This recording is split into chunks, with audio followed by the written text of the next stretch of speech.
The great Brahma gods from each of the 5 pure abodes brought the news to all beings that 100,000 years from now, a perfectly enlightened Buddha would arise in the world. Those who wish to meet up with him must maintain the 5 moral precepts and constantly develop loving kindness. Humans and deities wondered who the future Buddha might be, but no answer was forthcoming until a sign appeared, making the identity of the heavenly Bodhisattva known.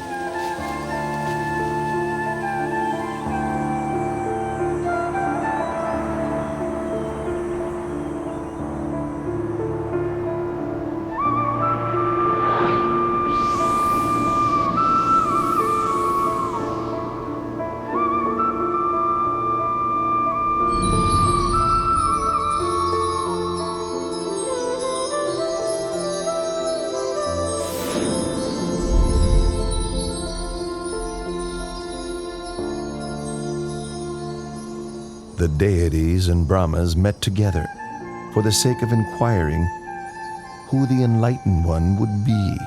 At that very moment, the answer became clear, as they all saw the 5 preliminary signs appearing in Santusita Devaputa.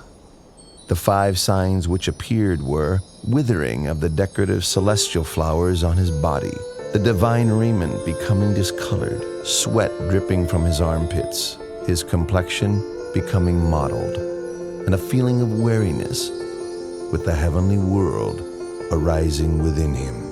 Upon recognizing the 5 preliminary signs, the deities invited Santusita, the Buddha to depart from Dusita heaven and take birth in the human world.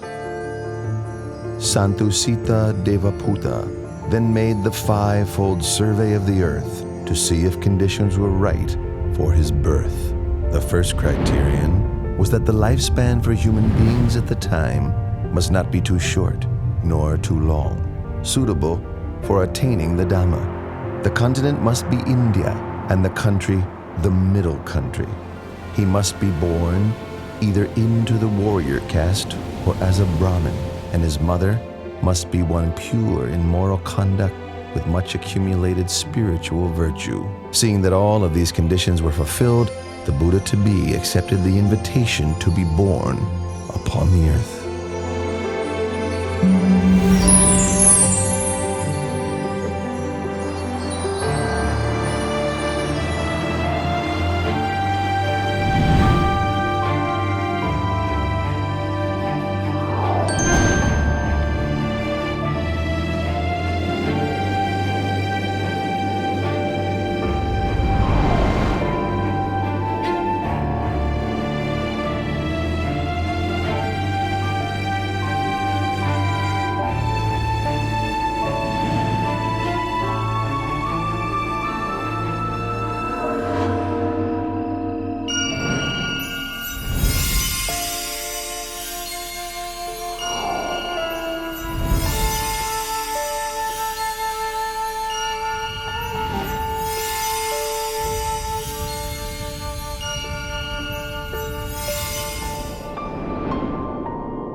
How do you Royal astrologers interpret the Queen's dream.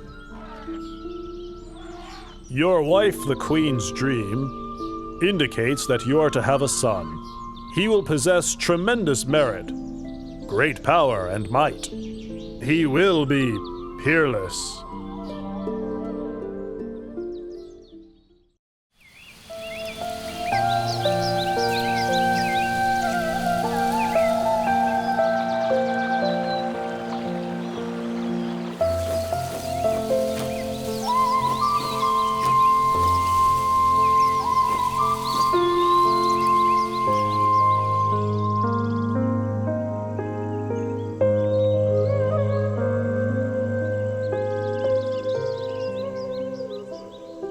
My lord, tradition calls for me to return to my family home at Dewataha to give birth. You have my permission.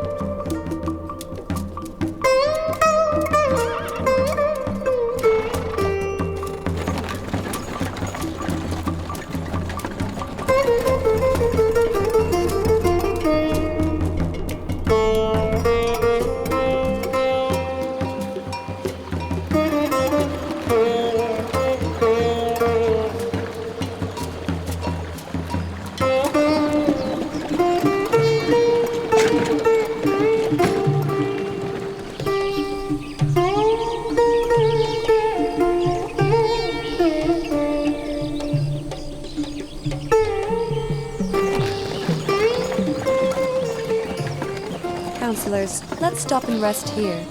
We have now completed half of our journey.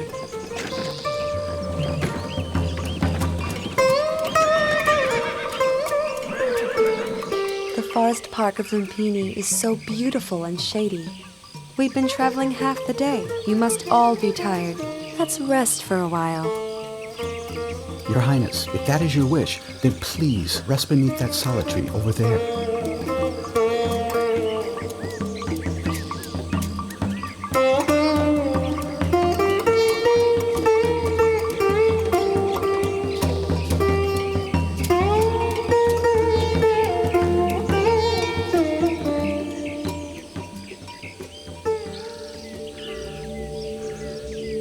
I feel as if I'm about to give birth. Quickly, join in and help. Her Majesty's time has come. Hurry, hurry!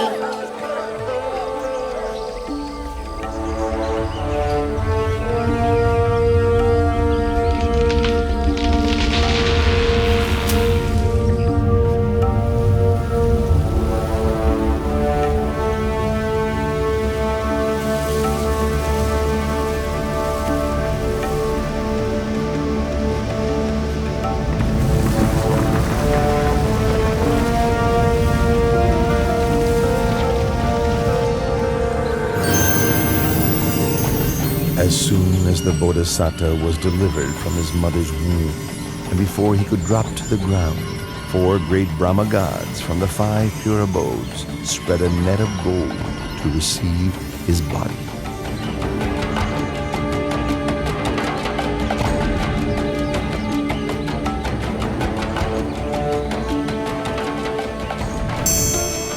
On that day, the full moon of the 6th month, the year of the Buddha's birth, equivalent to 623 BC.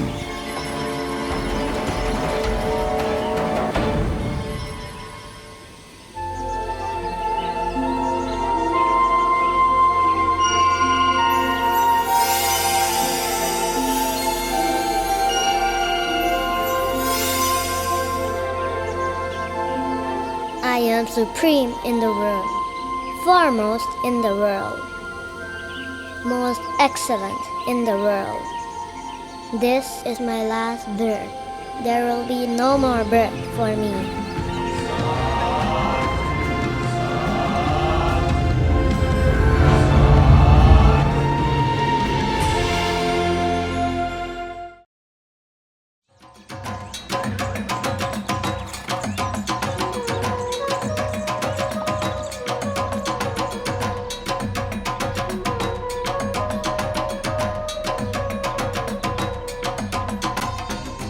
I have heard the good news of your son's birth and have come to pay a visit. Venerable Asita, I thank you very much. And as you have been respected by the Sakyan royal family for a long time now, would you be so kind as to examine my child's physical characteristics? The whole family gathered here would be able to hear. Your Majesty, please place your child in the cradle first, so that I can see him well.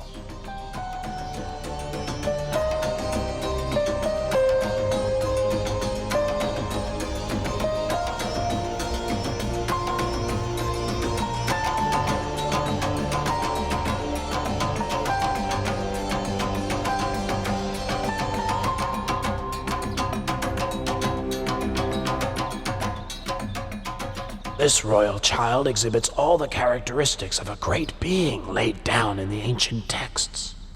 I have never seen any being with the signs expressed to such perfection.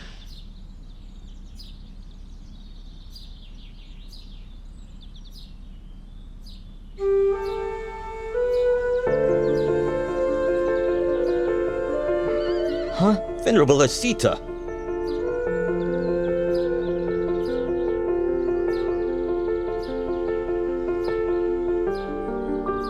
I have examined the characteristics of your newborn son. I predict that when your son has grown up, should he lead the household life, he will become a wheel-turning monarch, a great king of the world. But if he should leave, he will become a fully enlightened Buddha, supreme teacher of gods and humans. Oh, but it's such a pity. What's such a pity, Venerable Asita? It's a pity that I am too old to have the chance to live to see this great being grow up.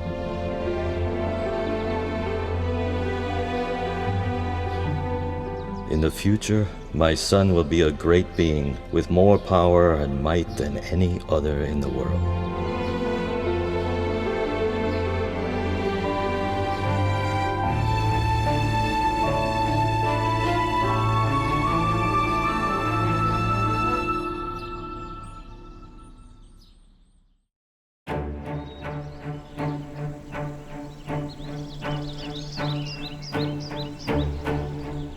From the 108 Brahmins I invited for the naming ceremony, you 8 have been selected to interpret my baby son's characteristics. You are all proficient. Please give your prediction for my son's future life.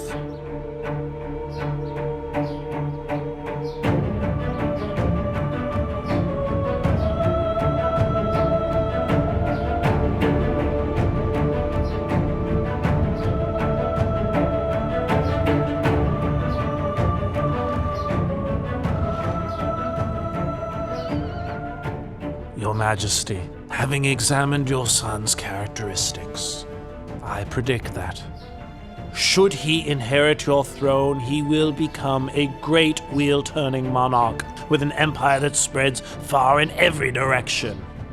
But should he go forth as a monk, he'll become the perfectly enlightened Buddha, the unequaled supreme teacher and guide to the world.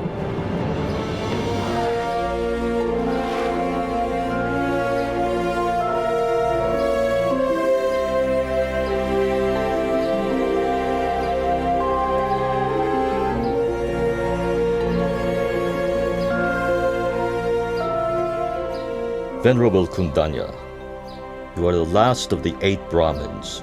Do you agree with the other 7 Brahmins that my son has 2 courses, either to become a great wheel-turning monarch or to become a fully enlightened Buddha?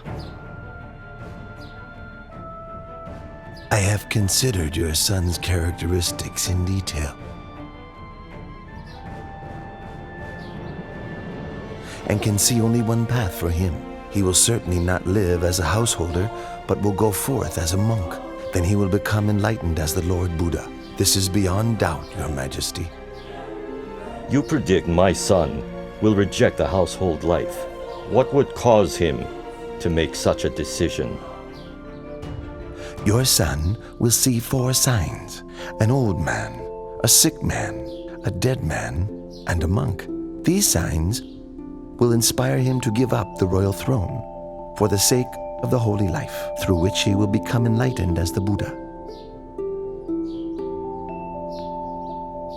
Well, I'd like my son to be a great wheel-turning monarch, ruling the 4 great continents, the greatest prestige for any king.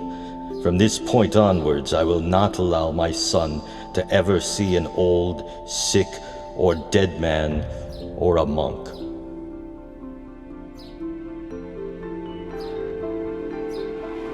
Having predicted the prince's future life, the 8 Brahmins gave him the auspicious name Siddhartha, meaning he who will succeed in that which he desires. Having returned to their homes, each of the Brahmins instructed their sons that when the time comes for the new prince to leave the household life, they should go forth and follow him.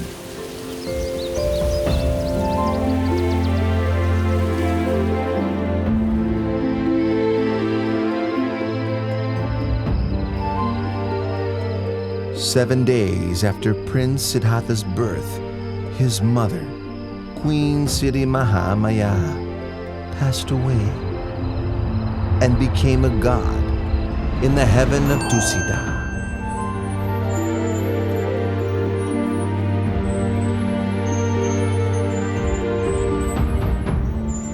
So King Suddhodana had Queen Siri Mahamaya's younger sister Mahapajapati raise Prince Siddhartha. Later, the king took Mahapajapati as his new queen. King Suddhodana and Queen Mahapajapati had a son and a daughter together, but the queen still loved and cared for Prince Siddhartha as if he were her own son.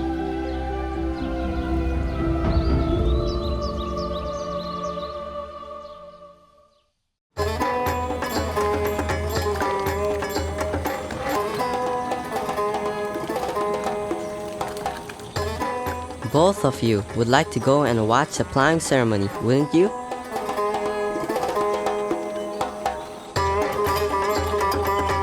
Today my father has had the city decorated in preparation for a great ceremony. It only takes place once a year. Go and watch. I will simply sit here. You needn't worry about me. With your permission, we'll go and watch for a while. As soon as the ceremony is finished, we'll be right back, Your Highness.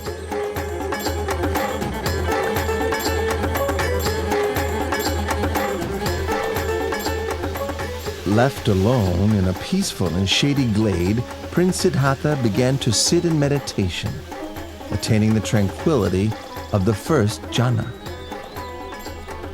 As the afternoon passed by, the shadows of all the trees moved with the course of the sun, except for the shade of the rose apple tree under which the prince sat. It did not shift position,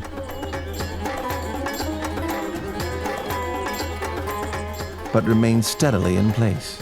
When the companions returned and saw this wonder, they were startled and conveyed the news to the king, who went to see for himself.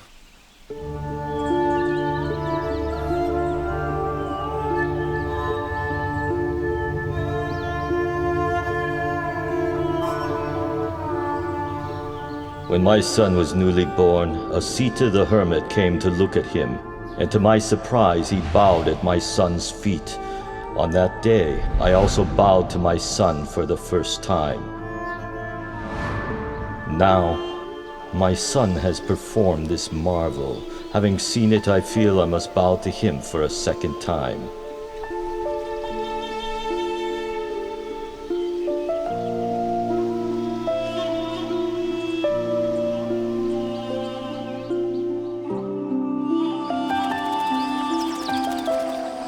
When Prince Siddhartha was 7 years old, King Suddhodana had 3 ponds dug in the grounds of the palace, so that the prince could enjoy himself playing with his friend. Upon seeing that the prince had grown sufficiently to begin his education, King Suddhodana sent him to study with the renowned teacher Vijayavamita. Prince Siddhartha trained in 18 arts and sciences until he was adept. He was his teacher's top student, and before too long, he had learnt all that his master could teach.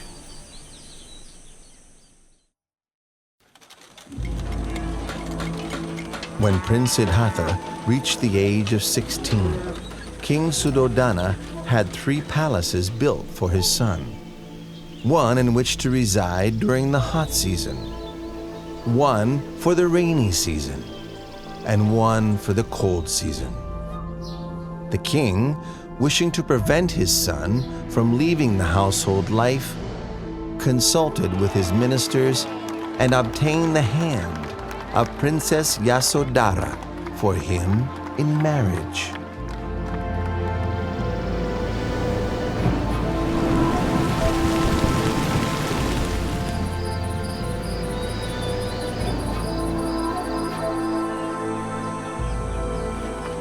Time passed by until Prince Siddhartha reached the age of 29 years.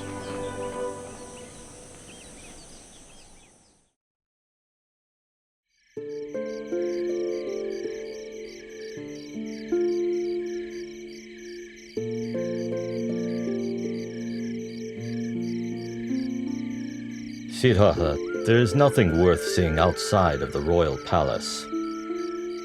Since I was a child, I've not once set foot outside the great walls of this palace. I'd like to see what's outside. There's no place out there as beautiful or pleasant as right here inside our royal palace. That may be true, but I'd still like to go and see for myself. Please give me permission to go outside, Father. Well, if you really want to, I won't frustrate you, my son. I'll have a royal chariot prepared. Tomorrow morning, you may go outside. Thank you very much, Father.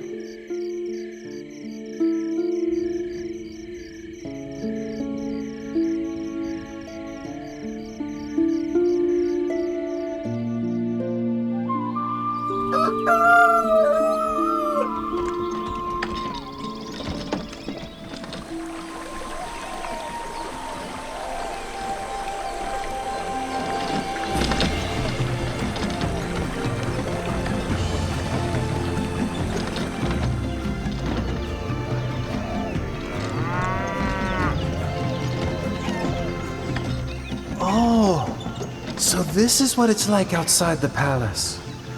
Why did my father say there's nothing worth seeing and wish for me not to go out?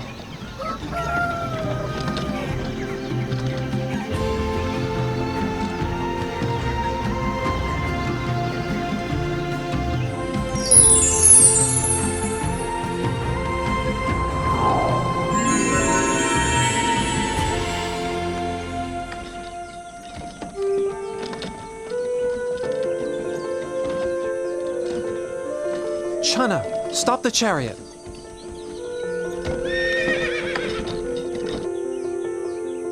What is it, Your Highness? Look at that man over there. Why is his skin so wrinkled? And why is he having trouble walking? Oh, that's an old man, Your Highness. An old man? Everyone who lives for long enough will come to be like that man, Your Highness. Everyone must come to a state like that?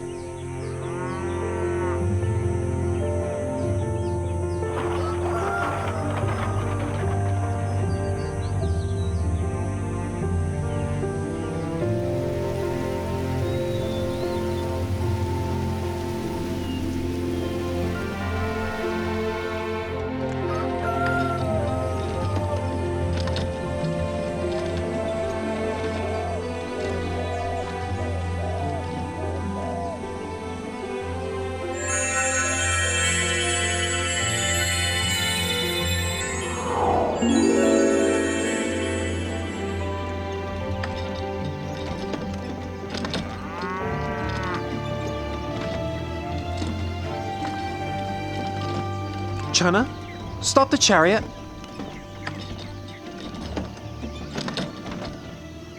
What is it, Your Highness? Why is that man sitting and shivering over there? He is sick, Your Highness. He is sick? Sickness is a natural part of life. We must all experience sickness, every one of us.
Your Highness, where are you going? Your Highness, please come back.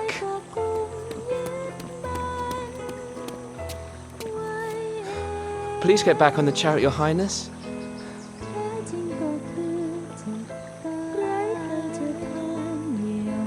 There's a man wrapped in that cloth, isn't there?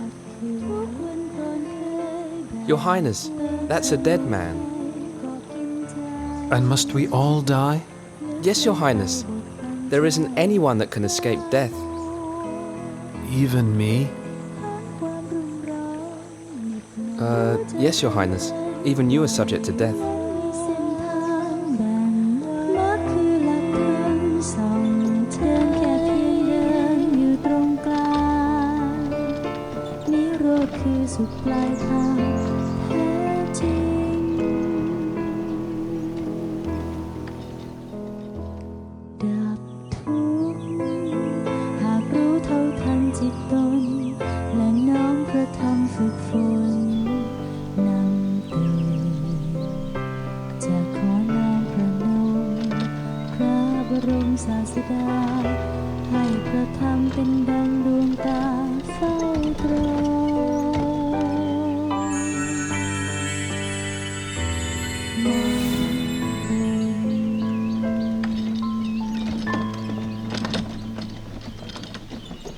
Chana, stop the chariot.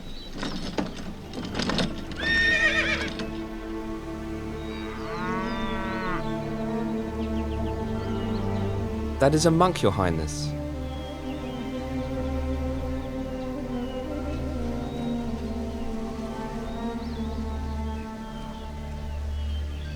Oh, so calm and peaceful, composed and restrained, truly inspiring.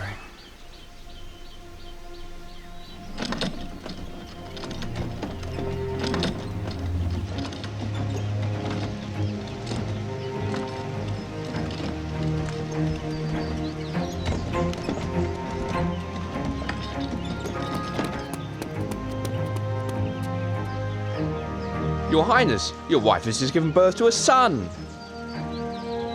My dear child, I've just begun seeking for a path beyond suffering, and now you are born, like a snare for my heart. I will give you the name Rahula, which means fetter.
Yasodhara, you are as dear to me as my own heart. Rahula, you are everything to me. But not one of us can escape old age, sickness, and death. I must find a way for all of us to go beyond suffering, no matter how much trouble or turmoil there is in the search.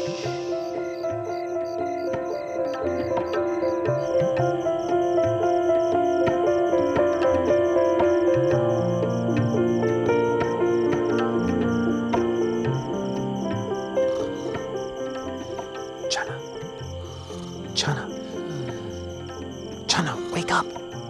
Chana, wake up! What is it? Chana, go quickly and prepare my horse, Kantaka. Don't let anybody see you. Meet me in front of the palace gate. Hurry! Yes, Your Highness.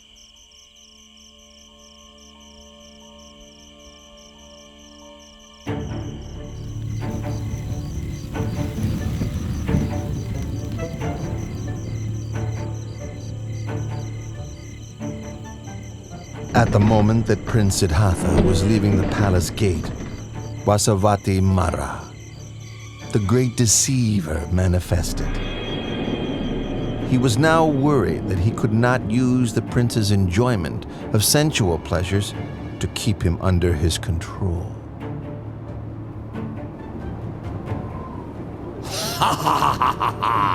Prince! Better go back into the royal palace. In there everything is lovely, pleasant, and comfortable. In just 7 days, you'll become a great wheel-turning monarch. Don't give all of this up. If you leave, you'll get nothing but trouble, torment, suffering, and sorrow. I don't want to become a great wheel-turning monarch.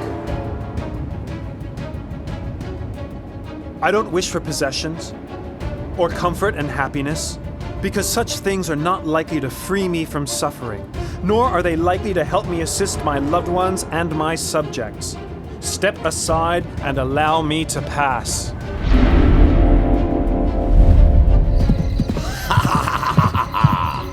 Do you think you can escape from my power?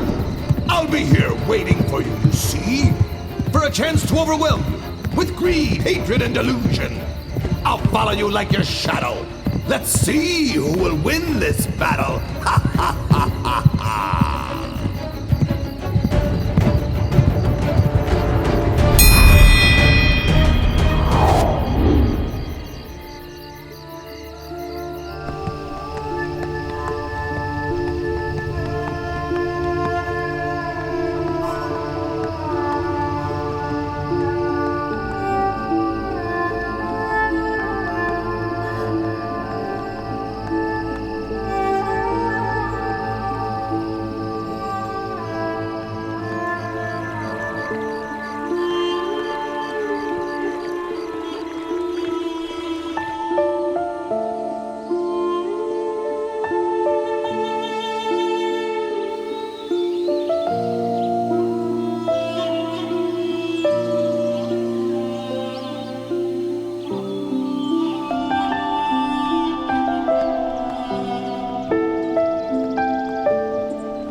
We've reached the river Anoma. Stop right here, Chana.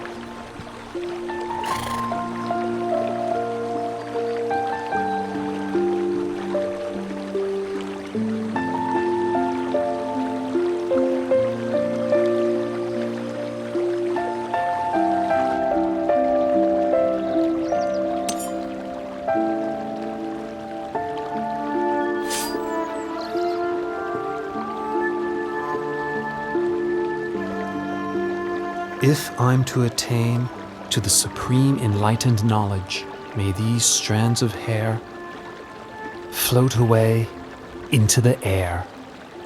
But if I'm not to succeed, may they fall to the ground right here. When the prince threw his hair up into the air, it floated into the sky and didn't fall down. Indra, the king of the gods, caught it in a crystal casket, which he then enshrined in the Kulamani shrine in the Tavatimsa heaven. the Brahma Gatikara offered the prince the 8 requisites of a samana and received in their place the prince's raiment, which he installed in the Dusa shrine in the Brahma world.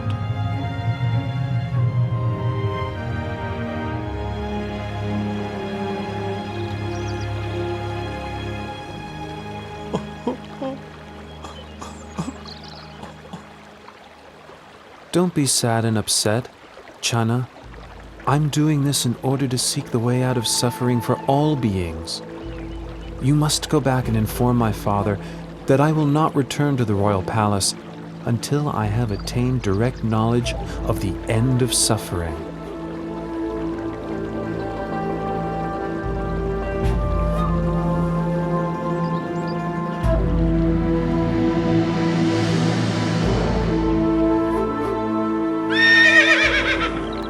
The horse Kantaka was so grieved to be parted from Prince Siddhartha that his heart gave out and he died right there.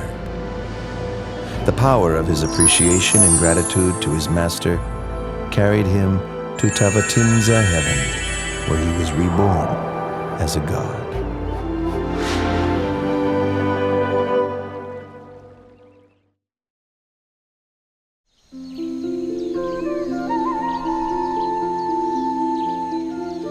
Having left Chana behind, the renunciant prince walked on to a mango grove, where he stopped and resided, eating no food for a period of 7 days.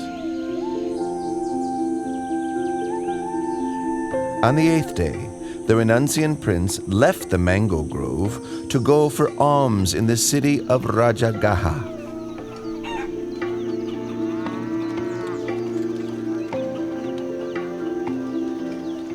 All the townspeople could see that this monk was different from other renunciants because of his radiant complexion and an effably calm demeanor.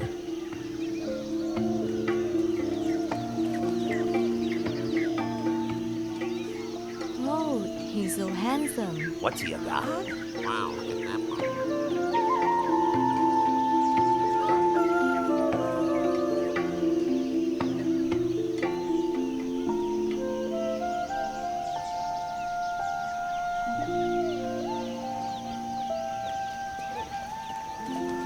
Wow, he's handsome, he's beautiful. That's amazing. Look at that guy right there. Wow, look at that. Look at him. Delighted, the people spoke to one another, praising the monk's splendor, saying that it was as if a god had descended from heaven for humans to see.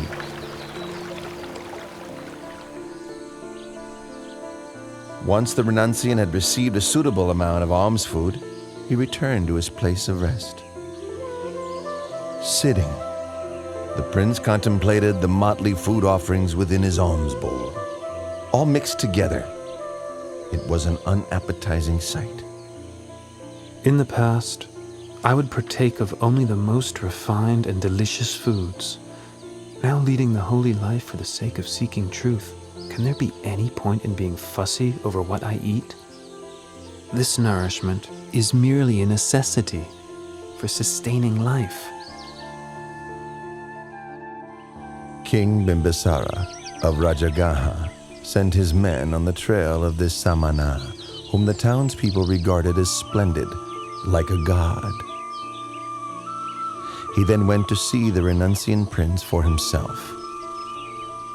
When King Bimbisara saw the dignified, peaceful demeanor of the young monk, he felt greatly inspired. Then, exchanging conversation with the Samana, the delight in his heart increased all the more. Due to his suspicion that Prince Siddhartha had left the palace due to a dispute with his relatives over the throne, King Bimbisara offered the throne of Rajagaha to the prince. But the prince refused the king's offer, having renounced his own throne, not due to a dispute, but in order to seek the way beyond suffering.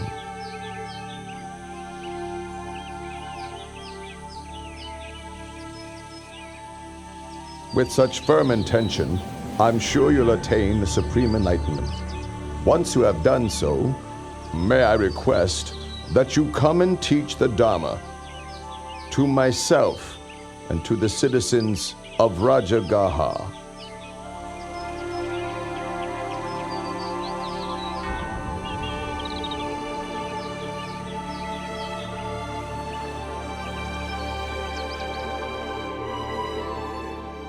The renunciant prince traveled on to the hermitage of Alara Kalama in order to study and practice under him. In a short time, he had learned all that his master could teach, and so then he traveled on to seek Udaka Ramaputta at his hermitage. Before long, he had come to the end of this teacher's knowledge too. When he asked about attainments beyond that which he had already been taught, Udaka Ramaputta could offer no reply, but instead offered him the leadership of the community.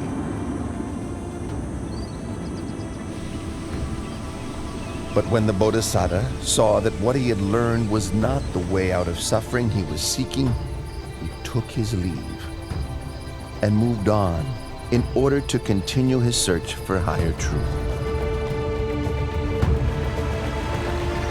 The Bodhisattva came to Uruvela at Senanigama and considered the fresh coolness of its shady forest with orderly rows of trees and a river running through, located nearby to the village. It seemed a suitable place for him to continue striving for liberation, so he ceased his traveling and settled in that spot.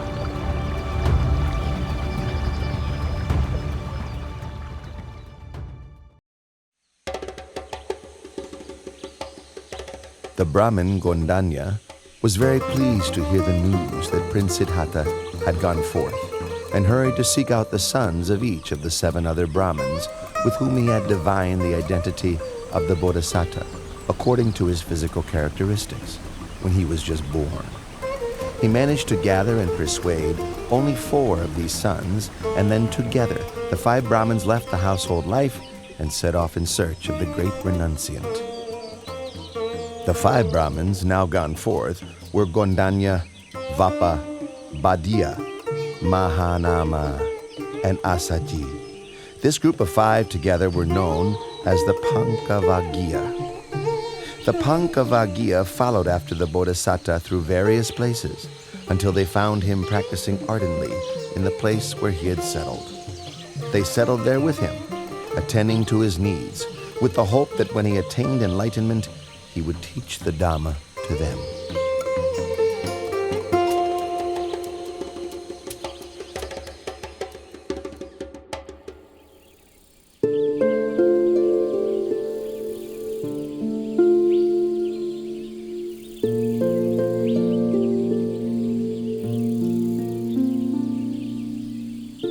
The renunciant prince was intent on seeking the path to enlightenment, so he took up 3 of the extreme ascetic practices that were favored by the practitioners of those days.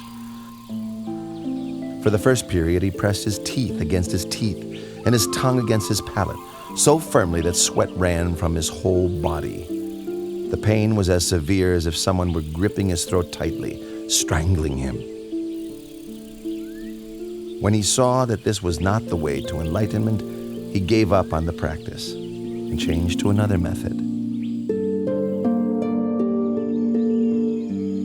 For the second period, he restricted his in and out breaths, stifling them until both his ears rung loudly, his head ached, and his stomach racked with pain, his body as if on fire. But no matter how great the distress, he did not give up his efforts until he saw that this was not the way to enlightenment. Seeing this, he gave up the practice and changed to another method.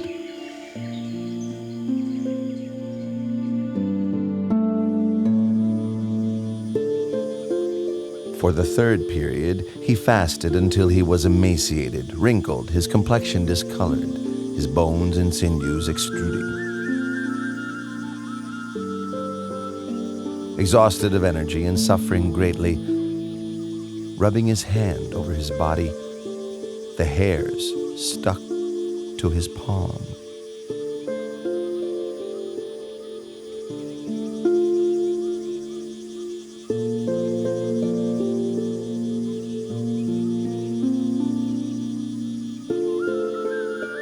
I've carried out the extreme ascetic practices, pushing the body to limits which no other could exceed. Why have I not yet attained enlightenment? Or perhaps this path is not the way to liberation. The Bodhisattva is worrying and wondering about the path to realization. What's the best way to help him?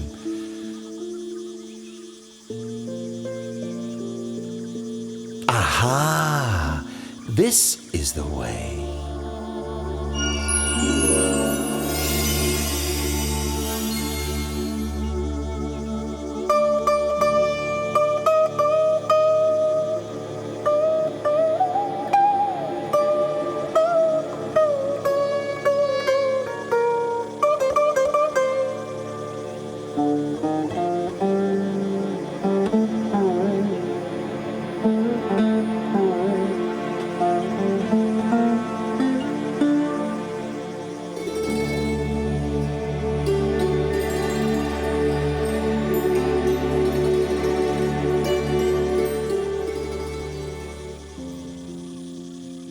One string of that lute is too tight. A little pluck and it snaps. One string is too loose. When plucked, the sound is barely heard. One string is just right, not too loose, not too tight. When plucked, the sound resonates far and wide, sweetly. Oh, it is the practice of the middle way that leads to enlightened knowledge. But the current state of my body surely can't support efforts in developing the mind along the middle path of practice.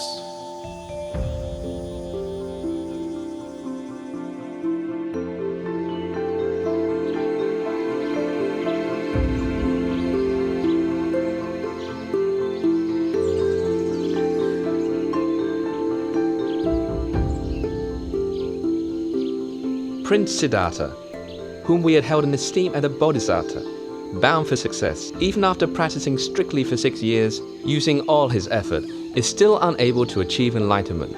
Now he's relaxed his efforts. And eating proper food again. How will he ever succeed? Quite so. Venerable Kondanya, you're the most senior amongst us. What do you think we should do? Under the circumstances, there can be no use in attending to him any longer. The time has come for us to take our leave.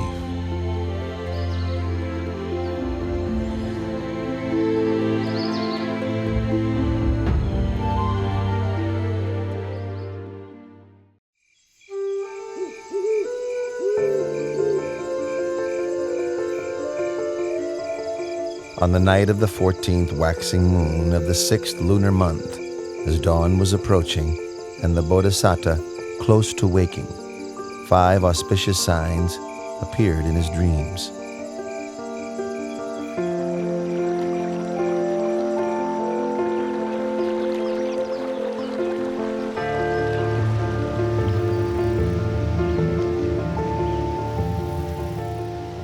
Which he interpreted as follows. 1. He would achieve enlightenment as the Buddha. 2. He would declare the true Dhamma for the benefit of all humans and deities. 3. A great number of people would come to train under him, thus establishing the Buddha, the Dhamma, and the Sangha. 4. People of all castes and classes after training under him would come to understand the same pure Dhamma. 5. People from all over the world would bring offerings to him to express their faith and trust, but his heart would remain unstained by even the slightest attachment to such wealth.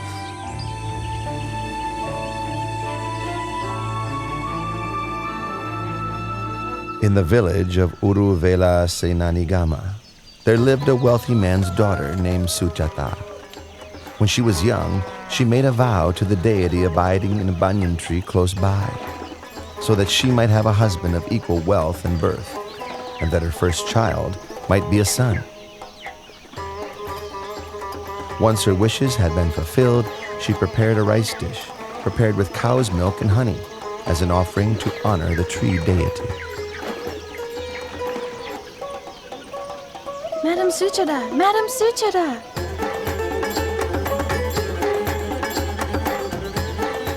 What's the matter, Puna? Why are you rushing in such an excited way? It seems that the tree god has come to receive your offering. I saw him at the banyan tree over there with my own eyes. He's glowing with a beautiful halo all around him.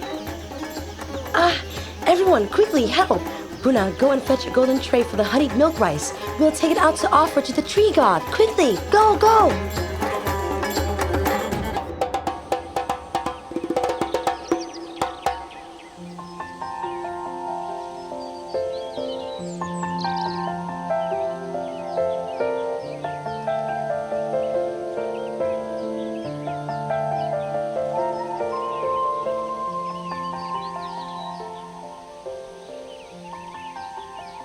All of my wishes have been so graciously granted.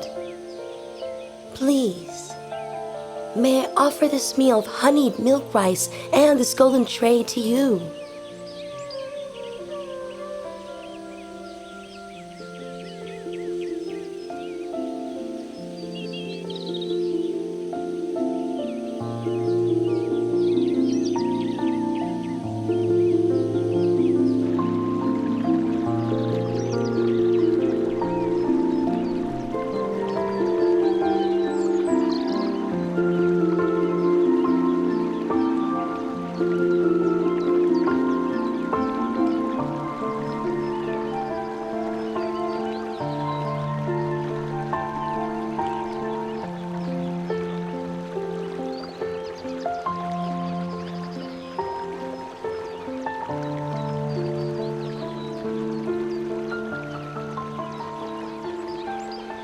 I offer this prayer.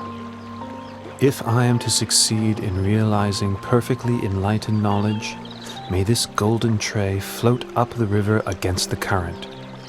But if I am not to achieve my goal, may this tray float downstream with the current.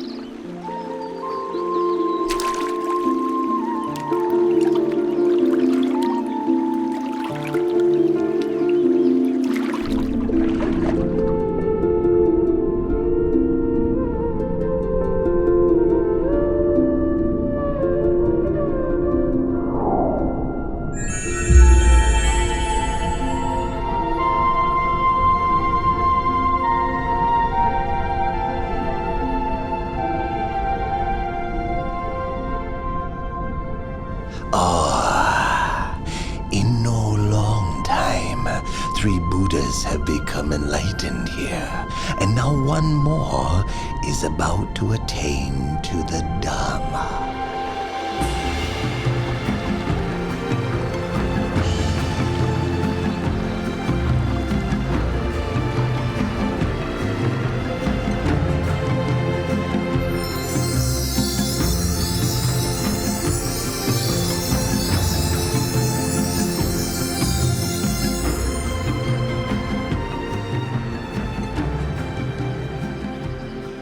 I'm a Brahmin called Sotiya, sir.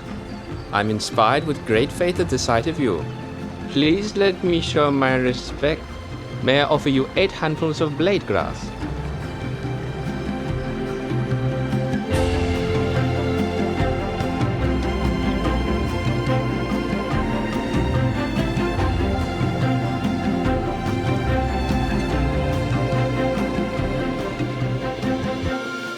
For as long as I have not yet attained to supreme enlightened knowledge, even if my blood and flesh should dry up with only skin, bone, and sinews remaining, I shall not rise from this seat.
I've been following Prince Siddhartha's every step so as to stop him from achieving enlightenment. If I let him go ahead with this, he'll slip out of my grasp for sure. I must cut him off now. I must destroy him. Ha ha ha ha ha.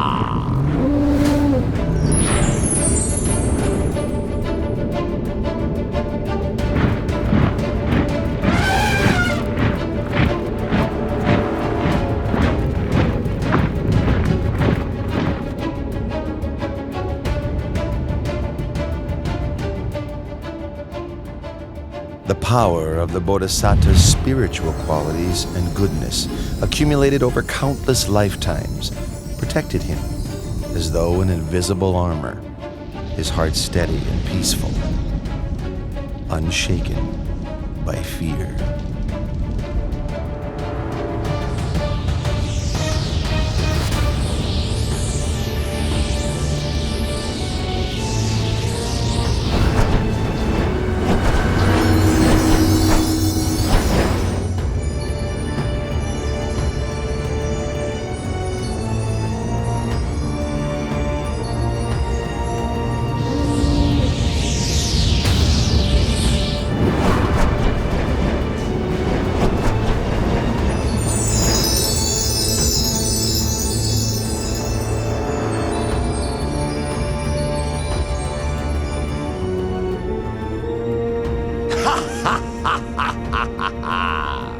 Prince Siddhartha, do you think you can escape from Vasavati Mara's control?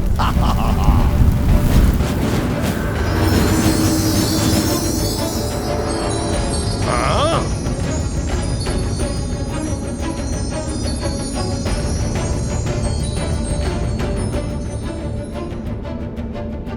My powerful weapons cannot harm the prince.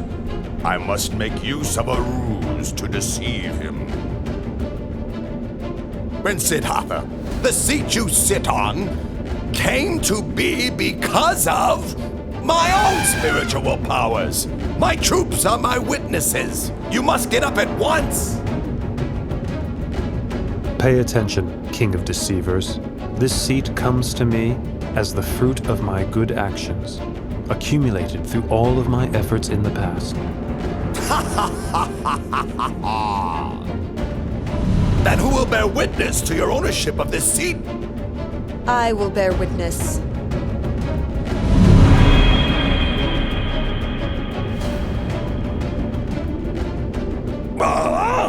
Dharani, goddess of the earth!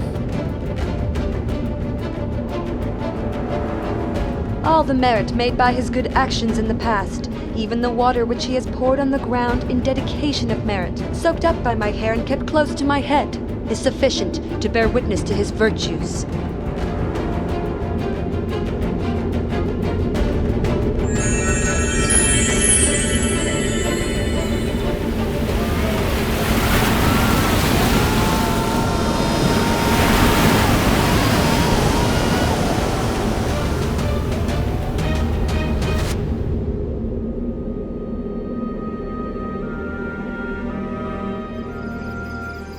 After his victory over Mara and his host of deceivers, the Bodhisattva's mind was firm, focused, and concentrated.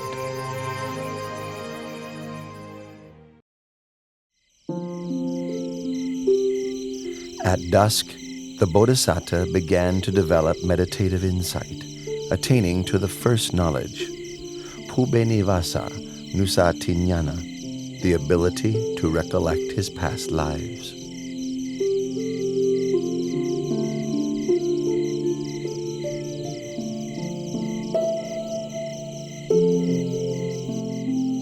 In the silence of the late night, he attained the second knowledge, Kutu Papa Tanyana, knowledge of the passing away and rebirth of beings according to the results of their actions.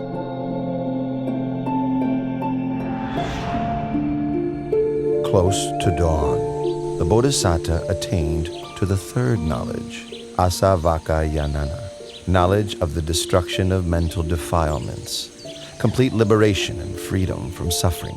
He thus came to be the fully self-awakened Buddha.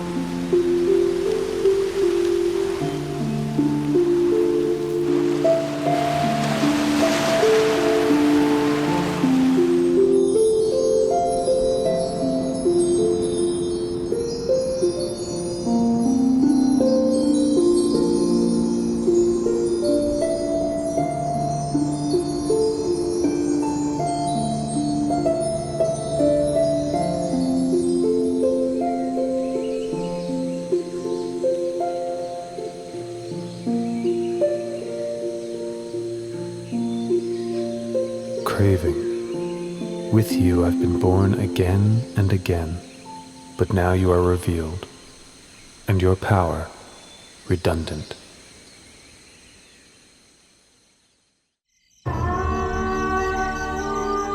After the Bodhisattva had attained to the Dhamma and become the Buddha, he sat under the Maha Bodhi tree, enjoying the bliss of freedom for 7 days.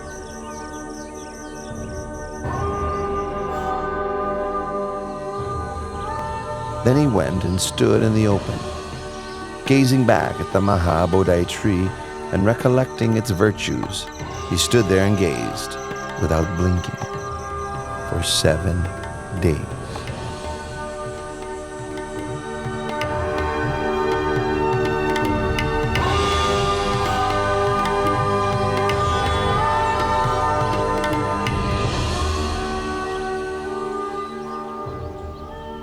After that, the new Buddha walked back and forth between the Maha Bodhi tree and the place where he had stood for another 7 days.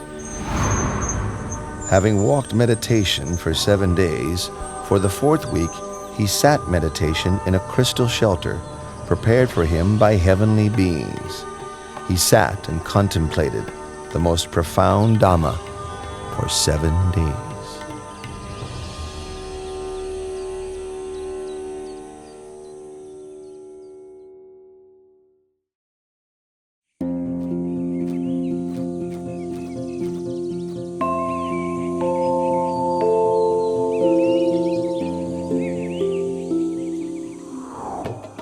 Sisters Raka, Arti, that's the recluse Gautama who attained the Dhamma.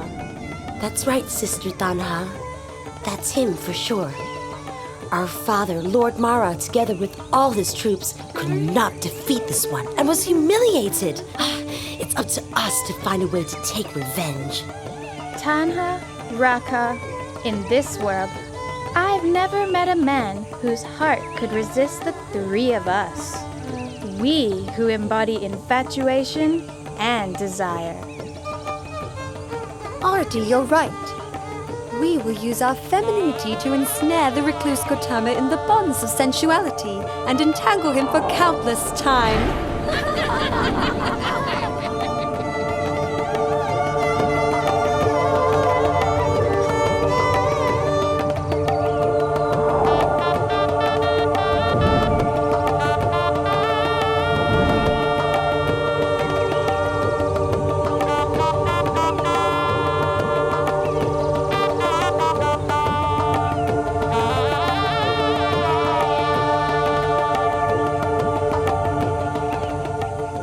Oh, Prince! Oh, Prince! Prince! Ow!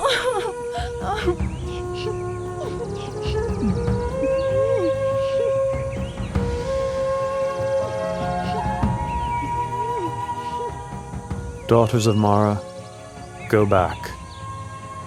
There is no way you can succeed in what you are trying to do. For I have utterly destroyed all kinds of satisfaction and infatuation.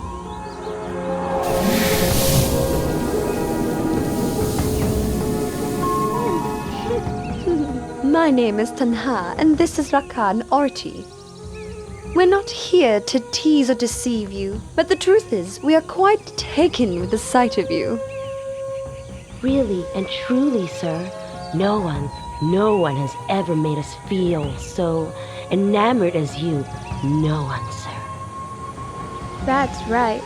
The three of us offer our bodies and our hearts to your service, expecting no reward. Our wish is simply that you find satisfaction in us, even if only for a short time.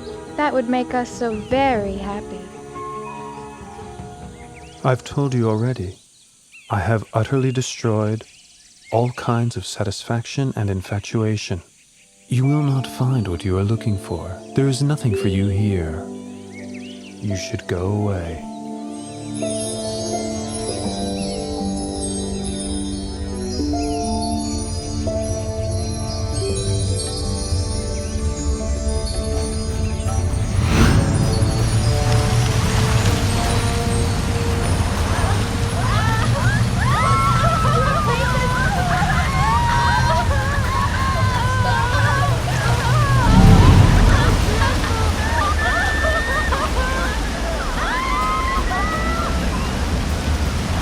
From this moment on, no one will ever again be able to wield power over the Samana Gautama, the Enlightened One.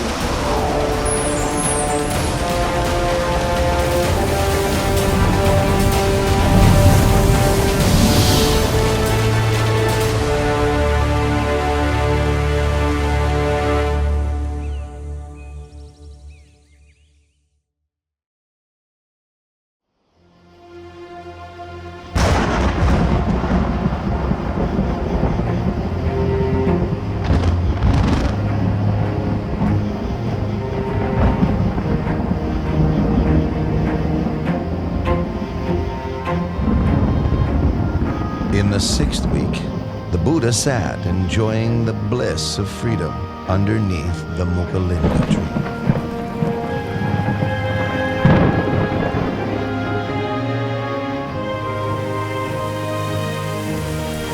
As he sat, the rain fell constantly.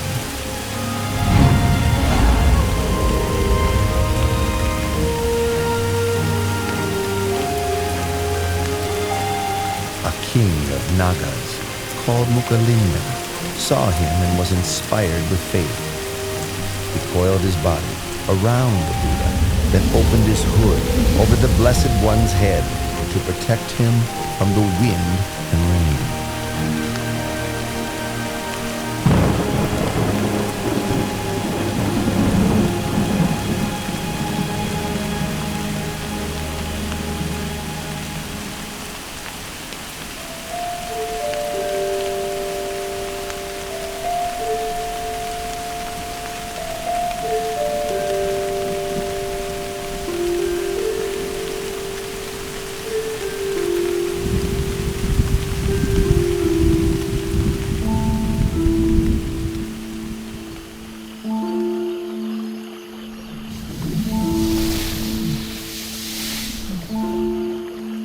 When the wind and rain subsided, he uncoiled from the Buddha and changed his body into the form of a young man, bowing and paying respects to the Buddha.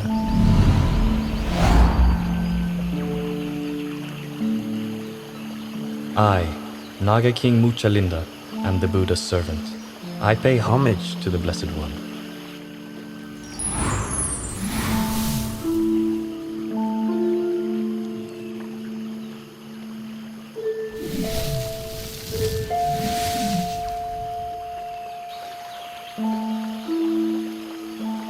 Silence is happiness for the one who has seen the Dharma.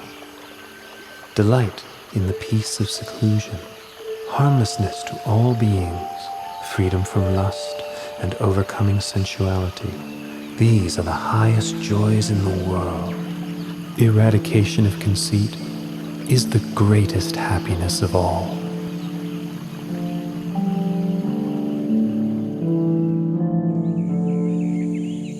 In the seventh week, after his enlightenment, the Buddha sat and enjoyed the bliss of freedom under the tree called Rajayatana for another 7 days.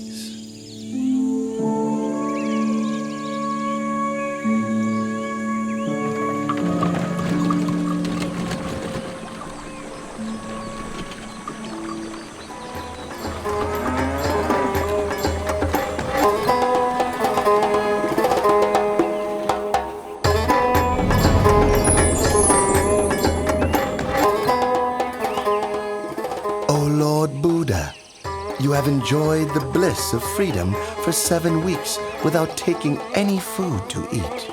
Please accept this medicinal fruit I have brought for you from the heavenly world.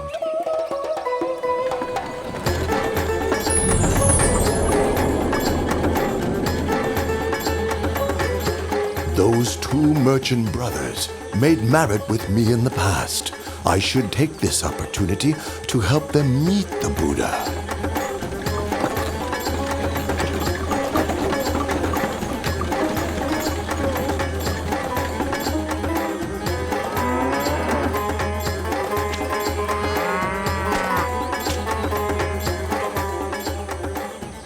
Look, Tapusa, all of our carts have stopped as if fixed to the ground. No matter how much our men work the bullocks to make them pull, the carts still won't budge. They just won't move. It's strange. Why would the... What? You 2 merchants, do you know that the just now enlightened, perfectly awakened Buddha is now sitting under the Rajayatana tree over there? You'd better go and pay your respects to him, then offer him the baked and ground grain meal you're carrying with you. It will be a cause for your benefit and happiness for a long time.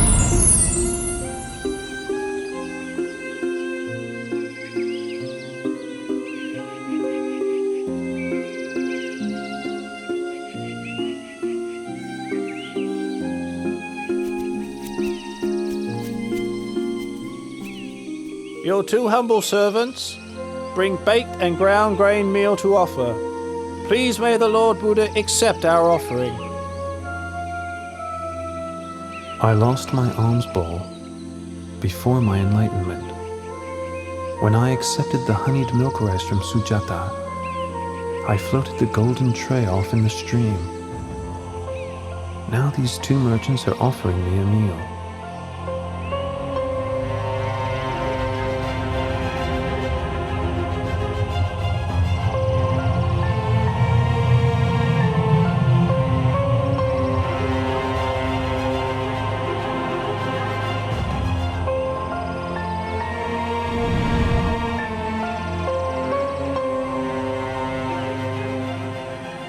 A recluse should not have more than 1 alms bowl.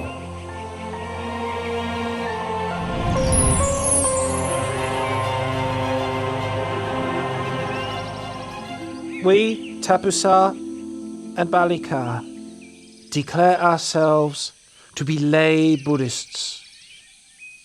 We take refuge in the Buddha and the Dharma for the rest of our lives. Your 2 humble servants, Balika and Tapusa, would like to ask you for some object that we may keep, to honour and revere.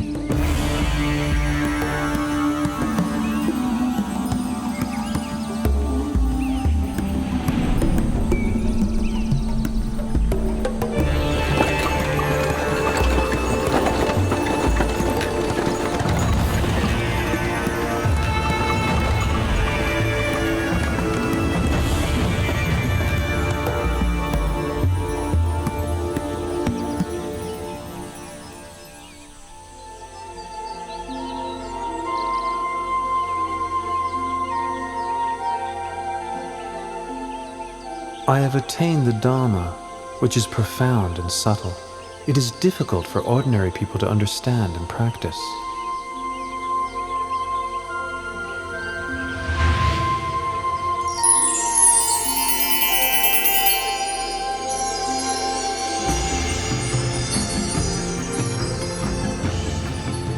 There are several kinds of people in this world. The quick-witted, upon hearing my teachings, know and understand them quickly, just like a lotus flower above the surface of the water that blossoms as soon as it receives the sun's rays. Those of moderate intelligence, having heard my teachings and then receiving some further explanation and training, are able to know and understand within a short time, just like a lotus flower, level with the surface of the water, ready to blossom the next day. The slow-witted, having heard the teachings, receiving further explanation and training, persevering with faith, are able to know and understand in the end, like a lotus flower below the water, which grows upwards before finally breaking through the surface and blossoming. The final kind of person, no matter how many times they hear the Dhamma, are unlikely to grasp the meaning or understand, although their listening may be a cause for realization in a future existence. This type may be compared to a lotus down in the muck and mire, falling prey to fish and turtles, not rising up and blossoming. This being the case, I'll preserve my life for the sake of spreading the Dhamma. I will teach humankind until the Dhamma becomes firmly established and widespread for the benefit and happiness of all for a long time.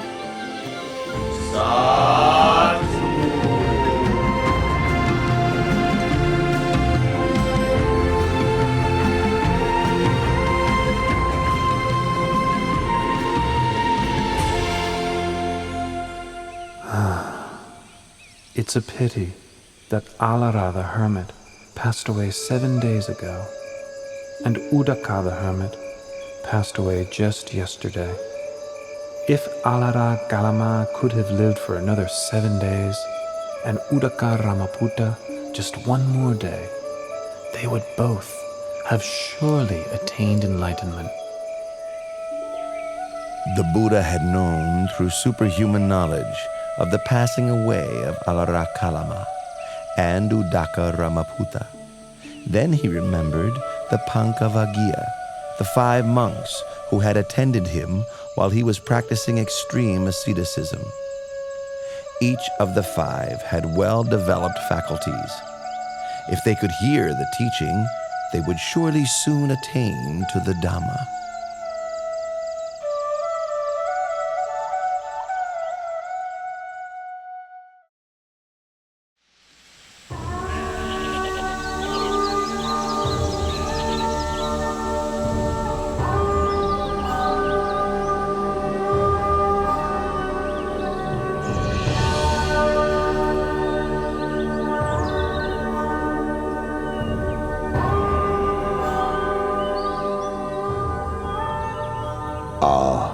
That's Gautama, the recluse, the one to whom we formerly attended.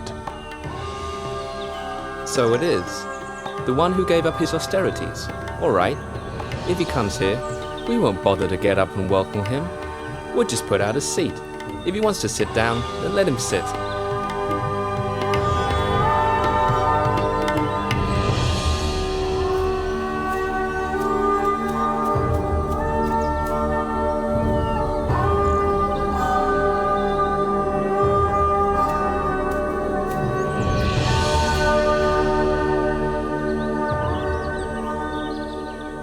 Look, we're so glad to meet with him again that we've forgotten our agreement to show no interest. Even I, myself, forgot it completely.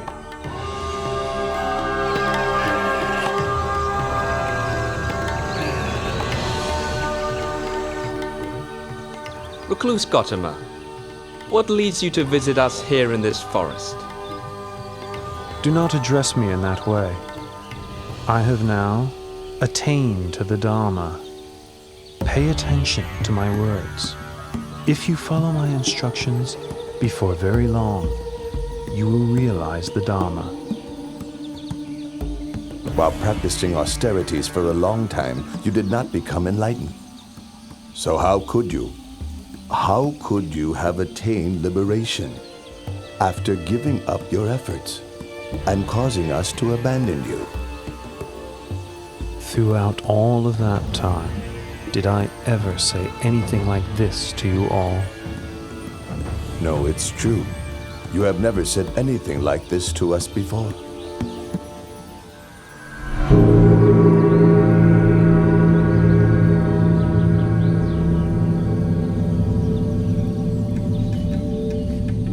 Entangling oneself in sensual indulgence, tormenting one's body with hardship and pain, these are ways a renunciant should not undertake. for they stray from the path of enlightenment. The middle way, that is the noble eightfold path, is the practice that leads to Nibbana.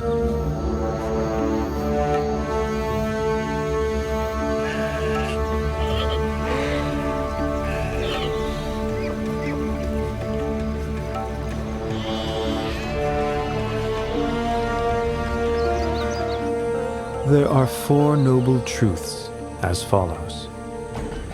Suffering, disease of the body, disease of the mind, should be understood. Craving, which is the cause of suffering, should be abandoned.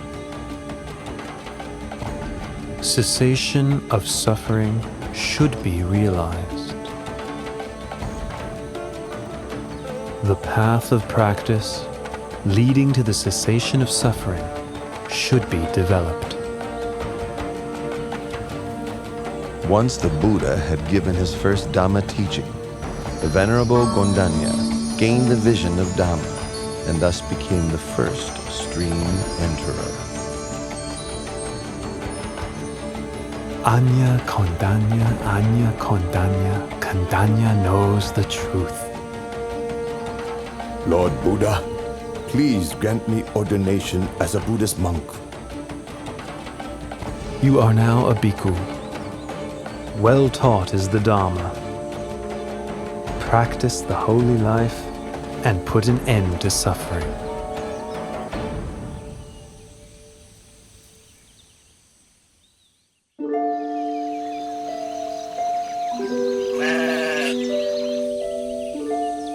The Buddha gave ordination to Venerable Vappa on the first day of the waning moon, Venerable Badiya on the second day, Venerable Mahanama on the third, and Venerable Asachi on the fourth.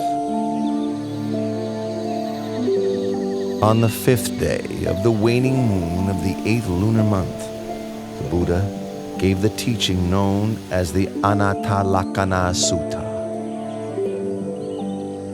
The 5 groups that we take as a self are as follows: body, feeling, pleasant, unpleasant, and neutral, perception and memory, mental formations, sense consciousness, awareness of mental impressions.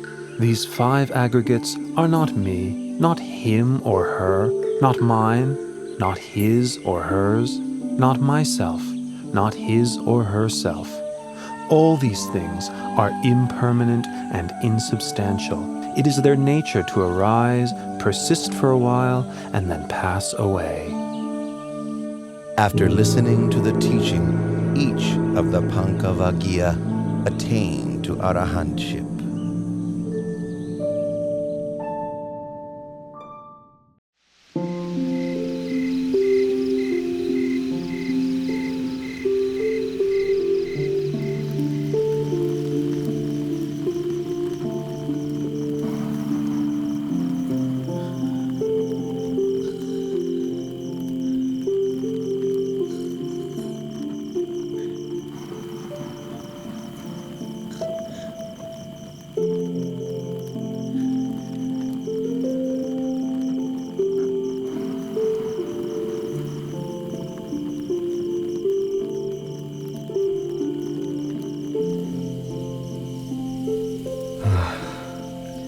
Actually, these women are not so attractive at all.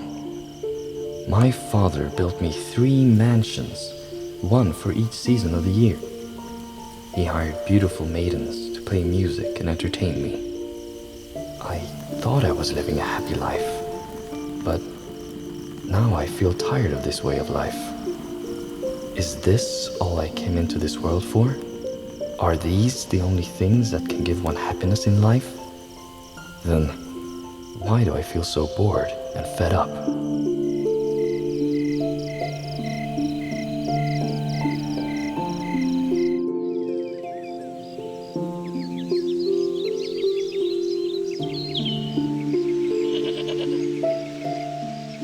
How troubled I feel. How frustrated. How troubled I feel. How frustrated. It is not troubling here. It is not frustrating. Come this way, Yasa, and I will teach you the Dharma.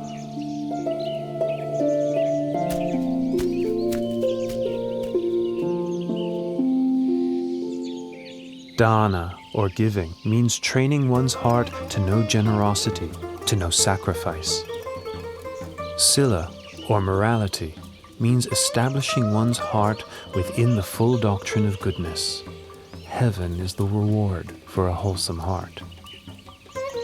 The harm of sense pleasures is the heat and worry that comes with attachment to the sense of a self. The benefit of renunciation is that present suffering can be abandoned, with no other suffering taking its place. After the gradual teaching, the Buddha taught the Four Noble Truths. Once he had given this teaching, Yasa attained to the fruition of stream entry.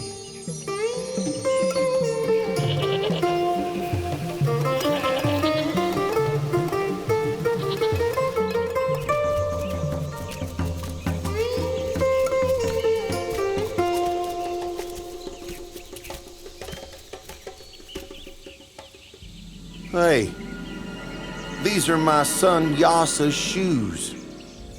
Wait here, all of you. I'll go after him myself. Here comes the father. If he meets with his son now, it may prevent him from realizing the Dharma.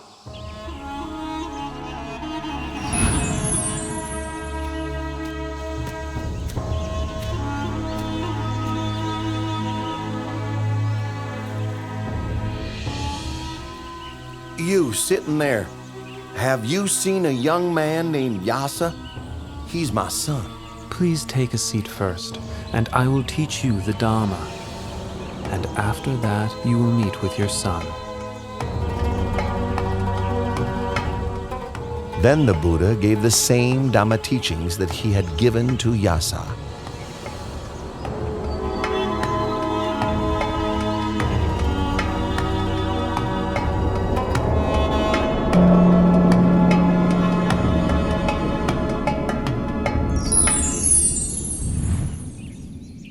Oh, the Buddha has helped gain the vision of Dhamma.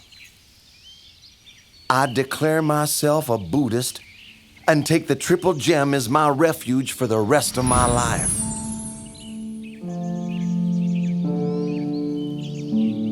Yasa, hurry back home. Your mother doesn't stop crying out of worry for you. Let's go back now, my son.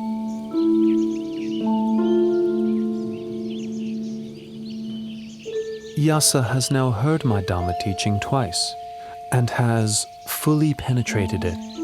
He is now an Arahant with no thoughts of returning to the household life. Yasa, now you've gained what is truly supreme. Please, may I invite the Lord Buddha to receive alms food at my house this morning.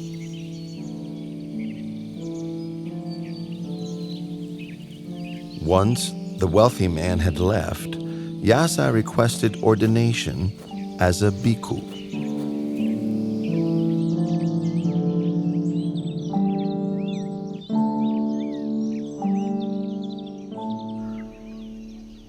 Once Yasa's mother and wife heard the Buddha's teachings, they both gained the vision of Dhamma, attaining the fruition of stream entry. They declared themselves as Buddhists and took refuge in the Triple Gem, becoming the first female followers of Buddhism.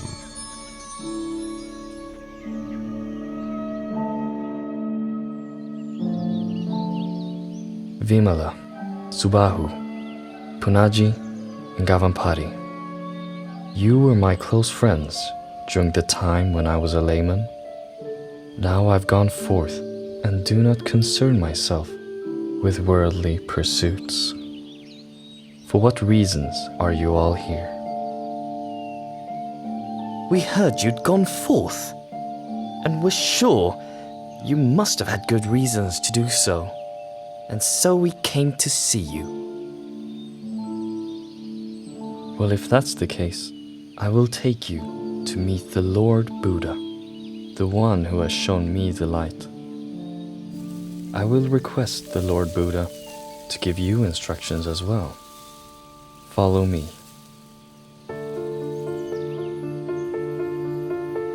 Listen, all of you. Once you know the unwholesome and the roots of the unwholesome, know the wholesome and its roots, know decay and death as well as their causes, know the cessation of decay and death, the path leading to the cessation of decay and death.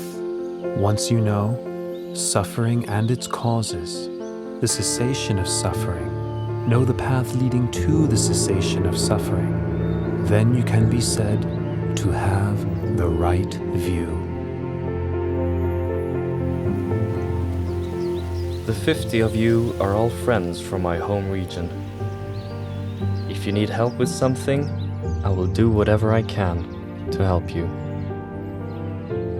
When we heard that you had ordained as a monk, we felt inspired, and it made us want to ordain as well. Very good. I will take you to meet the Lord Buddha, but you must make the request for ordination yourselves. Listen, all of you. A bhikkhu in this Dhamma Vinaya is taught not to grasp at any state. Hearing this, he understands with wisdom.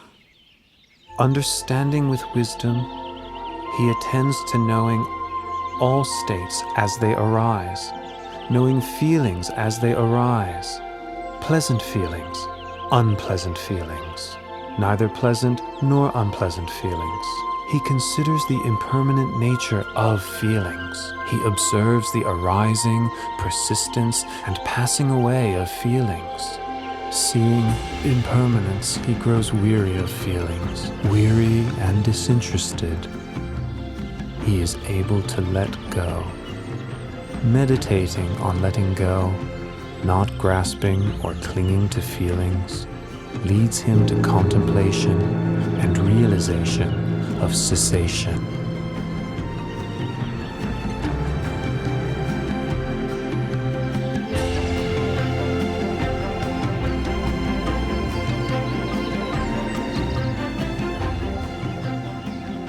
Bhikkhus, you have now attained the sublime Dhamma.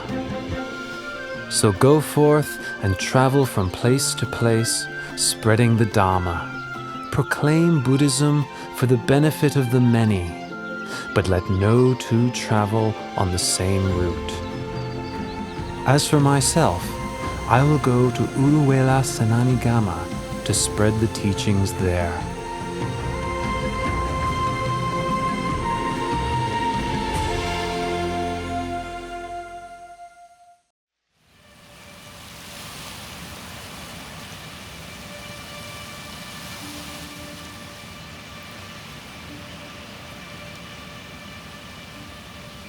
Because of that one courtesan, the 30 of us have had to go through all this trouble, forcing our way through the forest into this cotton plantation. That's right. She stole our clothes and our jewelry. We catch up with her, then... Whoa, wait. Look, there's an ascetic sitting under that tree over there. Let's ask him if he saw her pass by.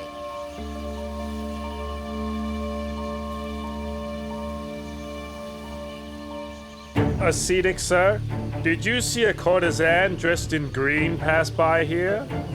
Please, sir. She took off with our clothing and our jewelry. So now we're searching for her, but we can't seem to find her. O Bhattavaggiya, is it better for you to seek for this woman, or to seek for yourselves? I guess it would be better to seek for ourselves. In that case, I will teach you the Dhamma. The wise person rids himself of infatuation and preoccupation with the 5 sensual pleasures. He sees that life is short, and to be distracted by such pleasures is like being snagged and bound up just as a fish is caught by a hook. Having taken the bait, it's a cause for much suffering and struggle thereafter.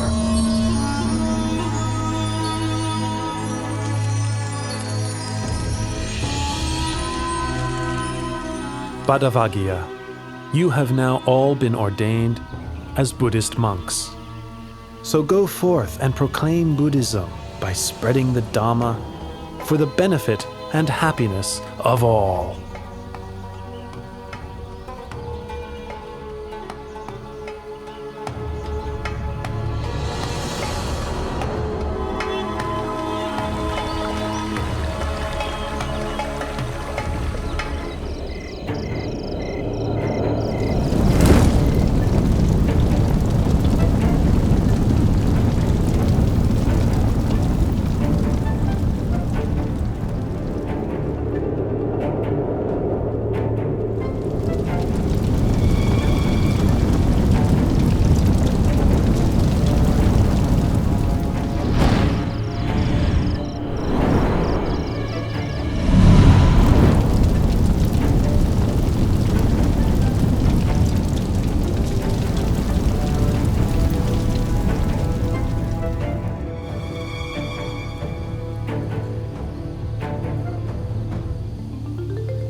Ascetic, sir, why are you coming into my hermitage? Venerable Uruvela Kassapa, I've come to ask permission to stay here. Here we practice fire worship, but this ascetic is not one of our kind. What does he want? I'm sorry, sir. I have no accommodation for you here. Please look elsewhere. But I would suggest that you travel in a different direction from this. This bank of the Naranya Jara is occupied by we 3 Jatila brothers. My name is Uruvela Kassapa. The surrounding area belongs to myself and my 500 followers. Further on down the river is the hermitage of my younger brother, Nadi Kassapa, and his 300 followers. The area beyond that is occupied by Gaya Kassapa, my youngest brother, with his 200 followers. These 3 riverside hermitages are full. There's no room for you to stay. But I can see a place which is available. Where, ascetic? In your fire-worshipping shrine. Please, give me permission for me to stay there. Ascetic, I don't mind if you stay in there, but I must warn you that there is a fierce and strongly poisonous serpent king in there. If you spend the night in there, your life will be in great danger. Uruvela Kassapa, please give me permission to stay. The Serpent King will do me no harm. If you say so, please make yourself comfortable in the fire-worshipping house.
By now, The recluse must have been burned up by the fire of the Serpent King.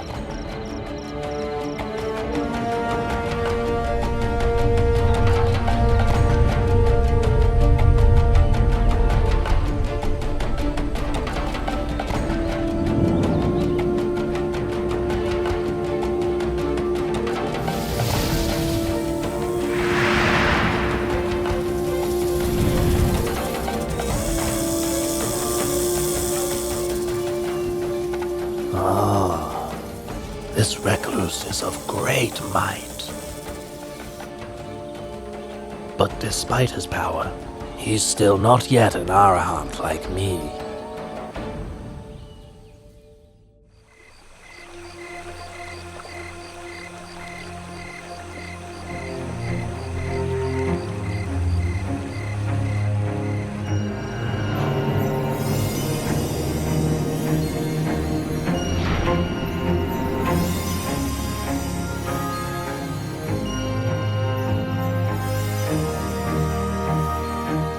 This ascetic is indeed of great might.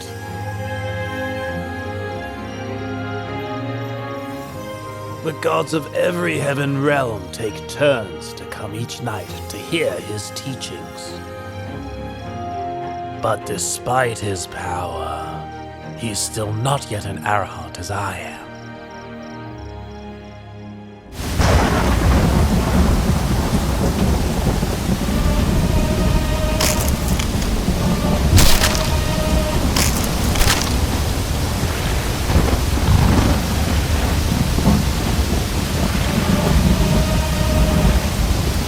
There's been a tumultuous rain, and it has flooded the whole area.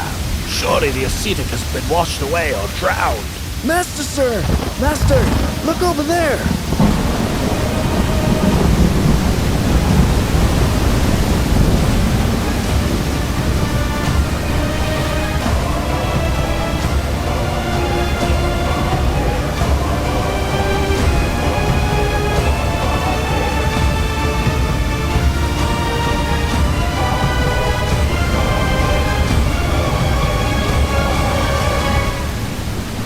This ascetic has so much power. But despite all of this, he's still not yet an Arahant as I am.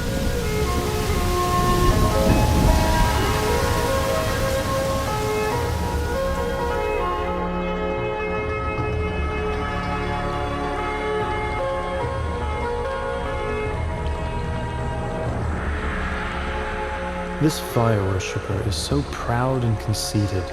He insists he's an Arahant. How stubborn he is. Uruela Kasapa, your way of practice does not lead you to the path and fruit. So why do you consider yourself an Arahant? Having deceived yourself, you deceive others. If you could give up your pride and practice according to my teachings, in no long time you would truly be an Arahant. Oh, I realize my fault.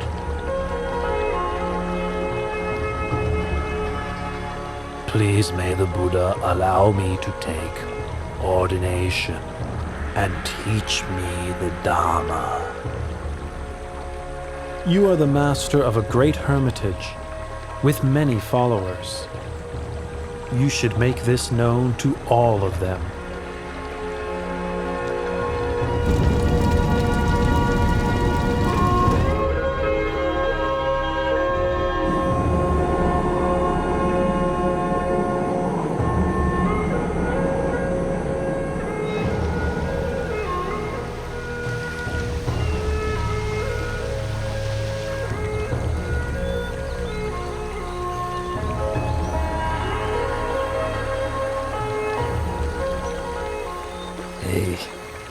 These robes and fire-worshipping implements must have washed down the river from where my two elder brothers live. Something must have happened to them.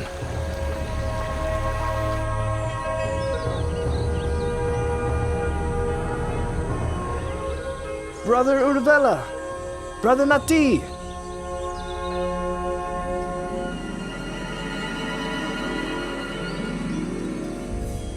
Oh, Gaia, your two elder brothers have found the right way of the Dharma.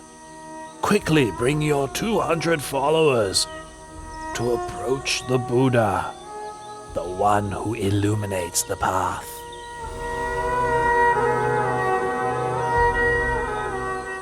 O bhikkhus, all things are burning. Contact with the eyes, ears, nose, tongue, body, and mind are burning. Feelings, mental formations, and consciousness, whether pleasant, painful, or neither pleasant nor painful, are burning. Burning with lust, hatred, and delusion. Burning with birth, aging, and death. Burning with sorrow, lamentation, pain, grief, and despair. The well-taught noble disciple, seeing this, becomes weary of thoughts and feelings. Being weary, he releases his clinging. Releasing his clinging, his heart is freed.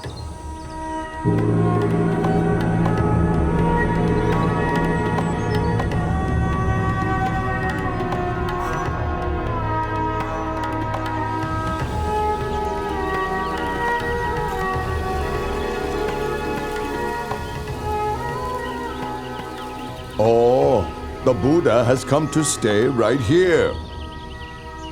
When I was a young prince, I made 5 wishes. 1. May I be crowned king of the Magadha state. 2. May the Buddha come to my land. 3. May I have an audience with the Buddha. 4. May the Buddha teach me the Dhamma. And 5. May I realize his teachings. It seems that all of my wishes are about to be fulfilled. Follow me. We're going to seek out the Buddha and ask for his teaching.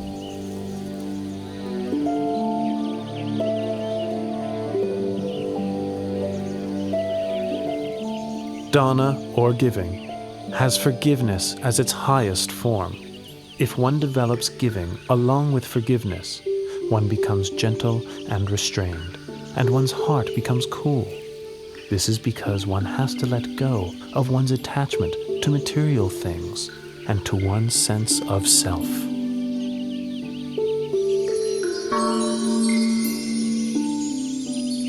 And now, all of my wishes have been fulfilled. Oh yes, your teaching fills me with the greatest joy. Please, may I invite the Lord Buddha and all of the bhikkhus to have a meal in my palace tomorrow morning. The Lativana Park where you're staying is far from the city. It is not convenient for the faithful lay people to visit. Please, may I offer the Veluvana Park to you. The Veluvana Park is cool, shady, and very large, not far from the city, but still quiet and peaceful. Please, give me your permission to build a monastery for you here.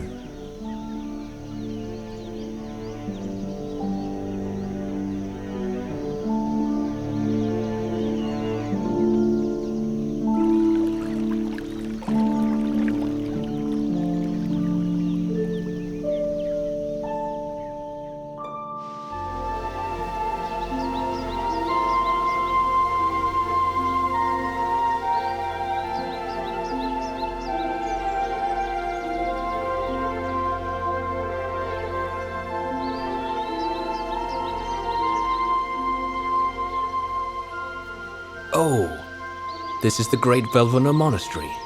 A solid foundation for Buddhism has now been laid. Since I, Asaji, left the Buddha at the Deer Park in Isapatana in order to go and spread his teachings, I've not met with him at all.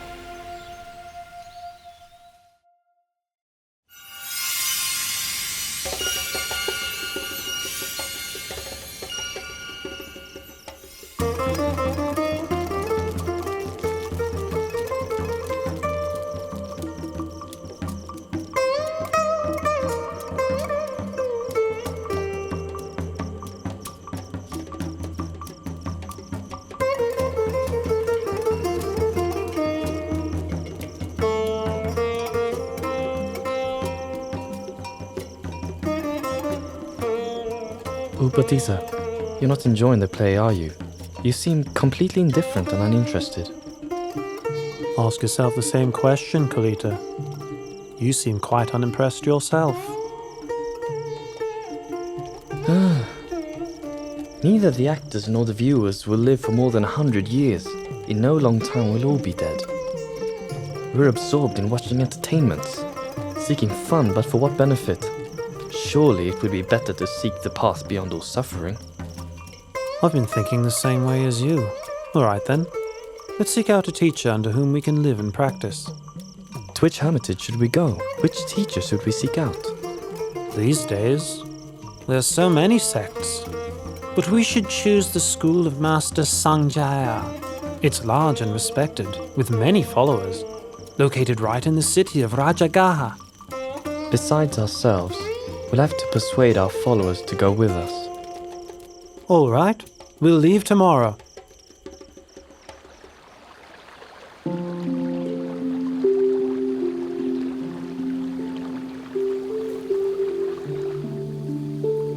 The two of us have trained under Master Sanjaya until he has nothing more to teach us. Quite so. And it's clear that his doctrine does not teach the way to deliverance that we are seeking. If that's so, we have to seek out another hermitage, another master. We have been friends for a long time. It's best if we make the promise that whichever one of us discovers the path out of suffering first, will seek out the other and inform him. Agreed? Agreed.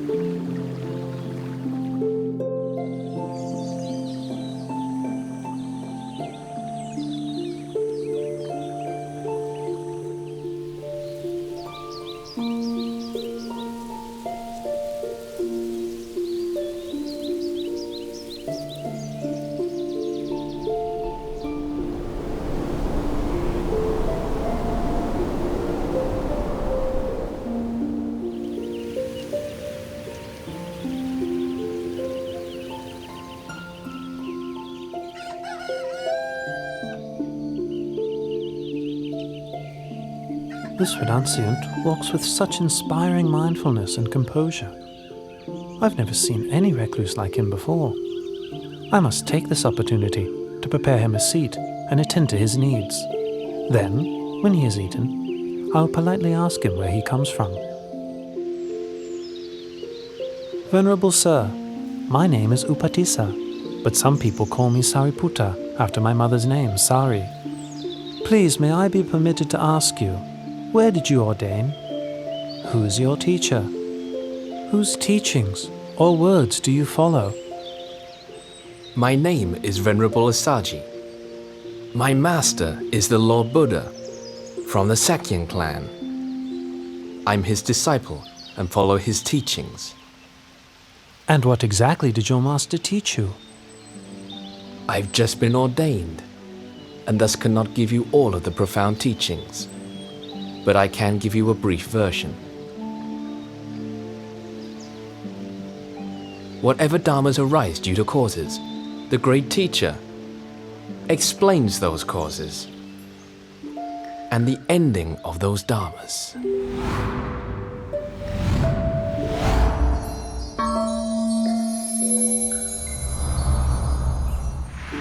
Oh, Upatissa, you repeat to me such short teachings that you heard, and it's enough for me to see the Dharma.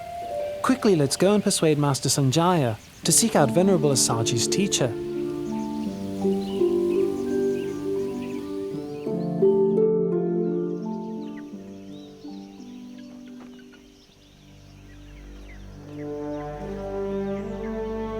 In this world, of which do you think there is more? Intelligent people or foolish people? More foolish people, Master. Such being the case, let those intelligent people go to study under Samana Gautama. I'll stay here for the sake of the foolish.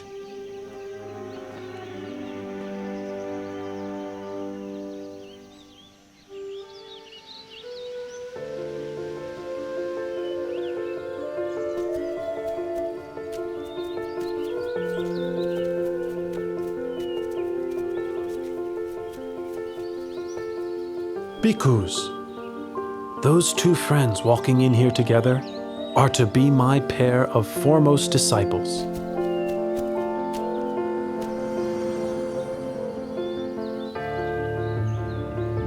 The one well established in morality develops ever-present awareness of objects as they arise in the mind. Seeing such objects arising and ceasing continually, he begins to grow weary of them. Becoming weary, he lets go of his grasping and clinging. Letting go of grasping and clinging, his heart is released. Having heard the Buddha's teaching, all of the two friends' followers attained arahantship. But Upatissa and Kolita themselves, with their great accumulation of spiritual qualities and wisdom, were disposed to a slower but more profound realization of the Dhamma, and therefore did not yet become fully enlightened. The two of you are now ordained as monks. I give you the names which will be an honor to your mothers as follows: Venerable Sariputta and Venerable Moggallana.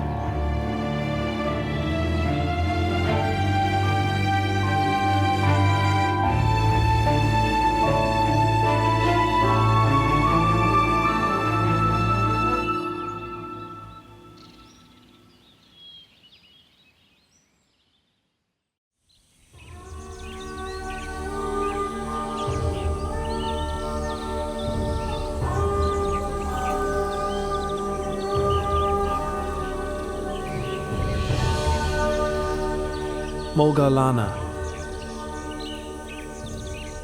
Employ the methods for overcoming drowsiness that I taught you.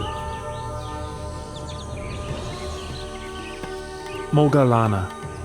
Feeling, whether pleasant, unpleasant, or neutral, is impermanent. It is of the nature to arise and cease. Being impermanent, it makes for suffering.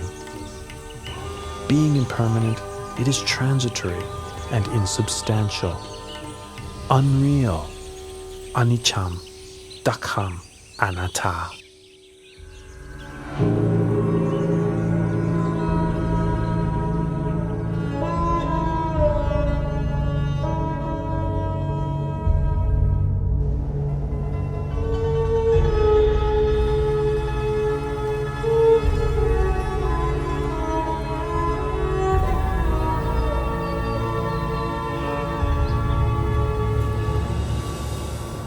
Venerable Buddha, sir, I take the view that all things are disagreeable to me. I do not delight in anything. That being the case, you should not delight in your view, should you? Diganaka. Some people have the view that all things are disagreeable to them. Some have the view that all things are agreeable to them. And others have the view that some things are agreeable and some things disagreeable to them. Each of these views are based on grasping and clinging to the notion of a self. Remaining attached, one continues to grasp at feelings as they arise.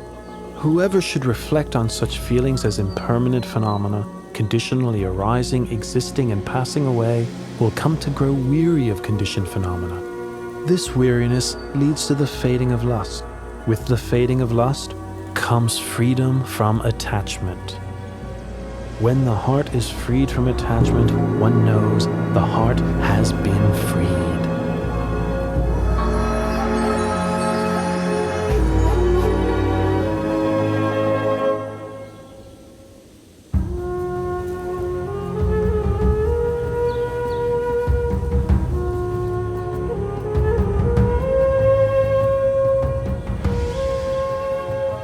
Hearing the Buddha's teaching uprights that which was overturned, reveals that which was hidden, shows the way to one who was lost, shines a light in the darkness.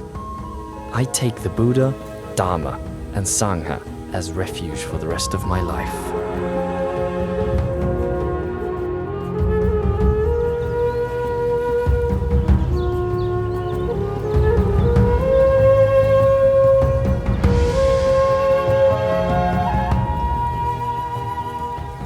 Venerable Sariputta was now the Buddha's right-hand disciple, foremost in wisdom. Venerable Moggallana was the Buddha's left-hand disciple, foremost in psychic powers. Both became great supports to the Buddha as he continued to spread his teachings to people far and wide.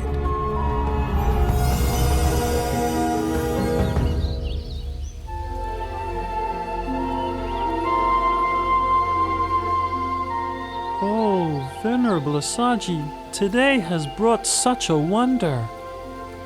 Yes, indeed. Many of the Buddha's faithful disciples, hearing that the Lord Buddha was staying at Velvovana Monastery, traveled separately to meet him and pay their respects. This one great meeting was the occasion for 4 great marvels. Katuranga Sanipata means that 4 marvels occurred together on the same day. 1. On that day, 1,250 disciples of the Buddha came together without having made any prior arrangement. 2. Each of those disciples had been ordained by the Buddha himself. 3. Each of those disciples was attained to arahantship. 4. The meeting took place on the full moon of the 3rd lunar month, which is named Magha. Today is the day of the Katuranga Sanipata. I'll deliver the Ovada Patimokkha to the bhikkhus. To refrain from all evil, to do good to one's utmost, and to purify one's mind. This practice is the fundamental principle of Buddhism.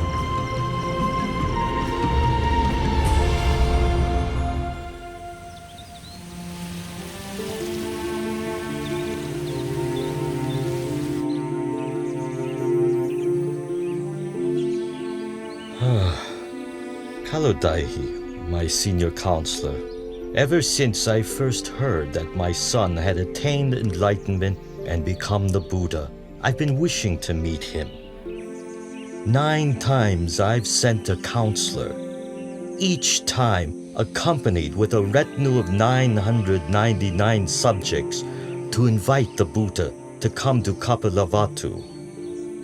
Each time, the party of 1,000 has disappeared without a trace. That's 9,000 subjects I've sent and heard nothing in return.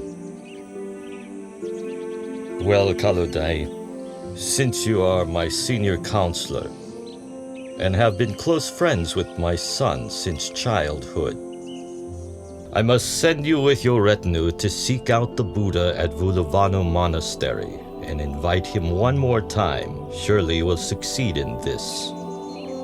Yes, Your Majesty. I will do my best to bring the Lord Buddha back to the city of Kapilavatthu.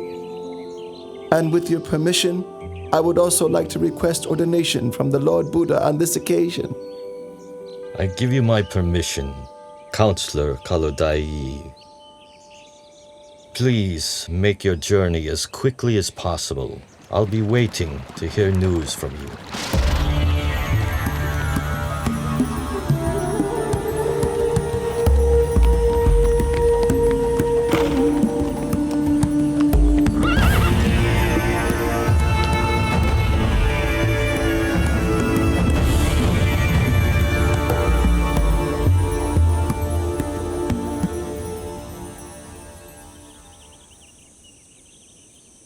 Each of you should diligently train yourselves thus.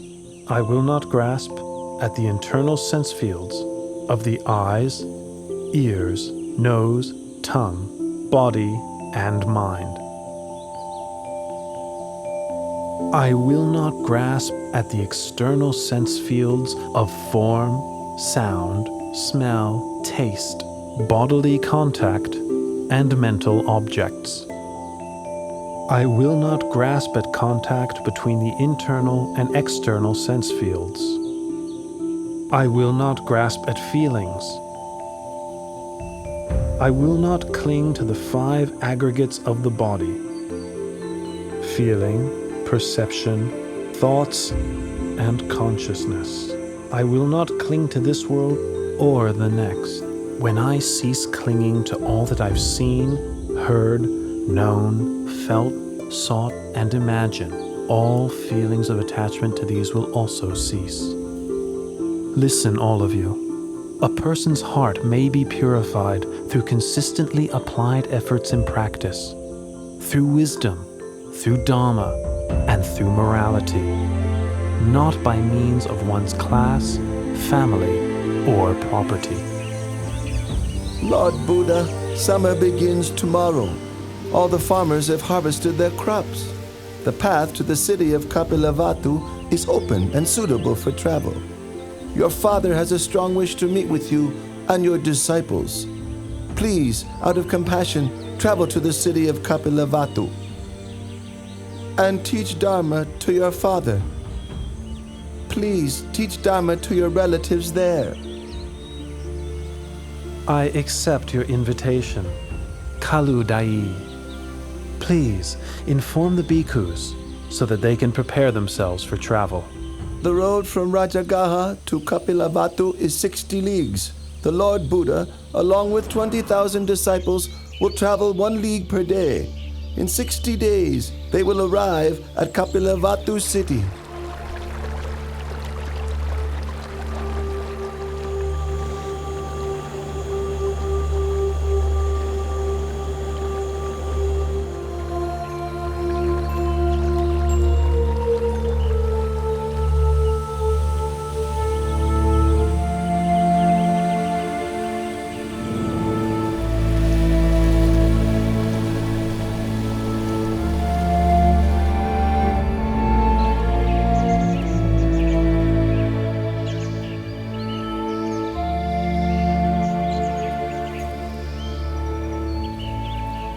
My relatives chose this banyan grove to build Nigrota Monastery as an offering to the Buddha.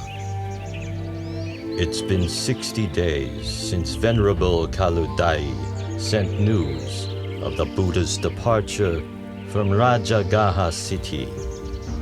My relatives are waiting here to greet him. The Lord Buddha and 20,000 bhikkhus have arrived, Your Highness!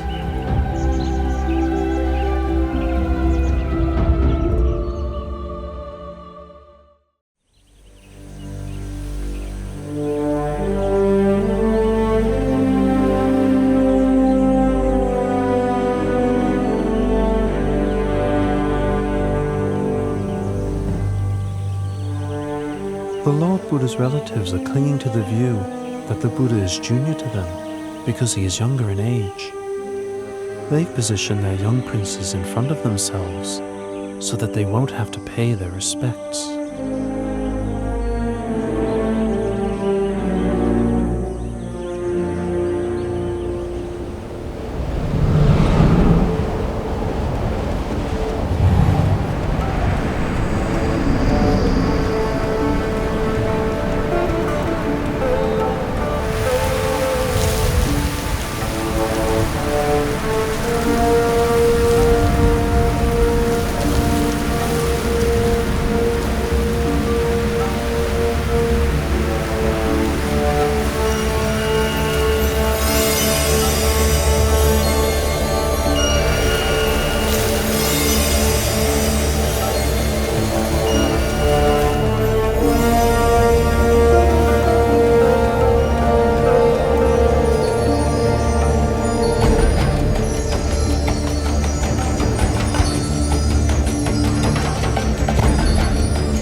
When my son was newly born, and the Sita the hermit bowed to him, at that time I also paid homage for the first time.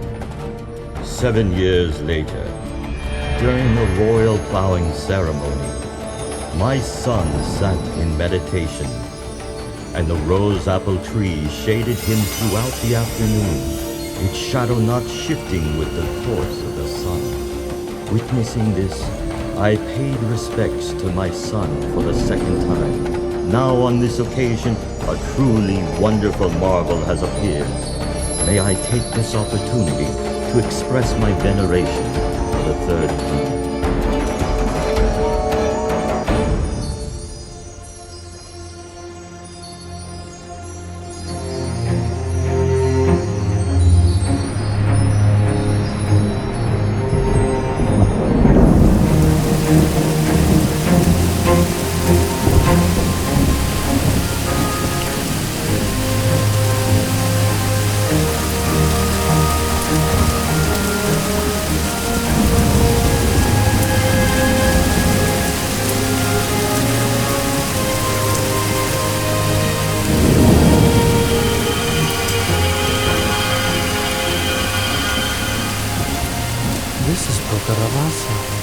The red rain. Unlike ordinary rain, it soaks only those who wish to be soaked by it. For those who wish to remain dry, every drop will roll right off, just like water drops roll off of a lentil field.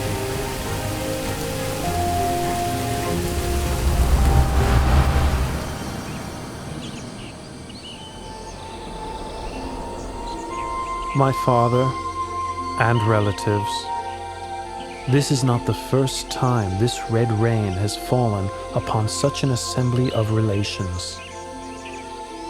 In the past, when I was born as Vesantara, Pokaravasa also rained down on a congregation of myself and my relatives.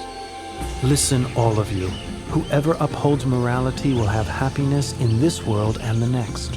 Whoever upholds morality will be blessed with riches and good fortune. Whoever upholds morality has an unobstructed path to nirvana. Therefore, may you all uphold the purity of morality.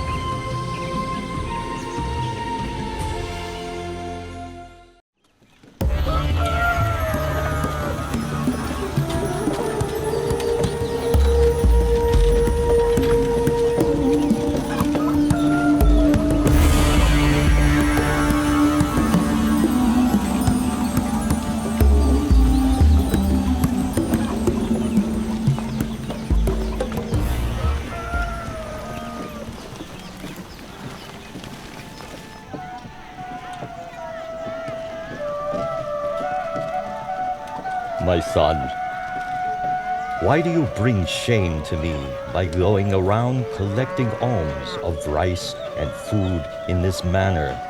You are of royal lineage, an heir to my throne.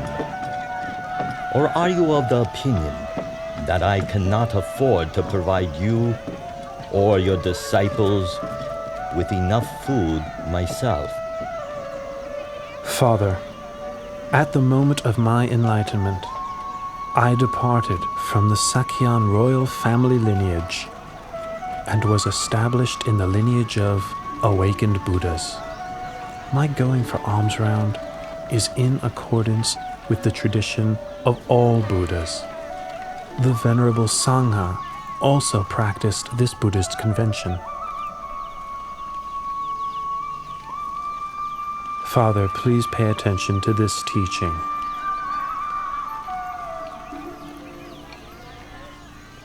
When a person clings to and indulges in form, feeling, perception, mental formations, and sense consciousness, that person is bound by the snare of Mara and burdened with the whole mass of suffering. When such a person doesn't cling or indulge in these, that person is freed from the snare of Mara and released from the whole mass of suffering.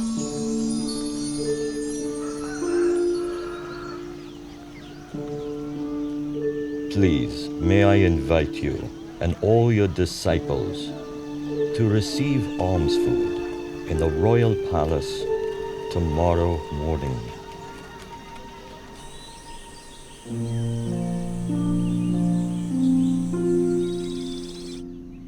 In the 3 days since your arrival in the palace, myself and Queen Mahabhajapati have listened to your teaching and developed in the Dharma more and more each day.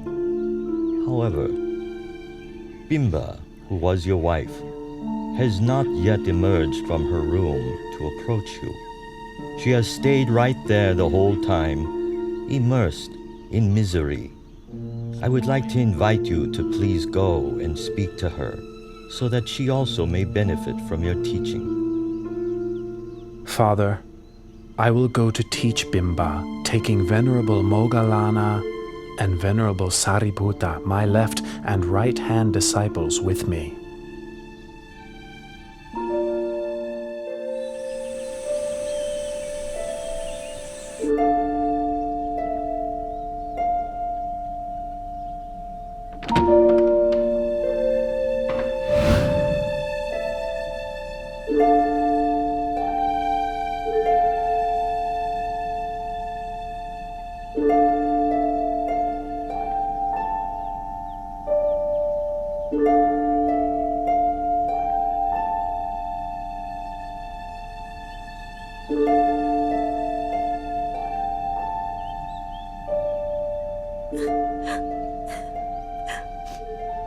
Why have you been so unkind to me, your wife?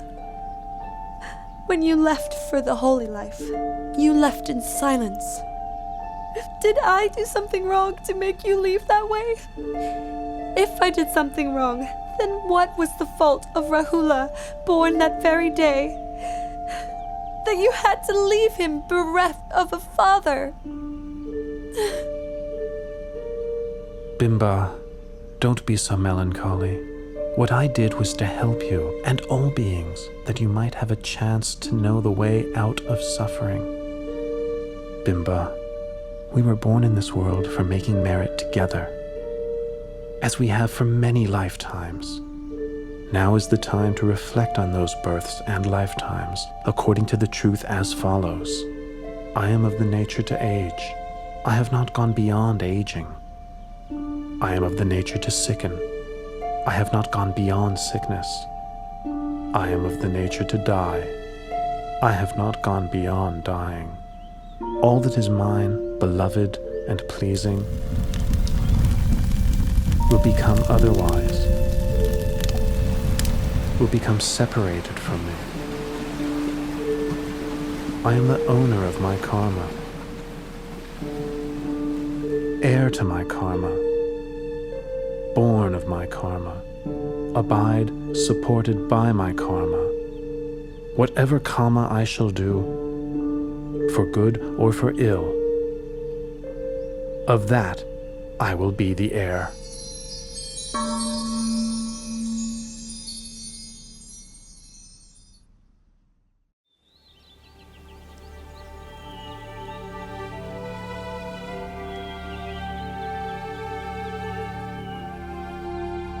My mother tells me that you have great treasures, you have great wealth. But since ordaining, you have no desire for royal wealth. As your royal successor, I wish to request my inheritance, which is mine by right. External treasures bind one to the round of death and rebirth on the wheel of samsara. Better to give the noble treasure, that is, the most excellent internal treasure, instead of worldly wealth. Rahula, I have the most excellent noble treasure to offer you. Sariputta, release Rahula from worldly suffering and bestow him with noble treasure by ordaining him a samanera.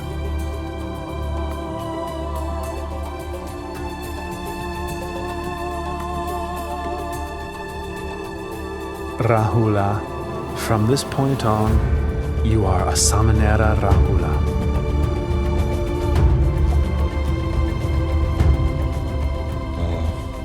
When Siddhartha left the palace and sought Buddhahood, I expected that Nanda would remain to inherit the throne. But then the Buddha took Nanda off to ordain. That left only my grandson, Rahula, who might succeed me. Then the Buddha ordained Rahula as well. If I don't do something, soon the whole Sakyan clan may go forth.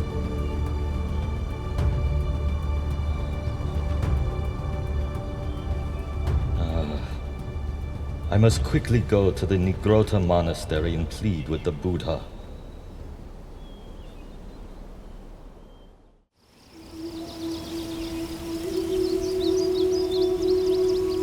Please, Lord Buddha,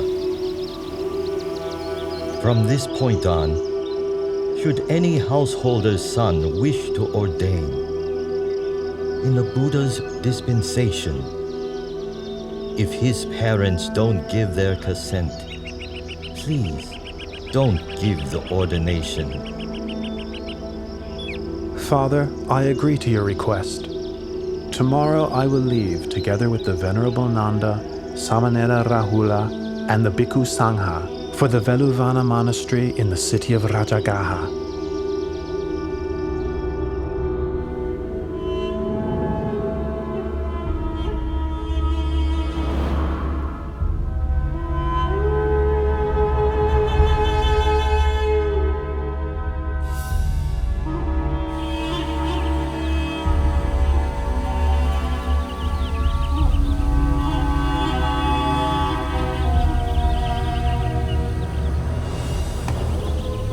Nanda.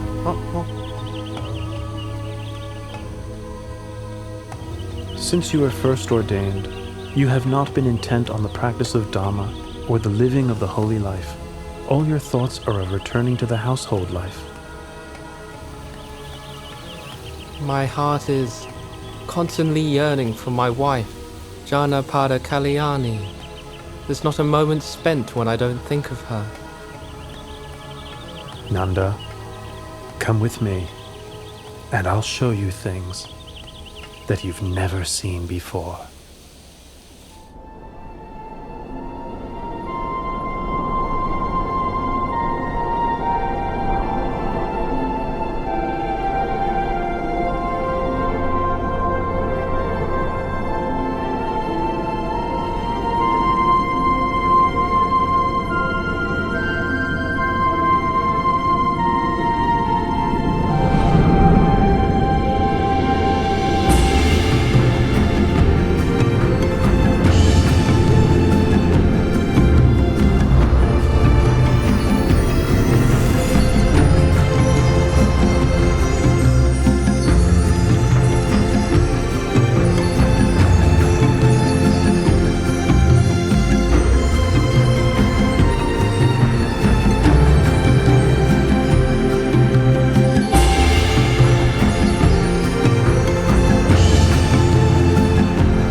Nanda, those are Apasara goddesses in heaven. What do you think about them? Every one of those Apsara goddesses is beautiful in face and form. I can think of nothing to compare them with. Even my wife, Janapada Kalyani, has not half their beauty. Nanda, can you see that what you thought before to be exceedingly beautiful now pales in comparison to greater beauty? Yes, Lord Buddha, I can see.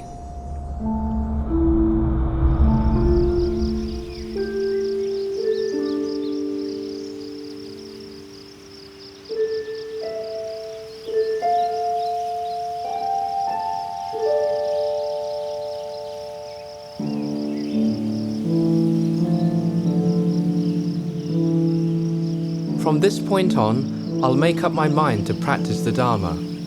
I'll live the holy life without letting my heart be obsessed with Janapada Kalyani ever again. I've now seen for myself that there are countless goddesses in heaven, many times more beautiful than her.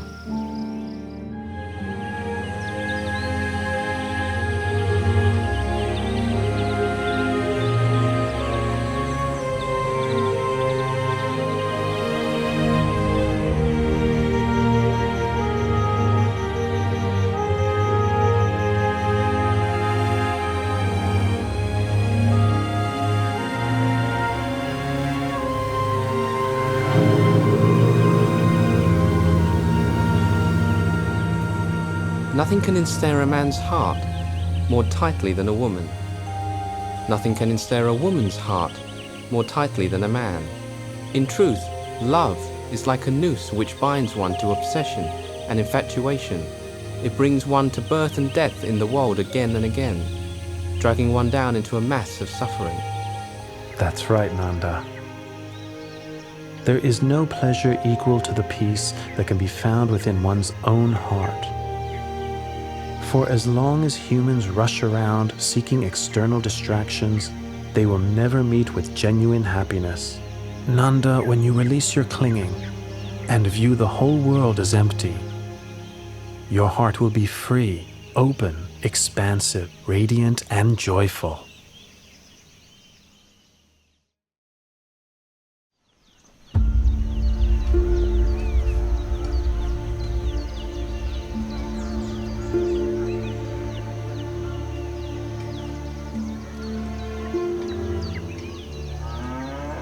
Uttara, why did you send someone to ask for such a large sum of money from your father? I am your husband. I would have given it to you myself. There was no need to bother your father. Dear husband, since our marriage, I have had little opportunity to make merit. I wanted the money to buy food to offer to the Lord Buddha and his disciples. I asked my father for the money because he shares my faith in the Lord Buddha.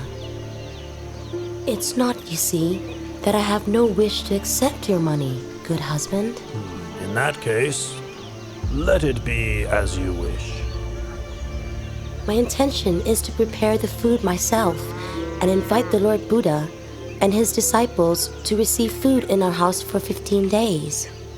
In that case, let it be as you wish. And I am afraid that during that time, I will be unable to perform all my wifely duties. In that case, let it be as you wish. I've heard that here in Rajgir, there's a courtesan called Sirima, whose beauty is renowned throughout the city, although few men get to enjoy her charms because her fee is so high. For these 15 days, I'm going to hire Sirima to take my place as your wife. In that case, let it be, as you wish.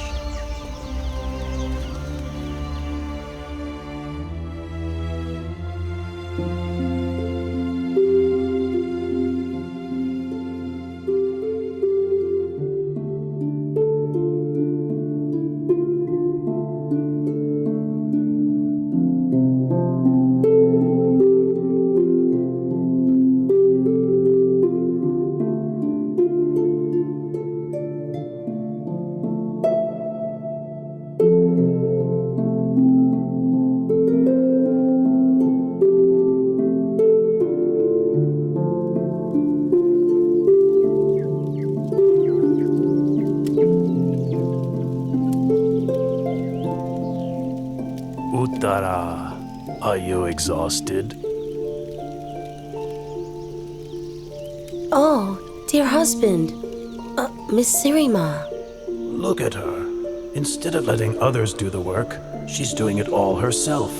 Her face is dirty, her clothes are all soiled. She should be relaxing in a way fitting of her station, and instead she's finding ways of tiring herself out. Look at him. How heedless and indulgent he is. He thinks he's so rich that he has no need to make merit? Ah, how very foolish he is.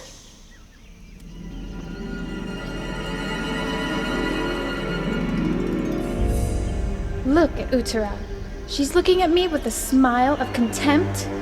It's as if she's scolding me with her eyes. It's sickening. I'm not putting up with this. You, Uttara, look at me. You want to fight? Well, you're gonna get what you want.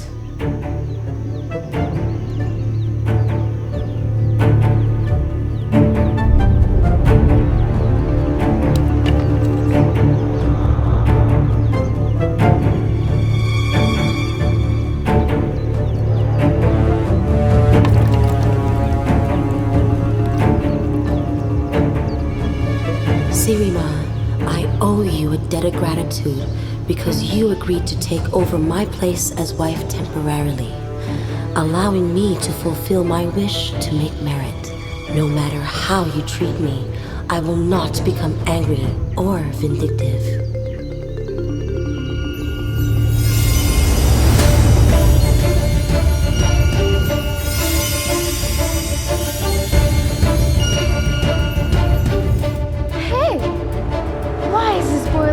Unable to hurt her. Hey! This prostitute is dared to attack our employer! Come on! Let's get her! Yeah, let's get her! Come on, guys, let's go! All of you, don't hurt her. Sirima is like a friend to whom I owe a debt of gratitude. I am not angry with her.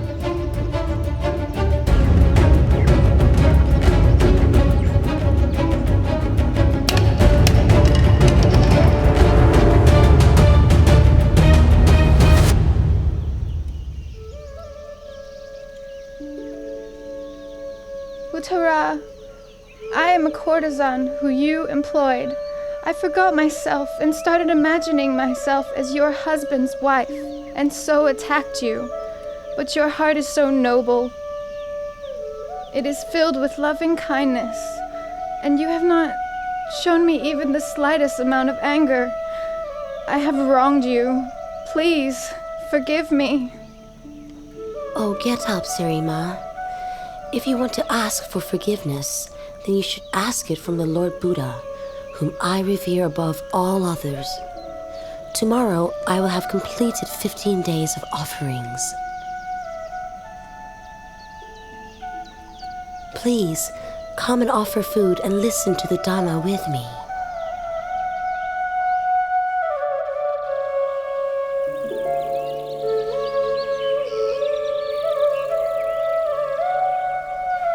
A person should overcome anger with non-anger, overcome evil with goodness, overcome stinginess with generosity, overcome careless speech with words of truth.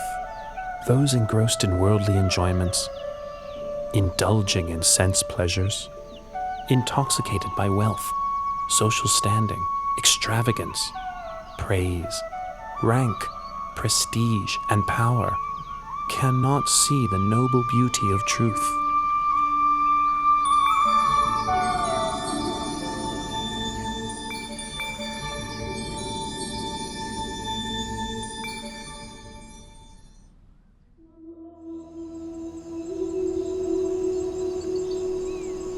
Oh, she's still so young and beautiful, too young to die.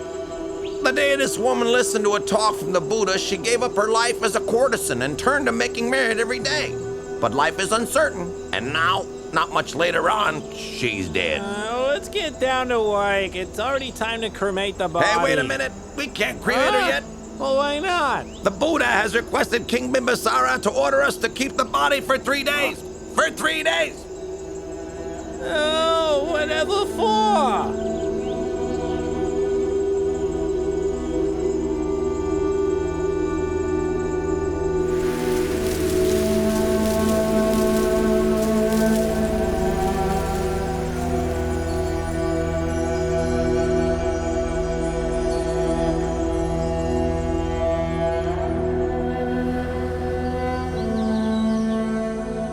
When Sirima led her life as a courtesan, all the men in Rajgir were infatuated with her.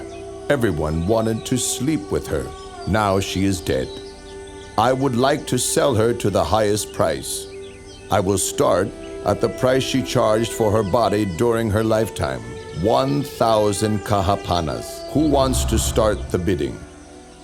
How? Sirima's been dead for 3 days. Her corpse is starting to decay. The fluids are flowing out of her body. The smell of the corpse fills the whole cemetery. Somebody would have to be crazy to buy the body. Hey! King Bimbisar is reducing the price to 900 kahapanas. 800! Ha ha! 800 kapanas for a rotten 700! Half the original price, and still no one is making a move? 100 kahapanas. If nobody is going to buy this corpse, then I will give it away for free.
It is the nature of all conditions to arise, persist for a while, and then pass away. Investigate the impermanence of all conditioned phenomena. The tears of beings wandering through samsara are beyond measure. The bones which are laid down upon this earth cover it without gaps. This is something that is truly sobering to know. One who is still attached to forms, sounds, tastes, odors, and physical sensations cannot find liberation from this world.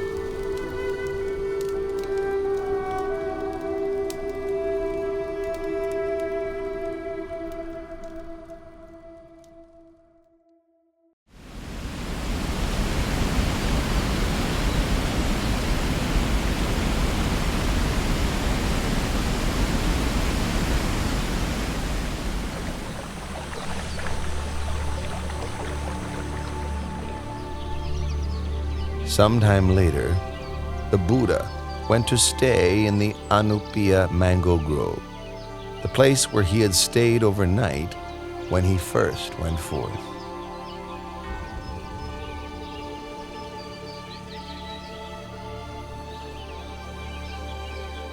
Five Sakayan princes, Prince Badiya, Prince Anuradha, Prince Ananda, Prince Bagu, and Prince Kimbila, along with Kolian Prince Devadatta, and a barber named Upali, approached the Buddha and asked for ordination.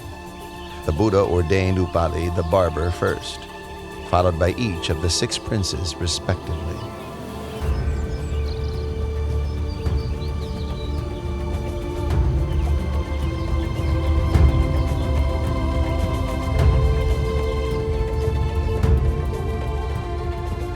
Not long after their ordination, Venerables Upali, Badiya, Anuruddha, Bagu, and Kimbila attained arahantship.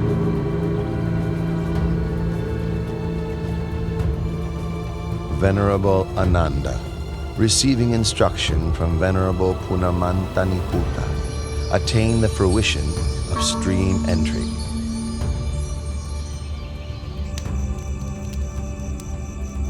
Venerable Devadatta achieved only the mundane attainments of various psychic powers.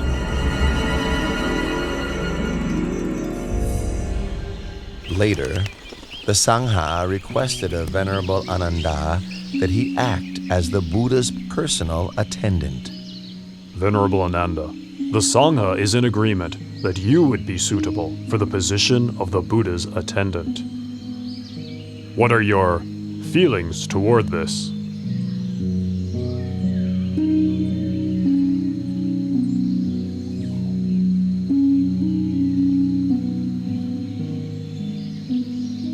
O Lord and great teacher, I am ready to serve and attend to you.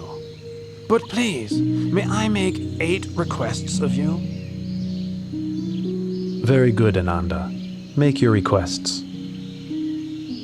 My 8 requests are as follows. 1. May the Lord Buddha not give me good quality robe cloth.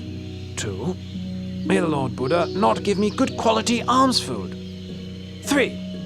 May the Lord Buddha not have me stay in the same dwelling as himself. 4. May the Lord Buddha not have me accompany him on meal invitations.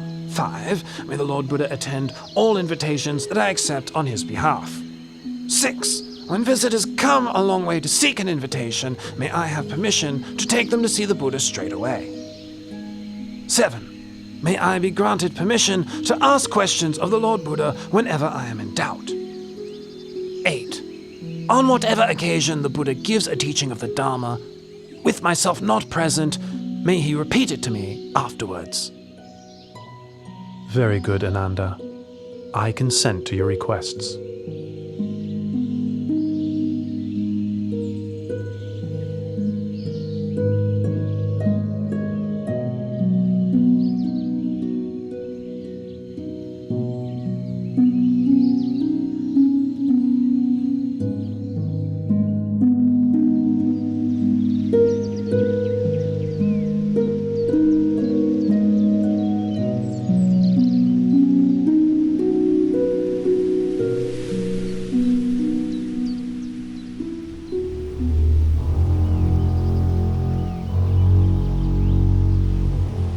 I am from the royal clan.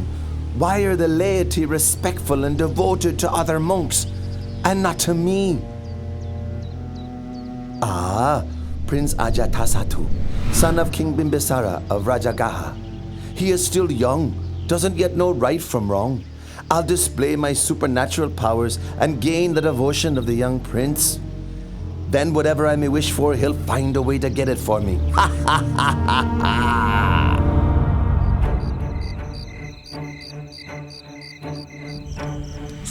Sir! Who are you? What do you want with me? Don't harm me!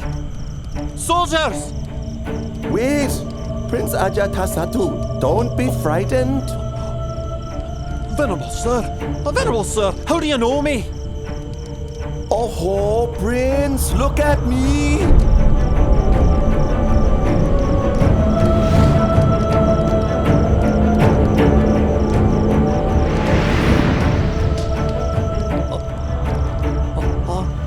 Venerable sir!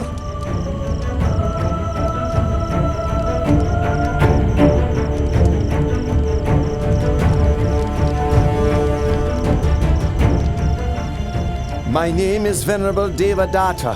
I wish you no harm. I am here to help you.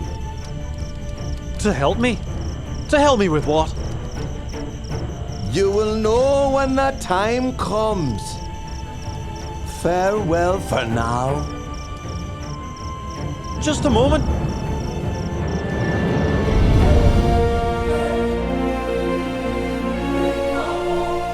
I displayed my supernatural powers, and Prince Ajatasattu gained great faith in me. Now, whatever I may wish for, he gives to me. What a suitable leader I would be for the Sangha.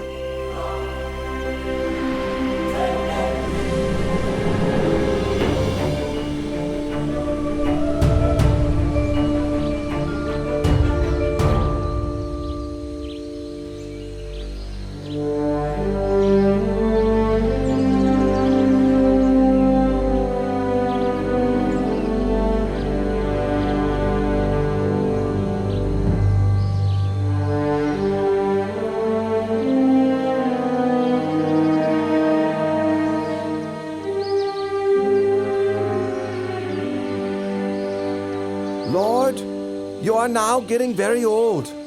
It's time for you to lay your duties down. I request the burden of leading the Sangha. Please make the matter known to all the bhikkhus. From now on, I'll take over your teaching responsibilities.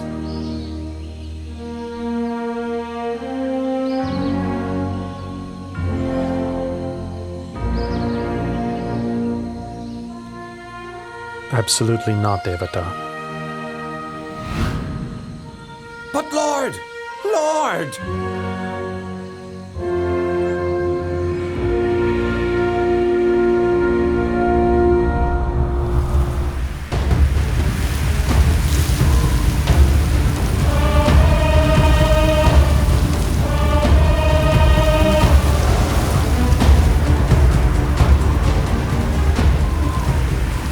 The Buddha humiliated me in front of all the monks. Then he enacted the Pakasaniya Kama, preventing the other monks from speaking to me or meeting with me. From this point on, I'll set my mind on bringing him to destruction. He can't do this. He can't do this to me. Your Royal Highness, please think it over. Even though you have now inherited the throne as you wished, you must still execute your royal father.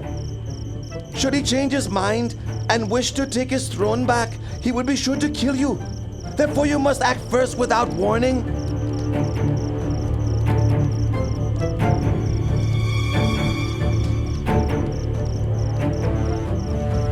That could be arranged. I'll keep him imprisoned until his life comes to an end. It's your decision, Your Royal Highness.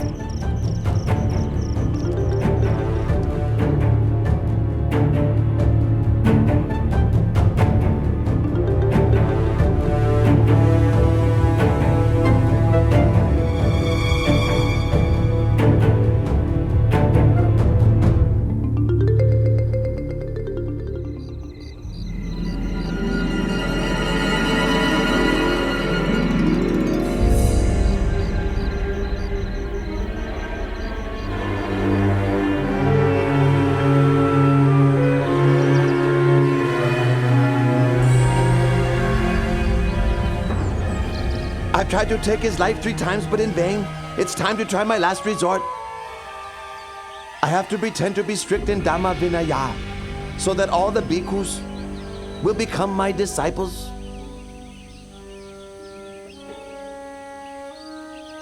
In order that the bhikkhus in the Buddha's dispensation may inspire greater faith of the lay people, may I request that the Buddha approve the following 5 rules to establish strict practice guidelines for all monks. Number 1. A bhikkhu must live only in the forest, not in a town or village. Number 2. A bhikkhu must live only on food given on alms round. Meal invitations are not to be accepted. Number 3. A bhikkhu must wear only rag robes. He must not accept an offering of new robes. Number 4. A bhikkhu must live only at the foot of a tree, not in a man-made construction. Number 5. A bhikkhu must not eat any kind of meat. Should any bhikkhu break any of these rules, he must face punishment. What does the Lord think about these rules? Devata, I deny my permission. This Dhamma Vinaya is not slack in its rules. What you are asking for would create inconvenience for all bhikkhus in terms of maintaining their livelihood. Let all these observances be voluntary. As for the rule against eating meat, I allow meat which is pure in 3 aspects: not seen, heard, or suspected, to have been killed specifically for the sake of oneself. My bhikkhus, who do you think is superior? My rules are stricter, aren't they? Whoever agrees should come and live with me. Devata, don't do this. Breaking up the Bhikkhu Sangha is a very heavy, evil karma. From this day on, I am no longer your disciple. I'll be carrying out formal acts of the community only with my own monks. Whoever agrees, follow me.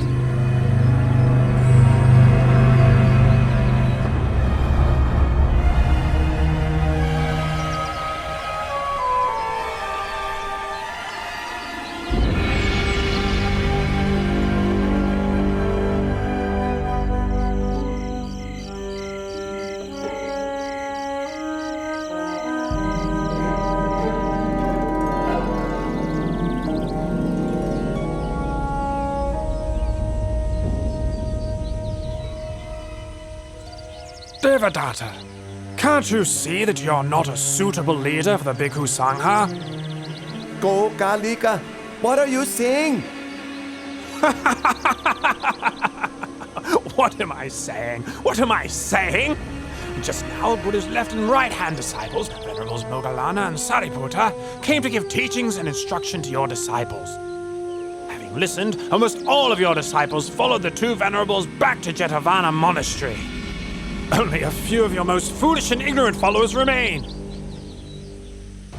Gokalika, it's impossible! It's impossible! Impossible. Impossible.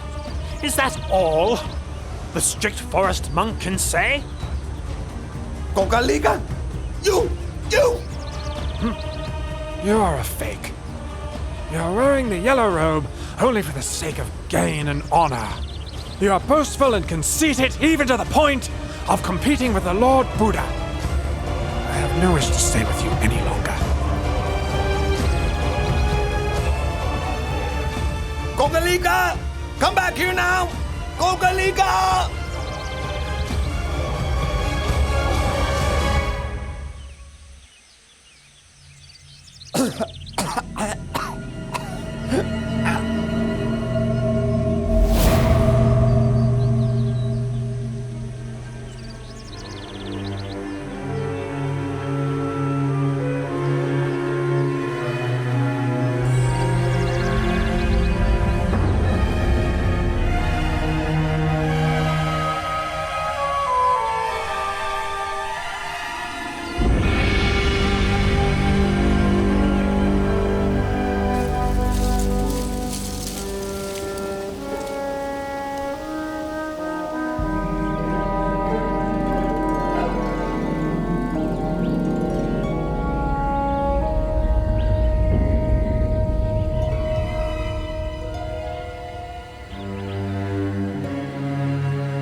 I've been seriously ill with no improvement for a long time. It must be because of my offensive and injurious behavior towards the Buddha. But in return, the Buddha has nothing but loving kindness toward me, expressing not even the slightest ill will or resentment. Now, coming to the end of my life, I'd like to seek out the Lord Buddha in order to ask for his forgiveness. Monks, be quick and take me to Jetavana Monastery.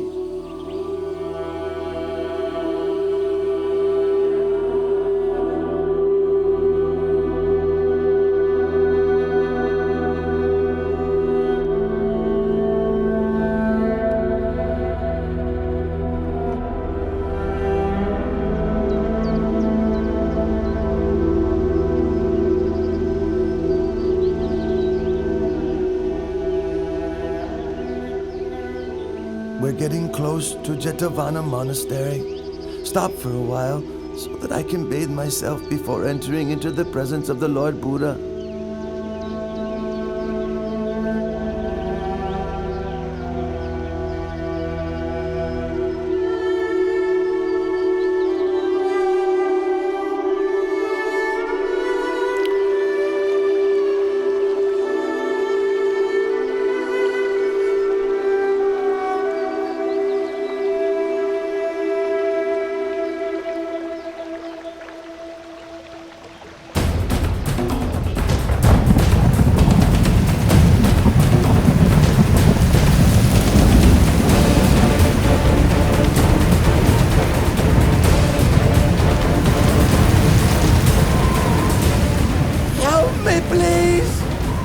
Oh Lord, help me, please!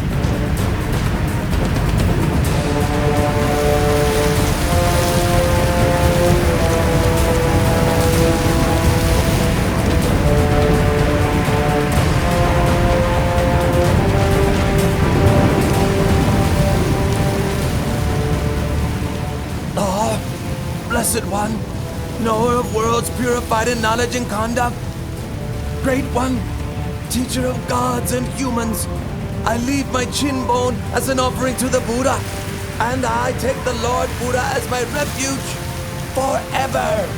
I take the Lord Buddha as my refuge forever!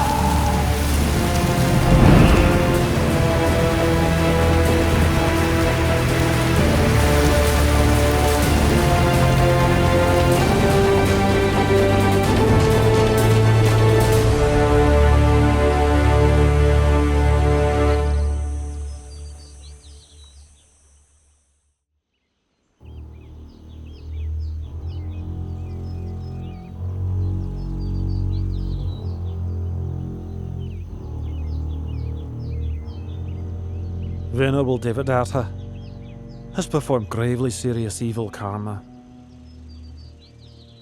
Even coming so close to Jetavana Monastery, he still was unable to catch a glimpse of the Lord Buddha. Rather, he was swallowed up by the earth and sank down into hell. And I myself cooperated with him in committing a tremendous many evil deeds. I can't sleep at night. Dr. Shivaka, what should I do? Your humble servant thinks that your highness should go and approach the Lord Buddha in order to pay your respects and to ask for his forgiveness. You are right. Let us go together to pay our respects to the Buddha.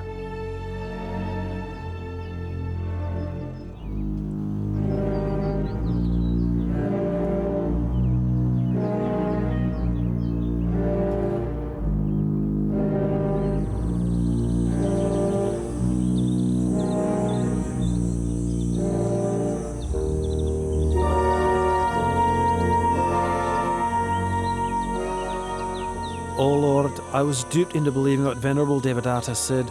I thereby committed gravely serious wrong actions which affected the Buddha. I now realize my mistake. Please, may I beg your pardon? Please forgive me. I promise I will never do unwholesome deeds like that again. Your Majesty, it is a timeless law that in this world, hatred can only ever be appeased by non-hatred. One who associates with fools is doomed to sorrow for a long time. One who is perfect in morality shines like a bright flame. One with mindfulness is happy and grows in the Dhamma at every moment. If a king rules with Dhamma, all his citizens will be happy. Bhikkhus, all conditioned things are of the nature to arise, persist for a while, and then pass away. Therefore, we should consider such things as impermanent, uncertain, unreliable. The tears of beings who wander from birth to death on the wheel of samsara are countless. Their corpses pile up to cover every inch of the earth. It's such an enormous pity, and worthy of sadness. Those who cling to attachment to the forms, sounds, smells, tastes, and touches of this world have not the slightest chance of ever going beyond it. I declare myself as a Buddhist lay practitioner and take the Triple Gem as my refuge for the rest of my life.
The king has no alternative but to receive the heavy results of his terrible deed, murdering his own father.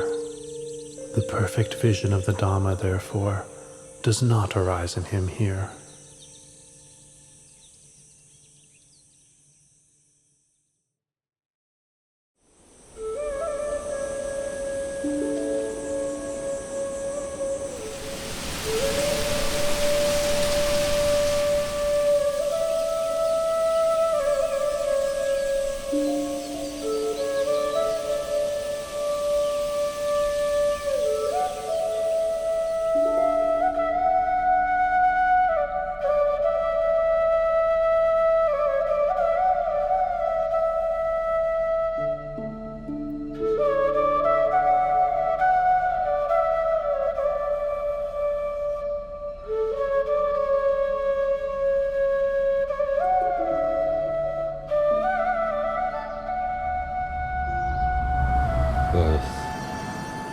aging, sickness, death. Greatness, striving, struggle, conceit, suffering. Your Majesty, the Lord Buddha has arrived at the royal palace.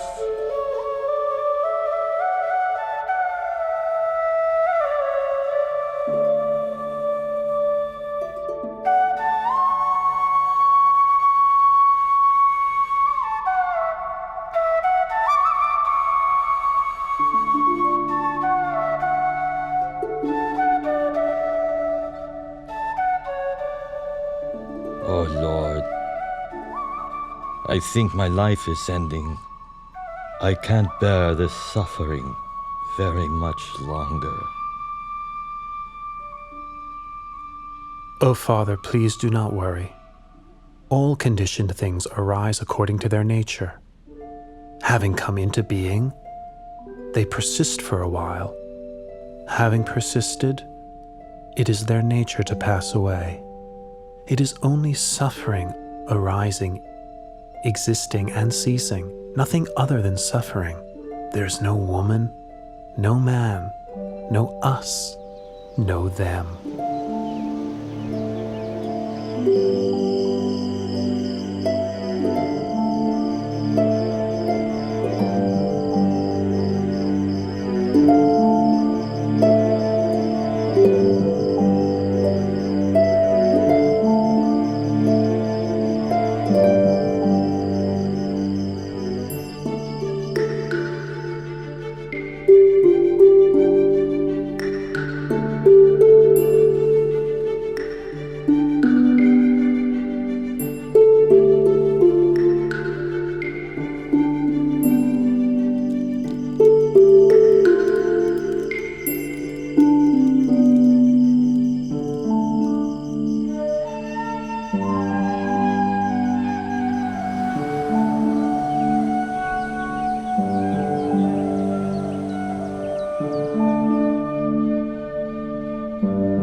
Throughout the last 7 days, Lord Buddha, you have taught me the Dharma day and night.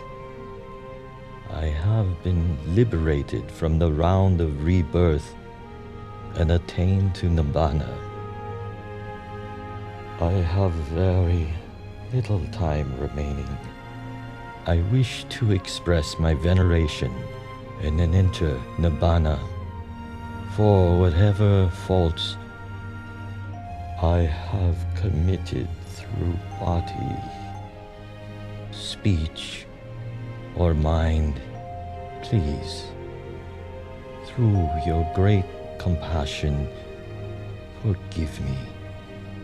Now, I ask your permission to take my final leave and let me pass into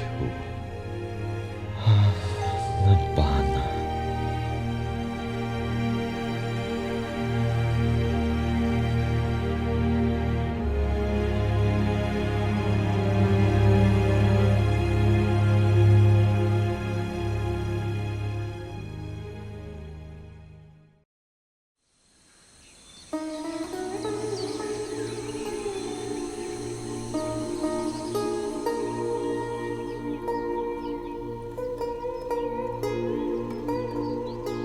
have asked for ordination from the Lord Buddha 3 times, but he has not yet given his permission.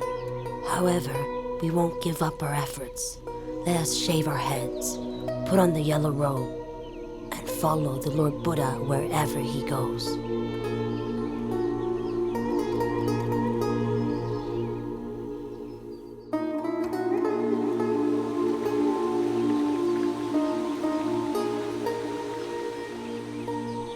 Oh Lord, if women were allowed to ordain in the Buddha's dispensation, could they attain to the level of arahantship?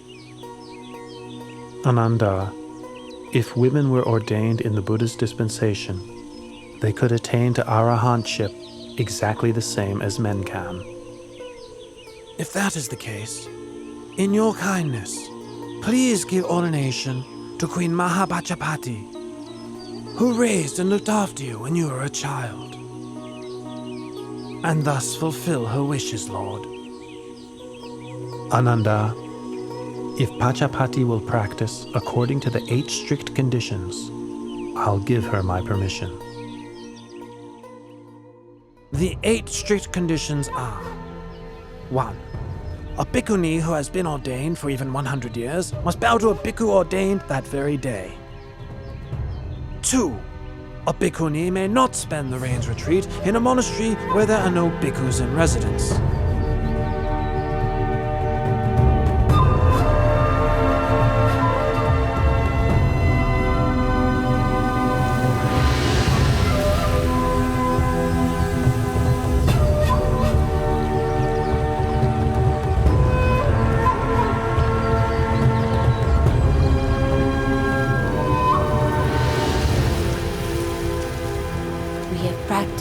8 strict conditions for the period of 2 rains retreats.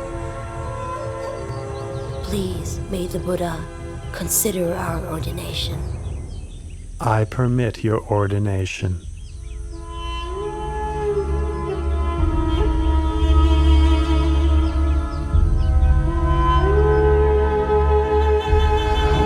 After their ordination, Pajapati Bhikkhuni and the Sakayan Bhikkhunis practiced mental cultivation with great determination until each of them had attained to arahantship.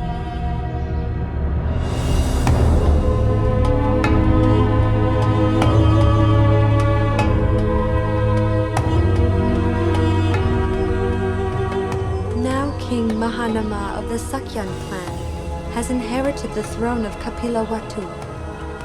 It goes to show how unstable and impermanent even kingship is in this world. Prince Siddhartha, my husband, relinquished the royal throne without a second thought when he went forth. My relatives, my son, and even Queen Mahapajapati Gautami have followed after him and ordained. That being the case, it is best for me also to relinquish material comforts and ordain in the Buddha's Dhamma Vinaya.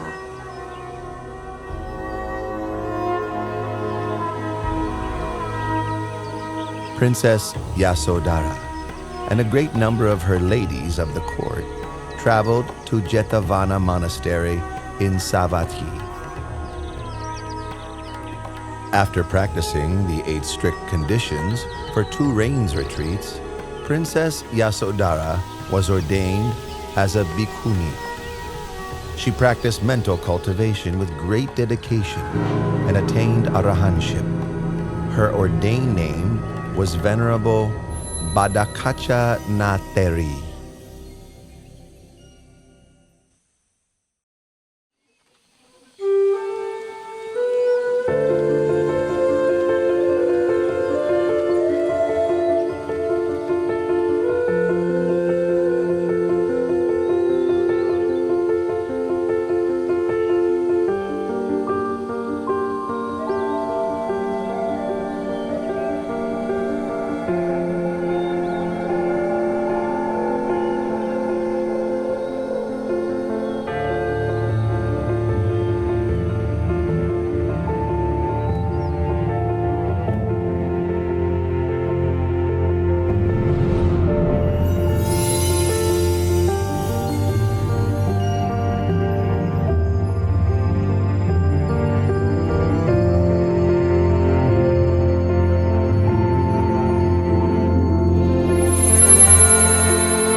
Having performed the twin marvel, the Buddha arose from his crystal seat and stepped forward with his right foot.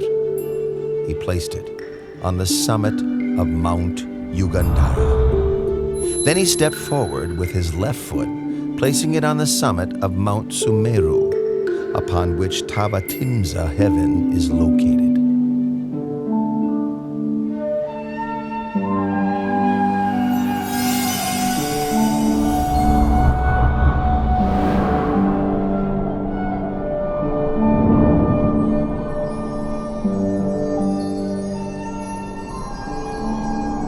With his third step, the Buddha ascended into Tavatimsa heaven.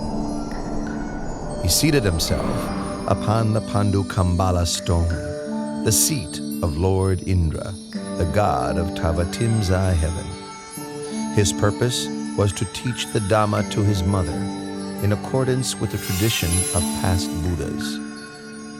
Delighted, Lord Indra and the host of Tavatimsa heaven gathered before the Buddha to hear his discourse. Tell me, have you seen my mother? O Lord, your mother was reborn, Santusita Devaputa, in the higher realm of Tusita. I will quickly go and invite your mother down.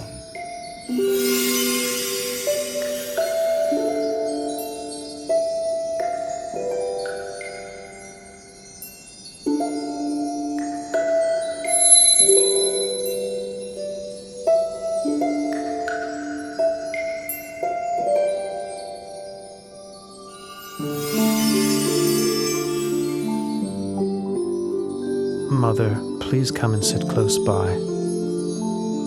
The kindness you showed me in your past life was great beyond measure. As an expression of my gratitude, may I take this opportunity of teaching you the Dhamma during the 3-month range retreat here in Tavatimsa, so that you may attain the path, fruit, and nirvana. Mother, please listen. Ignorance and craving lead a person to rebirth. Agitated, their heart rushes around within samsara. For as long as the aggregates come into being, the supposition of a being is also there. In truth, such conditioned things are not worthy to be called a being. There is only suffering which arises, and suffering which decays and ceases. Aside from suffering, nothing arises. Aside from suffering, nothing ceases.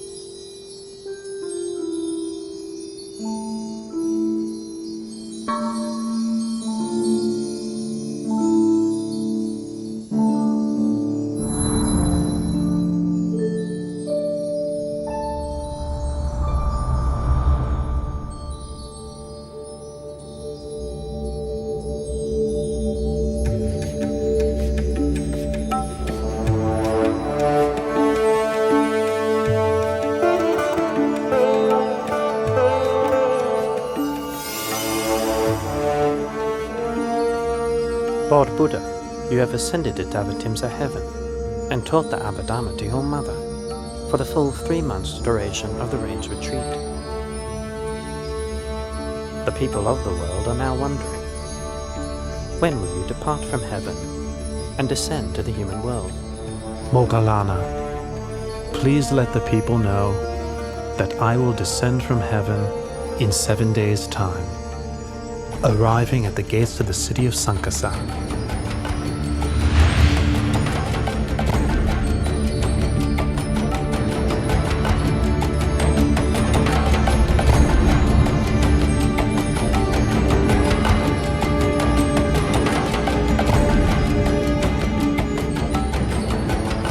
This is the last day of the rains retreat. I will create 3 heavenly staircases for the Lord Buddha's descent from the heavenly world.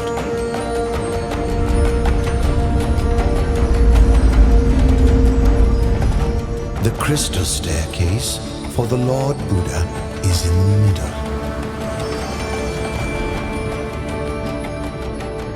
The golden staircase on the right is for myself and the other deities.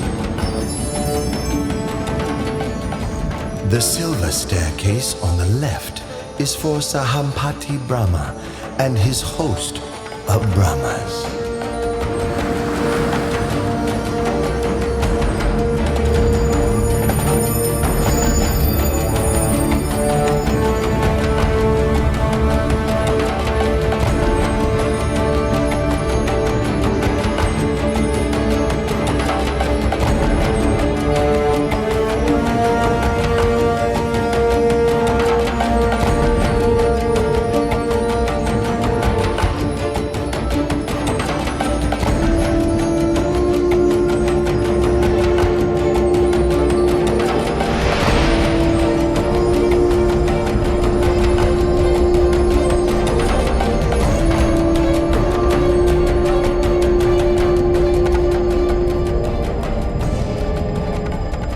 As he descended from heaven, the Buddha performed the marvel called Loka Vivarana, making the realms of heaven, earth, and hell visible to all.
Having revealed this amazing sight, he stepped down to earth at the gates of the city of Sankhasa.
Oh, this renunciant has a very noble appearance, fitting to be a great man. Here in Kuru, it's very hard to find a husband suitable for my daughter, Magandia, but today I found one. Venerable sir, my name is Magandia. I have a daughter who I would like to get married. But here in Kuru, I can find no suitable husband. And then I saw you today. I am very pleased by your appearance. Please accept my daughter as your wife. Oh, and don't worry that she's ugly or unattractive. There's nobody in this whole country more beautiful than Magandia. Please wait here.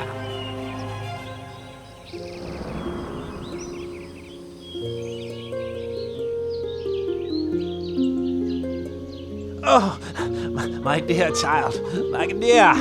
Oh, I'm exhausted. Hurry up. Make yourself as attractive as you can. Now, right now. Quickly, my daughter.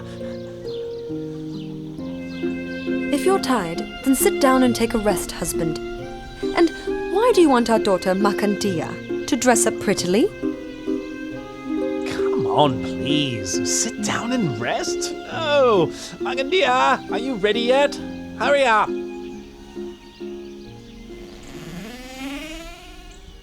I'm ready, Father.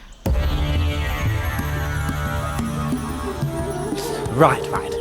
Go quickly. I've met him. Met who?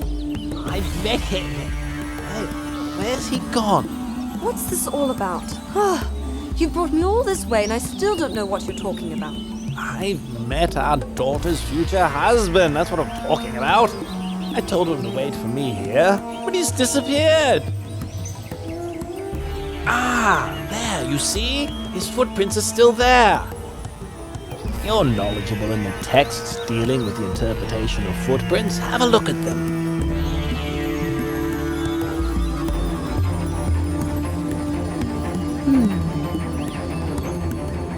Two footprints that exactly match in this way are the footprints of a great being. They show that he is beyond craving, beyond anger, beyond delusion, without defilement. Such a one is not interested in household life. No defilement? What? Every man likes beautiful women. Let's see what happens when he sees our daughter. The main thing is to find where he's gone to.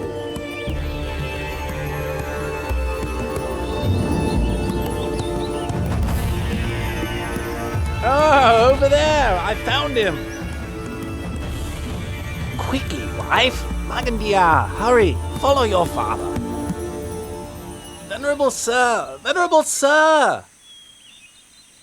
Venerable sir, this is my wife.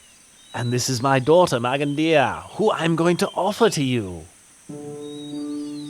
Brahmins, I rejected sensual pleasure on the day of my enlightenment. I've seen the root cause of your existence, karma. You arise from sensual thoughts.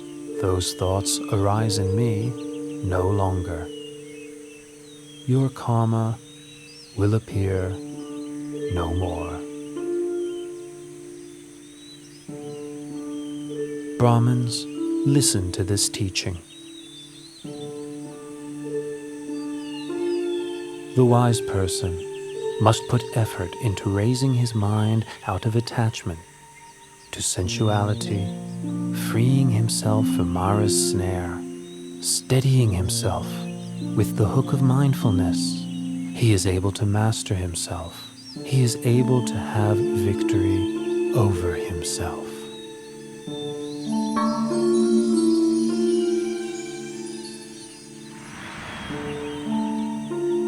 Your teachings have illuminated the path ahead for us both.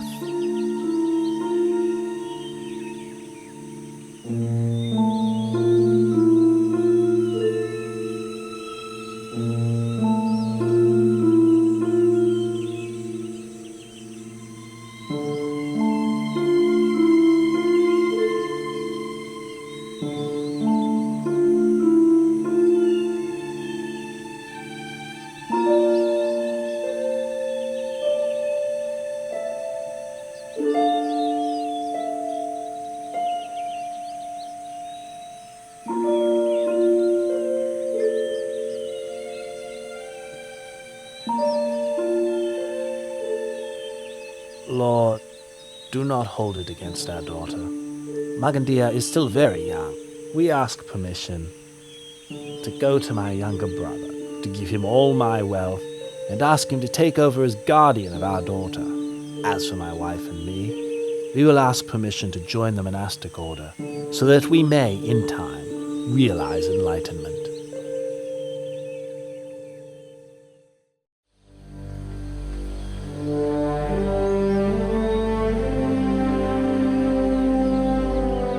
My name is Varanja Brahman. I am the ruler of this town of Varanja.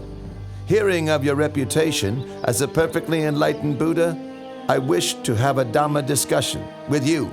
But why is it that when I, your senior in years, arrive here, you make no gesture of respect? Don't rise up to welcome me, and don't invite me to sit on the same level as you. Varanja Brahmin, in this world or in any other world, I have not yet met anyone superior in Dhamma to me to whom I should make a gesture of respect, stand up to welcome, or offer my seat. It's my view that your way of practicing and conducting yourself is quite tasteless. Brahmin, my way is indeed tasteless.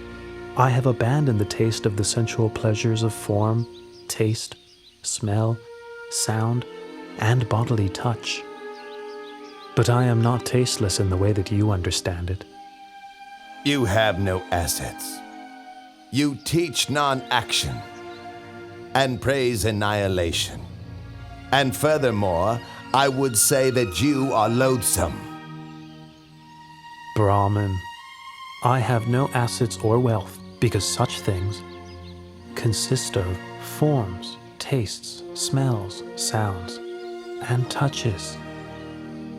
Venerable Brahmin, I teach non-wrong action, non-evil action by body, speech, and mind. I praise the annihilation of lust, hatred, and delusion. Brahmin, loathsome is bodily misconduct, verbal misconduct, mental misconduct. I loathe all that is evil and unwholesome.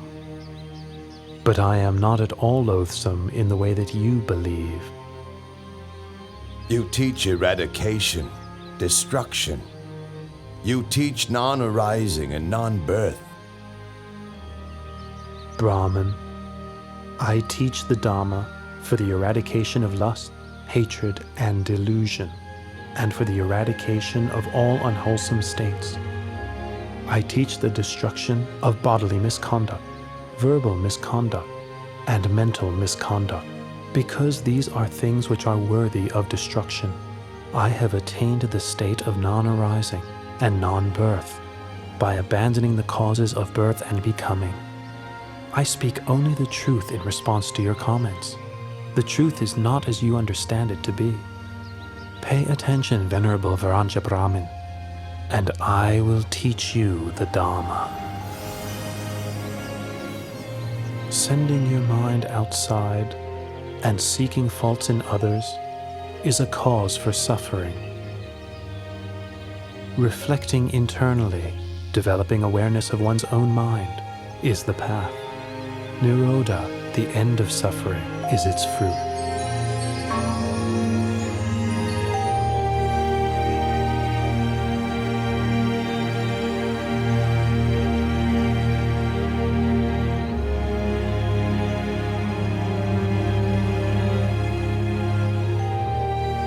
The Dhamma teaching you have given has illuminated the way for me.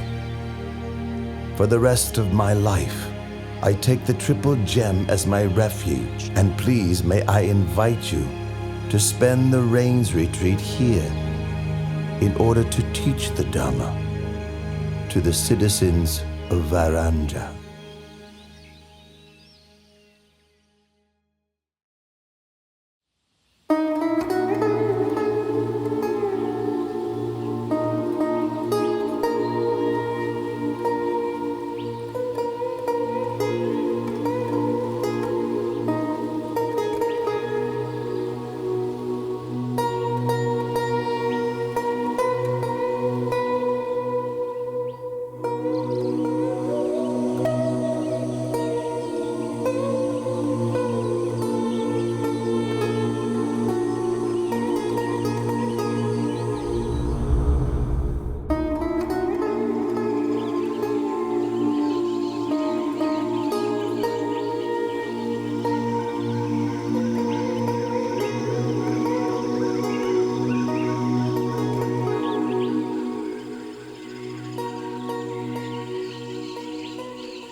Now, come out where I can see you right now. Otherwise...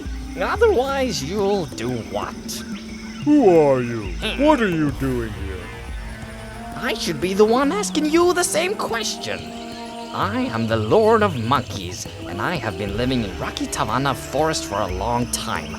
And you, what are you doing here? I am Palilayaka, the Lord of the Elephants.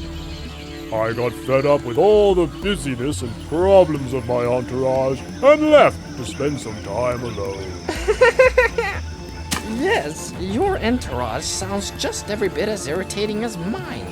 You say you are the Lord of the Elephants, but then why are you wandering around spying on a human? This one is not like other human beings. He bears the marks of a great man. From the moment I saw his bearing and the graceful, peaceful way he moves, I felt full of faith and inspiration.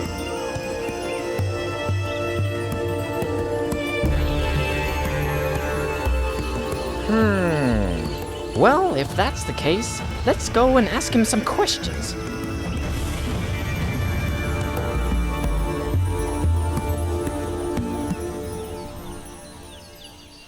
Did you know that the Lord Buddha has left the Gositarama monastery?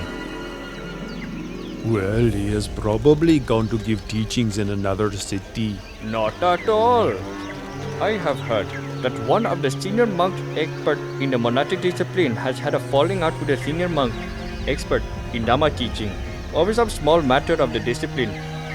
Not only that, but students of the two senior monks have sided with the teachers so that the quarrel has spread, and now there is a major conflict. It got so bad that even when Lord Buddha himself admonished the monks and urged them to give up their conflict, they wouldn't listen, and so he left the monastery alone. That's terrible. Those monks are really stubborn and intractable. How long will it be before we will be able to hear the teachings from the Lord Buddha again? That's the point. The monks' dispute means that all the rest of us aren't able to listen to the Lord Buddha teach. The Lord Buddha must be fed up with the disobedient monk. From now on, we shouldn't make any more food offerings to them. Oh, good idea. Let's encourage all the other lay supporters to do the same.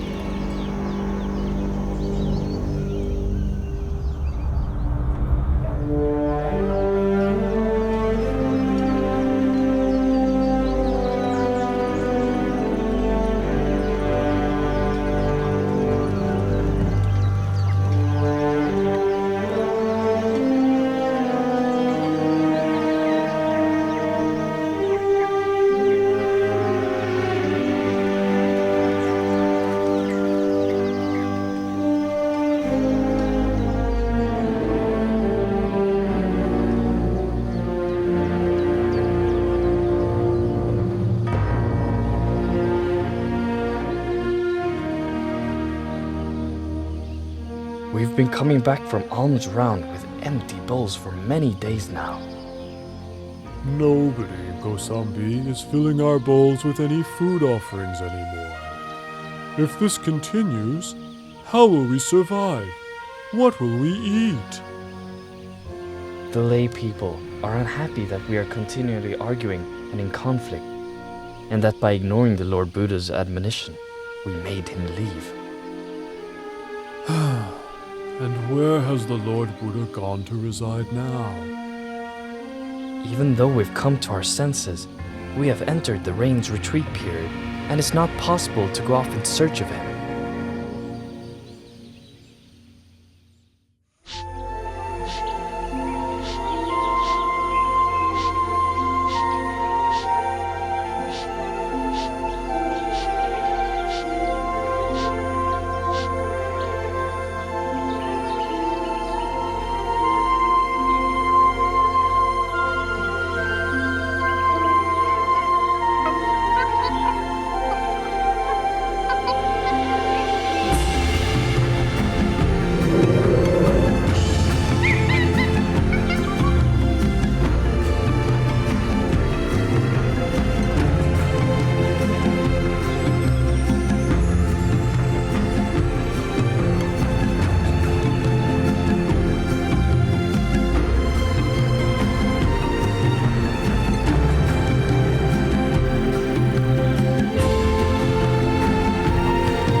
Venerable Ananda, I, Visakha, and my wife, along with all the wealthy families of Savatthi, have come to know that Lord Buddha is currently living alone in the forest. And so we wish to send an invitation to him, requesting that he graciously come to reside here in our city of Jetavana.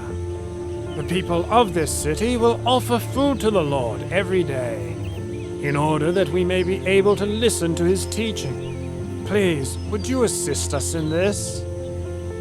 Do not worry, Anantapindika. I will see to it myself.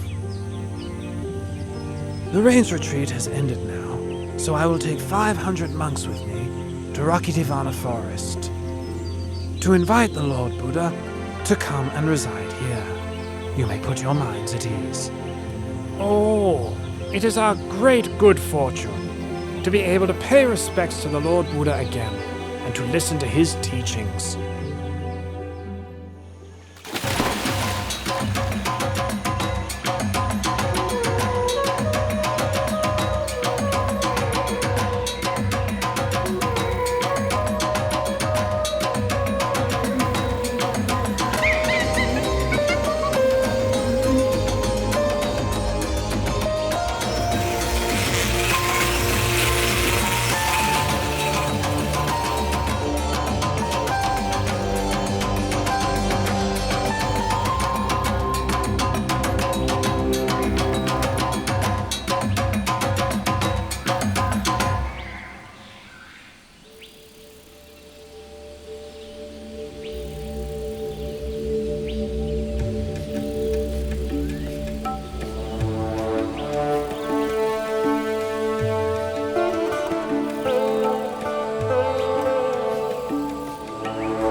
Palilayaka, that is Venerable Ananda, my personal attendant, and those monks accompanying him are my disciples.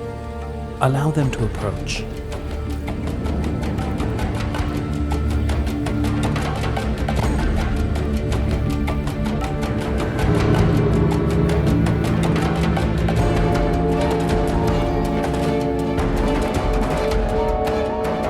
Lord of Elephants, Lord of Monkeys, allow me to kindly thank you for your service to me in looking after me in this forest. Now is the time for me to return to Jeta's Grove Monastery.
How many tens of thousands of years more must pass before another such great being appears in the world? It has been our great fortune to have had the opportunity to serve the Lord at such close quarters. What a great shame that the Lord has to leave after such a short time. It will be very unlikely that we will have such an opportunity again. We will probably never see the Lord again.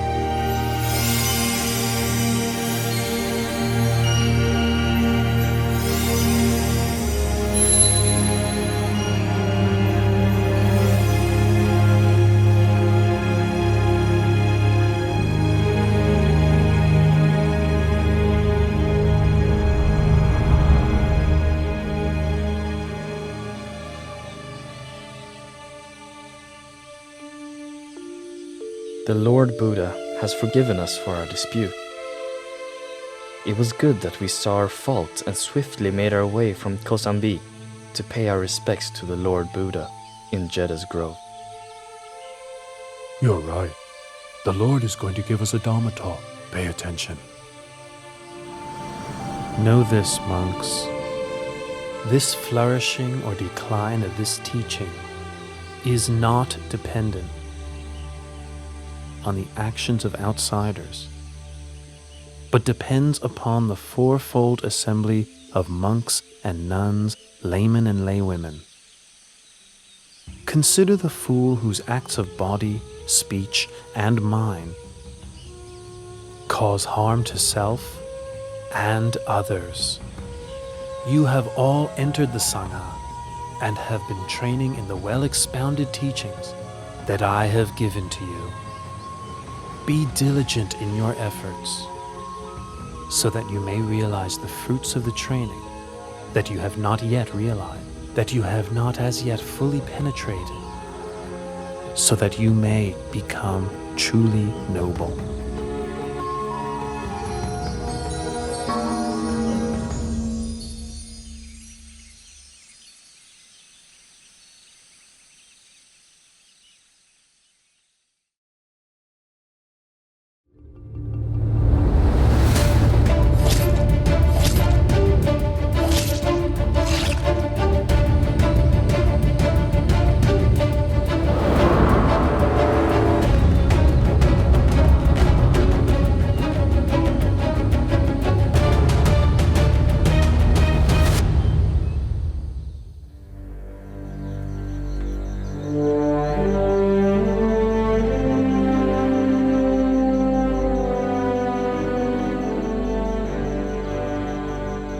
In a short time, Angulimala will commit matricide. He will kill his own mother. This is a very heavy karma, which prevents one from attaining to the path, fruit, and nibbana. But this outlaw does not kill with malicious intent. He does so out of ignorance. This being the case, he should still be able to attain to the Dharma. I'll help him to escape from the deadly snare of his own foolish mistake.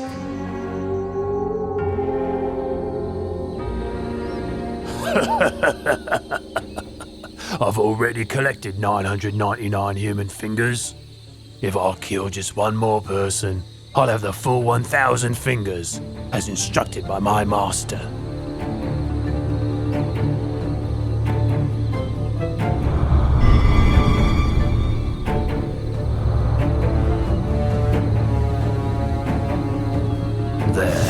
There's a recluse walking alone.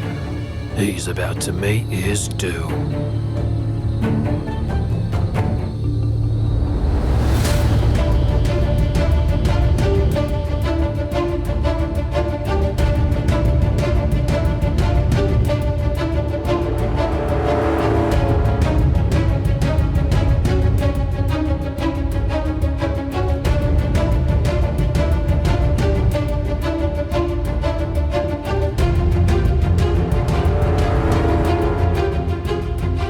That's strange.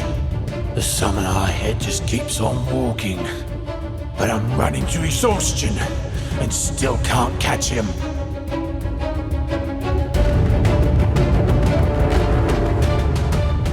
Oh. Stop there, summoner! Summoner, stop there!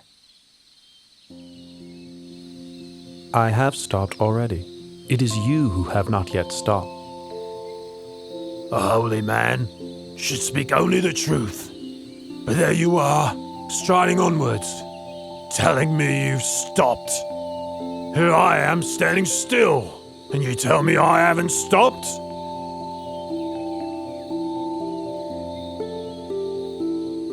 Ahimsaka, I have stopped.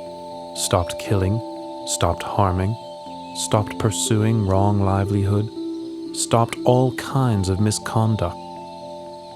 It is you who have not yet stopped. Not stopped killing, not stopped harming, not stopped pursuing wrong livelihood, not given up misconduct. You're still grasping your sword. How can you say you've already stopped?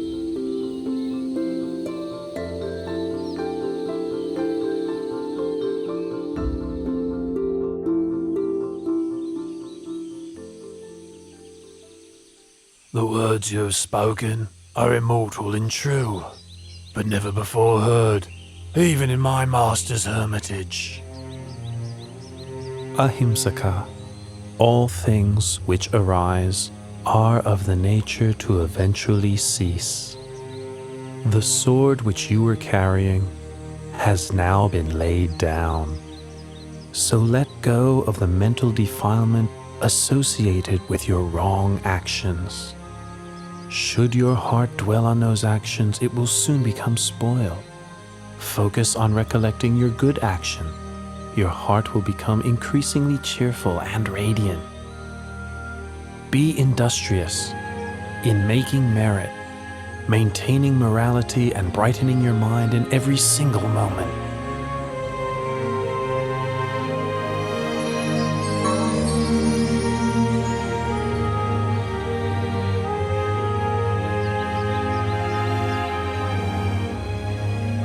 From now on, I devote myself wholly to Buddhism. Please give me ordination in your excellent dispensation. I agree to give you ordination. Follow me back to Jetavana Monastery.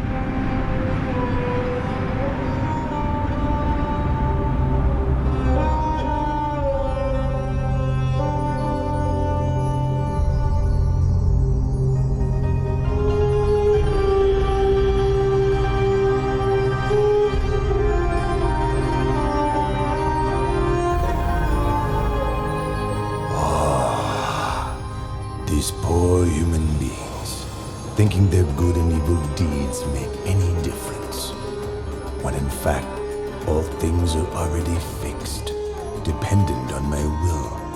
They are so ignorant. The Brahma god Baka has the wrong view. I will help him to see the truth of things.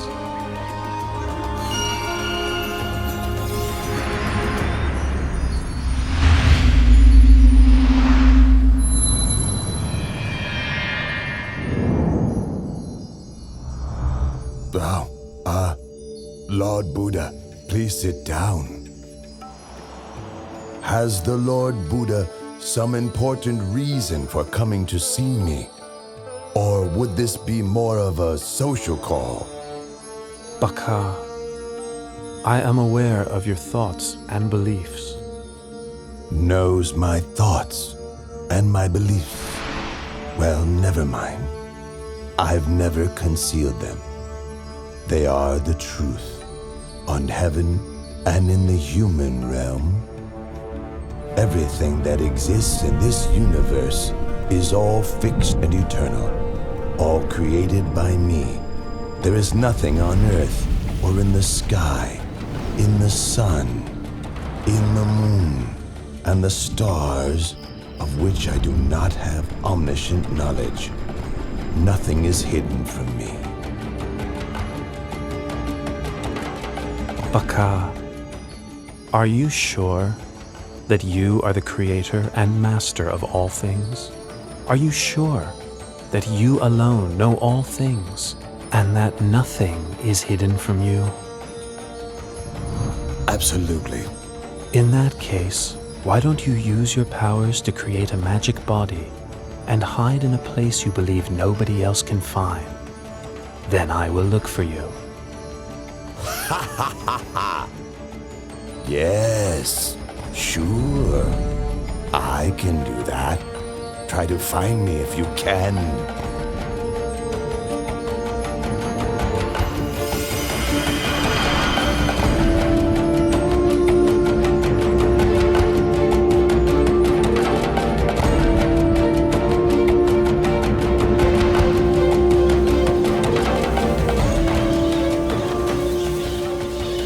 Baka, you want to be a bird, do you?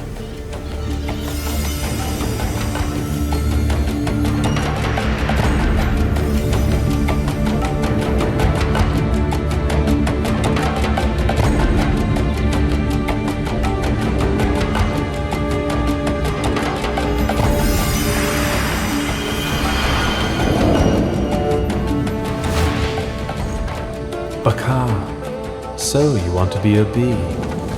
Is that why you're buzzing around the flower pollen?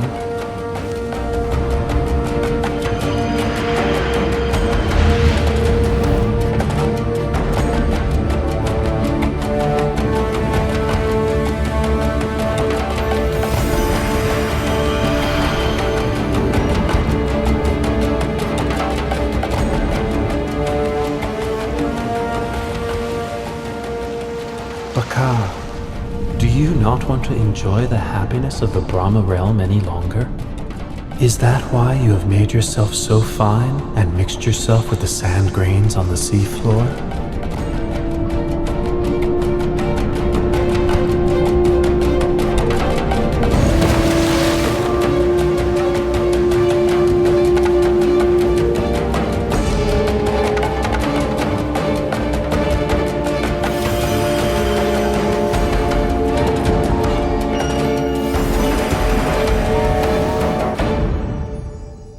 Lord Buddha, I grant that you are capable of finding me. But now it's your turn. If I can find you, then I will admit that you are the omniscient one. One more all-seeing than me.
All right, I give in.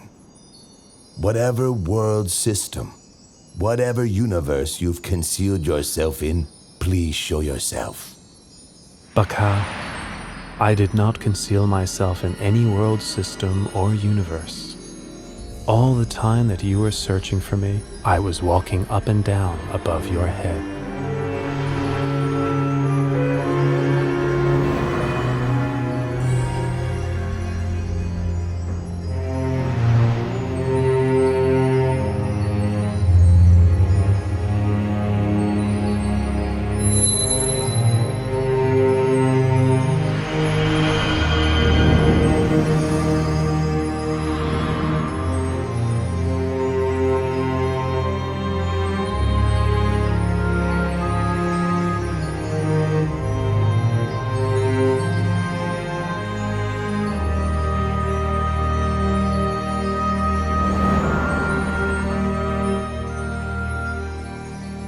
Lord Buddha, I offer my obeisance. The powers that you have shown to me exceed those of all the deities and Brahma gods. Baka, pay close attention to this teaching. The power and pleasures in this Brahma realm are very long-lasting. They encourage you to think that all things are permanent. In fact, all phenomena have the nature to arise, persist for some time, and then pass away. All things exist in dependence on causes and conditions. All beings are born of their actions, heirs to their actions, are related to their actions, have actions as their refuge, are owners of their actions. Whatever actions are performed, good or bad, we must receive the results.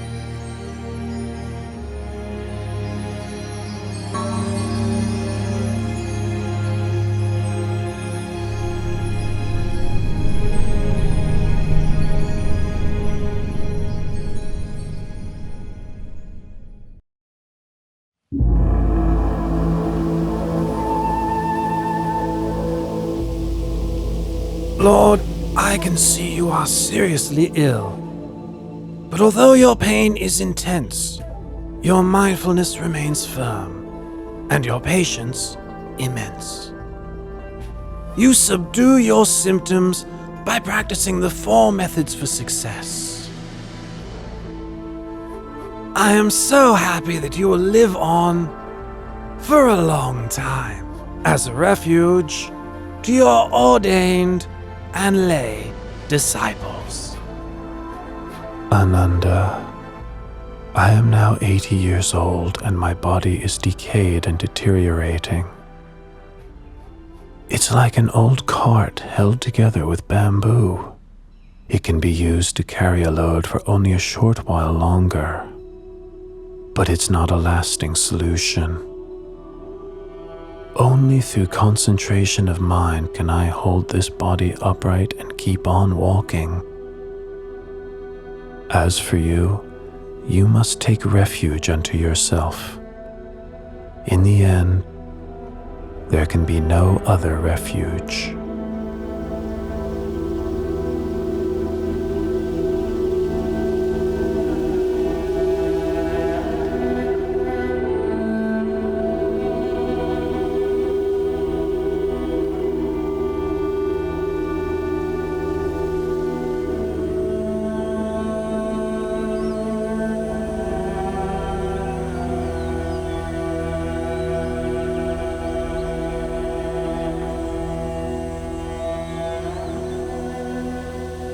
Ananda, the precincts of Baliwea Jettiya are peaceful and quiet.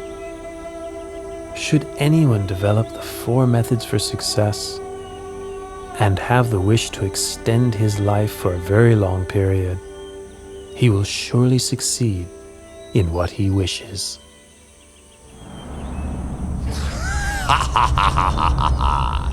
The Lord Buddha has displayed the light omen to Venerable Ananda, in order that Venerable Ananda might invite him to extend his lifespan and continue teaching the Dharma for a longer time. Don't count on it! I must obstruct Venerable Ananda's heart and prevent him from understanding so that he will remain silent and appear indifferent to the light omen. Ha ha ha ha ha!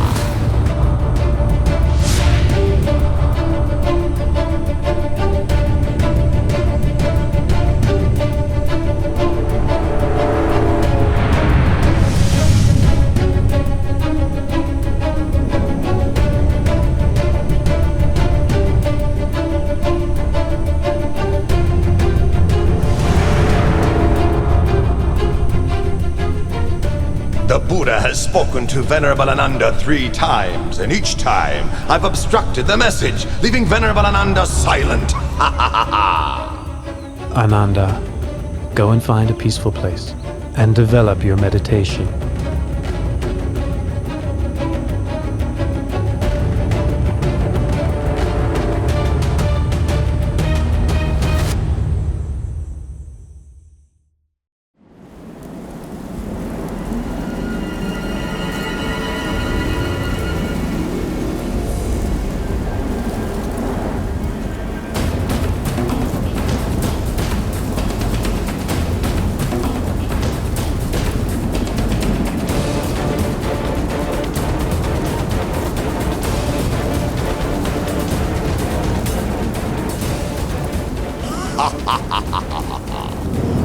remember that after you had attained enlightenment, you said that for so long as the assembly of ordained and unordained Buddhist men and women had not yet become established in Dhamma, humans and gods had not yet attained to the path and fruit, and Buddhism had not yet spread widely in all directions, you would not yet pass into Parinibbana. Well, now all your goals have been achieved. You may as well pass away this very day. Why trouble yourself further with benefiting sentient beings?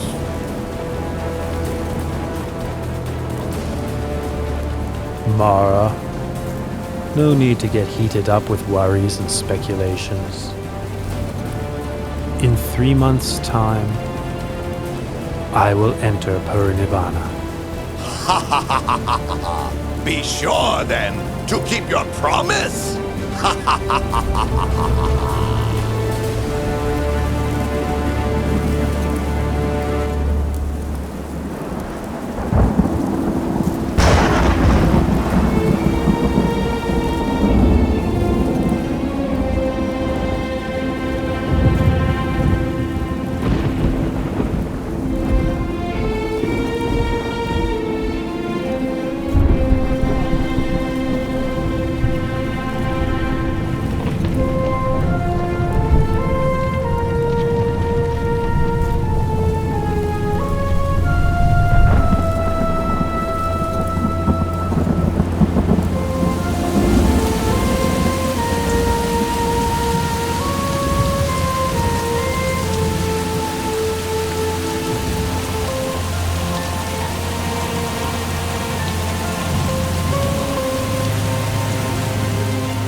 What was the cause of that sudden, unexpected earthquake?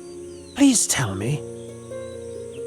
Ananda, there are 8 possible causes for such an earthquake. 1. Movement of the winds. 2. A person with psychic powers. 3. The Bodhisattva departs from the heaven of Tusita and enters his mother's womb. 4. The Bodhisattva is born. 5. The Buddha becomes enlightened. 6. The Buddha gives the first teaching, setting the wheel of Dharma in motion. 7. The Lord Buddha lets go of the life principle. And 8. The Lord Buddha passes away. I have now let go of the life principle. In 3 months' time, I will enter Parinibbana. This is the cause for the earthquake which just occurred. Oh, Lord Buddha, please live on to the end of this eon to teach the deities and humans. Lord Buddha, please live on to the end of this eon to teach the deities and humans.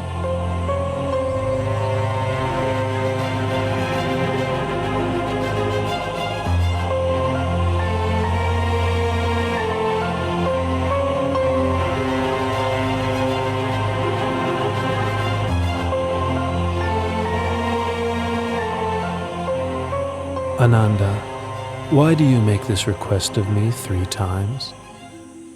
Oh Lord, you said that whoever develops the 4 methods for success, should he desire to extend his life for a long period of time, he would be able to do so. That's why I have just now pleaded with you 3 times. Ananda, I have displayed the light omen, giving you the chance to invite me to extend my life 16 times already. 10 times in the city of Ratchagaha, and 6 times in the city of Vesali. The 16th time was just now, in the precincts of Pawala Chetia. After which, I let go of the life principle. Had you made your invitation on any of these occasions, I would have turned it down only twice, and accepted the 3rd invitation. But now I have met with Mara and resigned to dying. That which the Tathagata has let go of has undone, abandoned. It is not suitable to ask that he take up such a thing again. Ananda, all conditioned things have impermanence as their very nature. Having arisen, they must eventually cease. Complete cessation is the fulfillment of happiness. Nothing can be compared with it.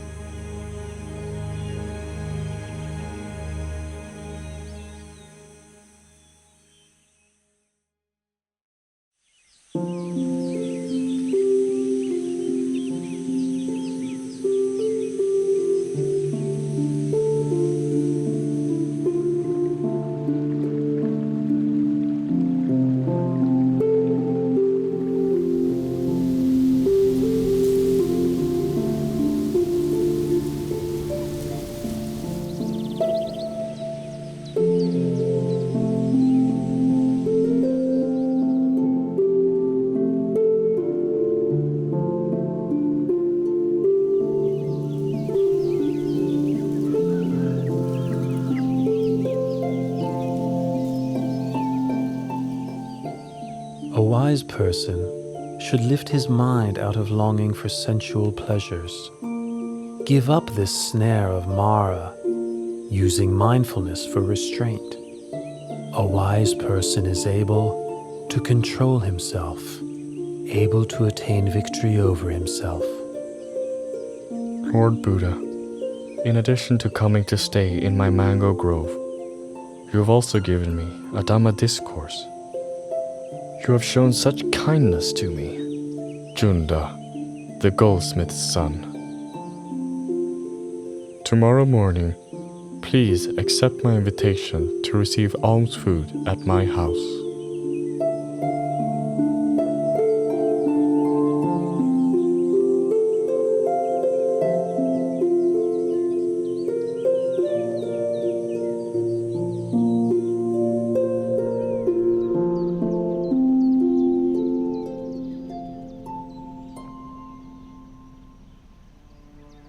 This dish is called sukaramatava. It is a fine and nutritious food. Please may the Lord accept it. Junta, this sukaramadava is food that has been prepared, especially for me, and is suitable only for me. Apart from mine, no stomach could digest it. I give you the remaining portion to please bury in the ground. And for my monks and disciples, please bring them food of another kind to eat. Yes, Lord.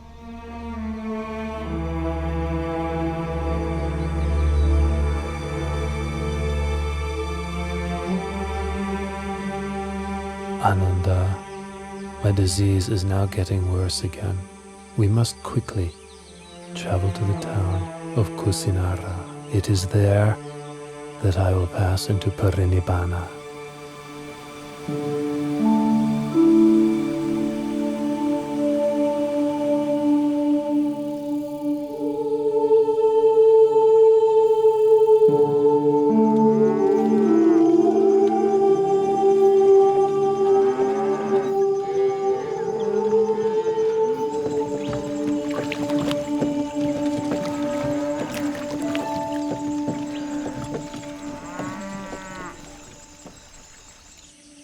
Ananda, let us stop and rest under this tree.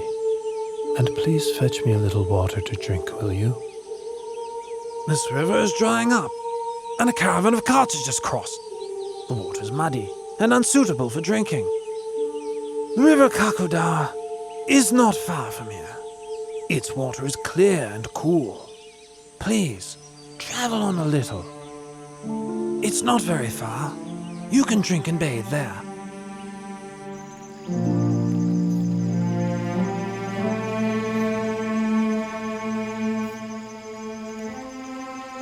Even though I advised the Buddha that the water is muddy and murky, he still says he will drink it. Well, the Buddha must have his reasons. This is the first time the Buddha has stopped for a drink mid-journey. Previously, he has never requested water before reaching his destination.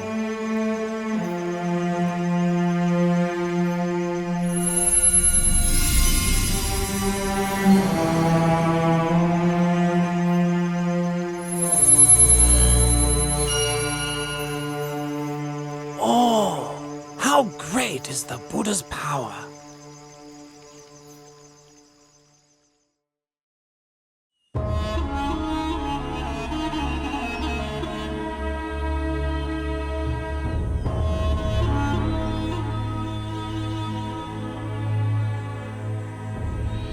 Lord Buddha, my name is Pukusa.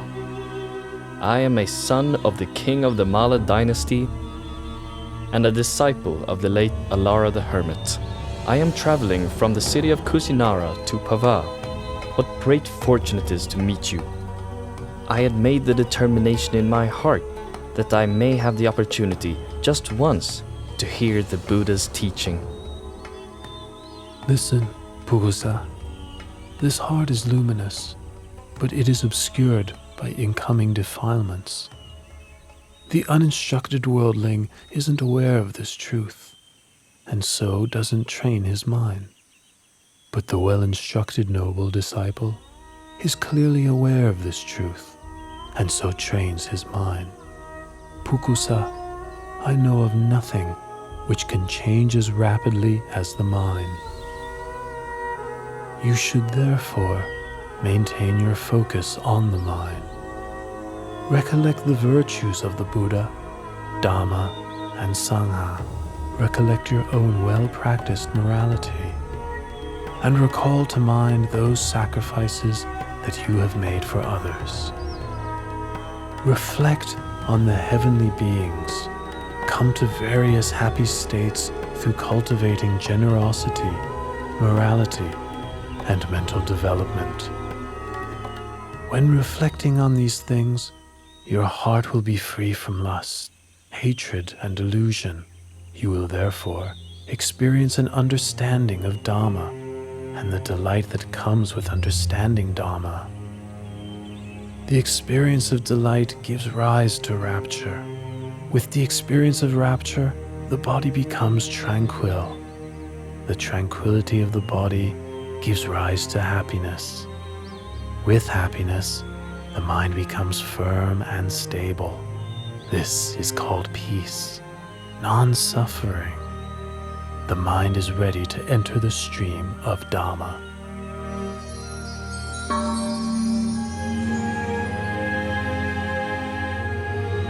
These two pieces of Singivana cloth are very valuable. The cloth is fine, delicately woven with a golden glow like the coals of a warm fire. May I offer these cloths to you as a gesture of worship? Please accept them, Lord Buddha. Pukusa, I would like to accept just one of your cloths. The other, please offer to Venerable Ananda, my attendant.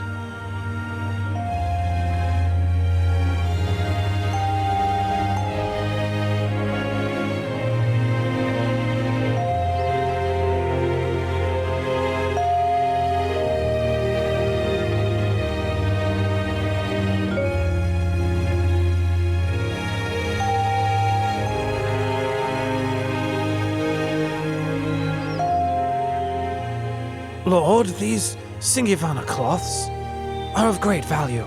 Please accept them both, and wear one as a lower robe and one as an upper robe.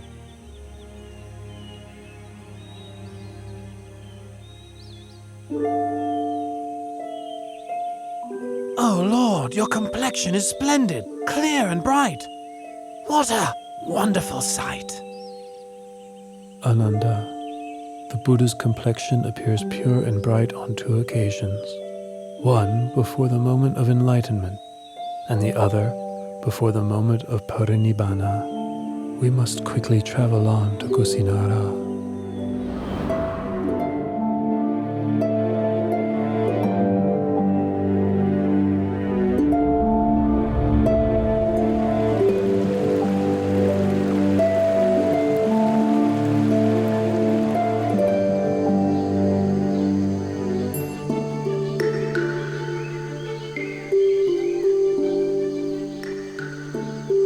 Junta gave me my last meal, but unless I make the matter clear, people may think that his alms food was the cause for my passing away.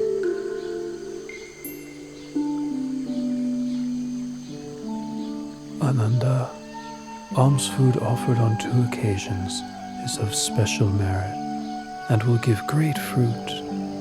The honeyed milk rice offered by Sujata supported me at the time when I ended the mental defilements. The Sukara Madhava offered by Junta will take me to the ending of the 5 aggregates, the last residue of conditioned thing. Should anyone blame Junta, you should explain what I've told you. Should Junta blame himself, you must ease his worry with these words of mine.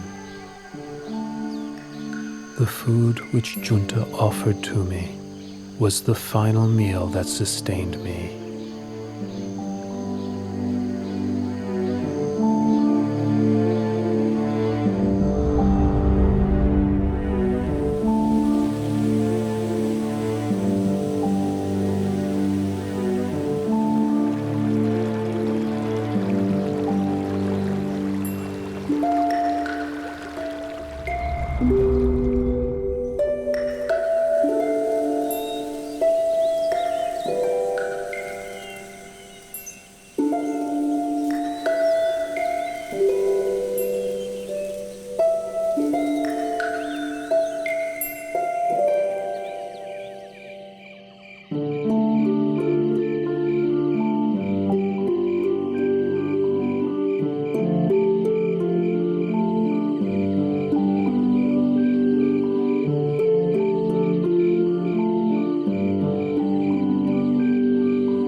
From now on, I will not rise up from this place again.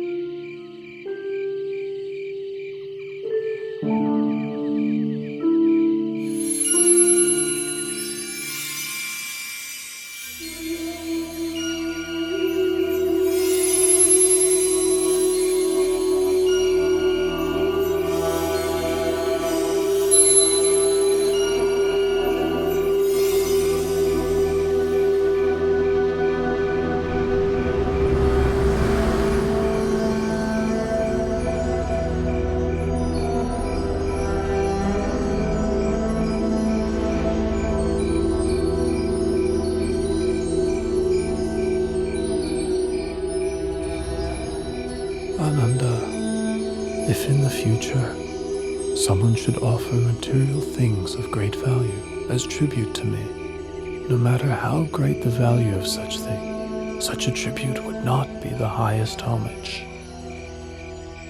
Ananda, whoever should practice according to the Dhamma which is rightly taught by me, such a person pays the highest homage.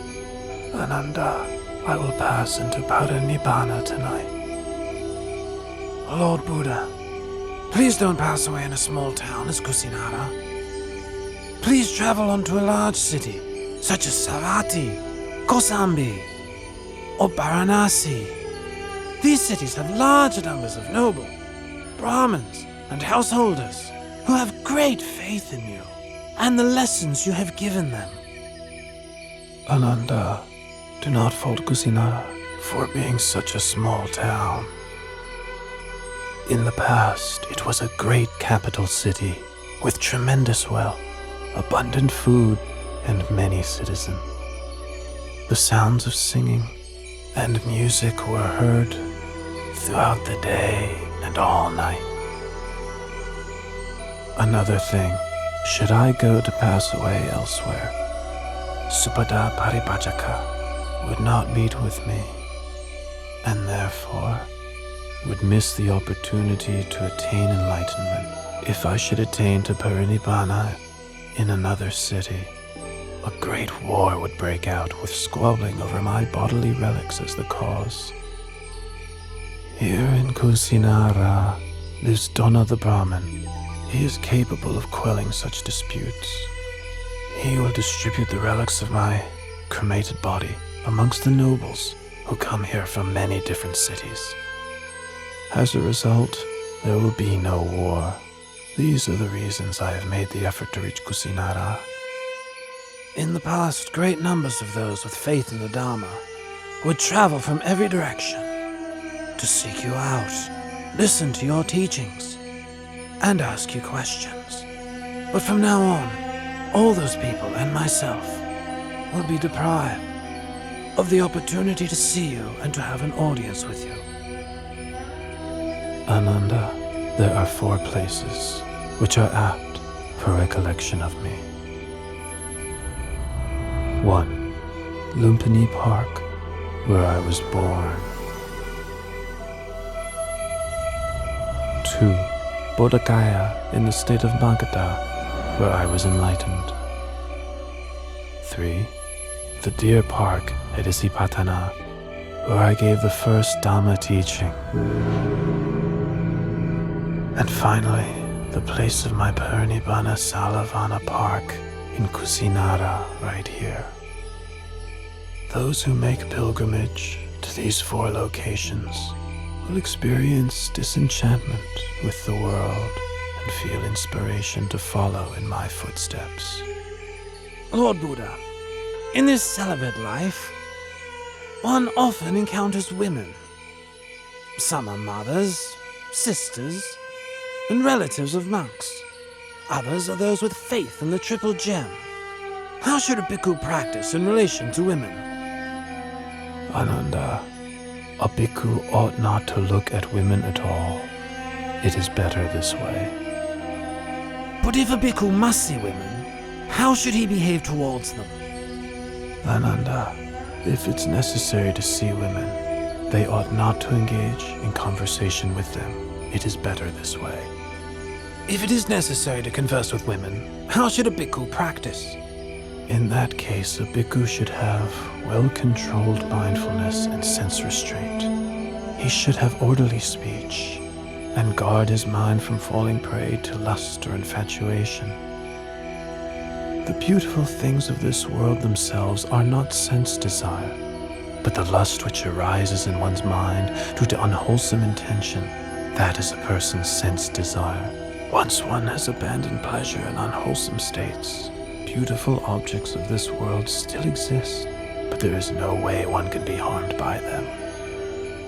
Lord Buddha, after you have passed into Parinibbana, how should we treat your body? Use the method for treating the body of a wheel-turning monarch.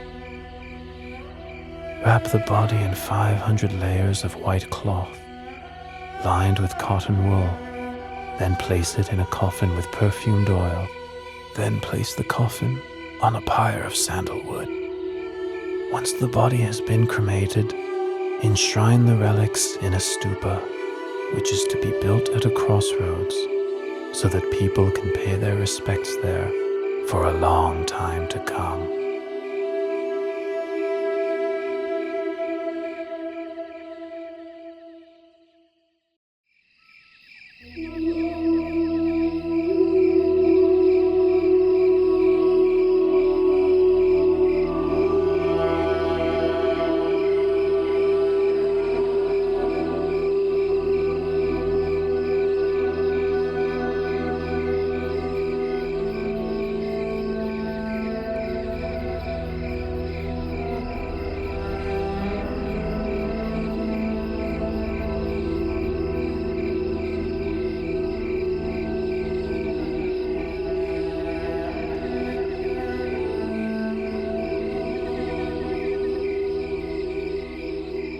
Subhata is intent on having audience with the Buddha. Now each of the Malla dynasty kings have just finished approaching the Blessed One, who is sick. If I allow any more guests, it'll be a great burden on him. Subhata, I can't permit you to see the Buddha. At this time, he is seriously ill and must rest. Ananda, please allow Subhata to come to me. At this time, there are 6 renowned schools of doctrine. Each has many followers. Of these 6, can you tell me which are led by an Arahant? Subhata, in any faith which does not have the Noble Eightfold Path, there is no true samanas to be found there. Should bhikkhus or non-bhikkhus Continue to practice the noble eightfold path. This world will not lack for arahants. Now listen to my teaching of the Dhamma. This heart is luminous, shining like the moon, but it is subject to incoming defilements. As such, it is dulled and obscured, like the moon concealed by passing clouds.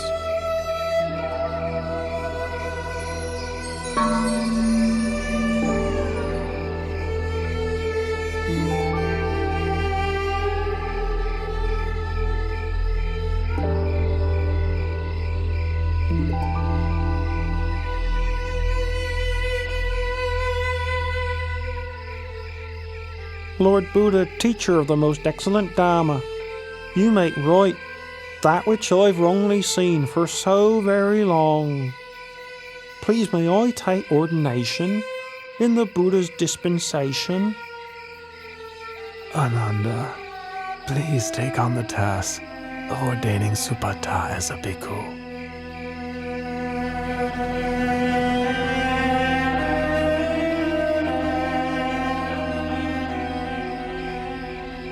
Supata, consider the hair of the head, hair of the body, nails, teeth, and skin, as well as all materiality and immateriality, according to the truth. Such things are changing, decaying, impermanent, suffering and not self, not a being, not a person, not I, not mine, not myself, not him, not his, not himself.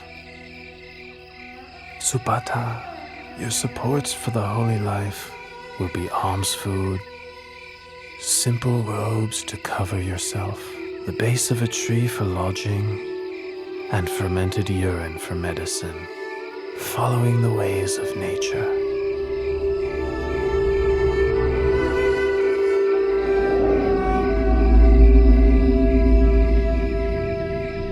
Having received instruction from the Buddha, Subhada went off alone and practiced contemplation until attaining to arahantship that very night.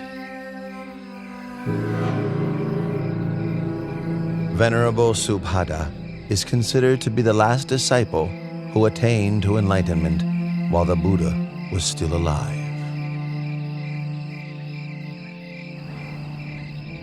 Loyal bhikkhus, when I have passed away, the 84,000 teaching of Dhamma Vinaya will be your teacher.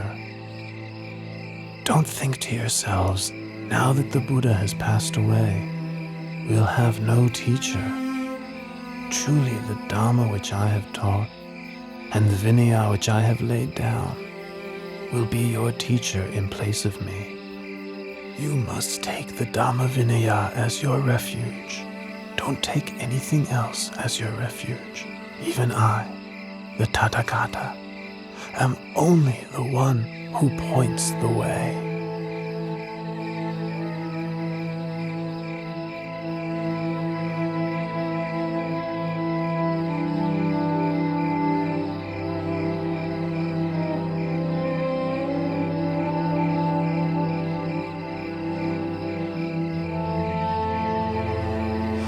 Lord Buddha is about to abandon me and enter Purnibbana. With all my effort attending to and following the Buddha, I have still not attained to arahantship as the other monks have. Venerable Ananda, I've been sent here to find you. The Buddha wants to see you. Ananda, come and sit close by.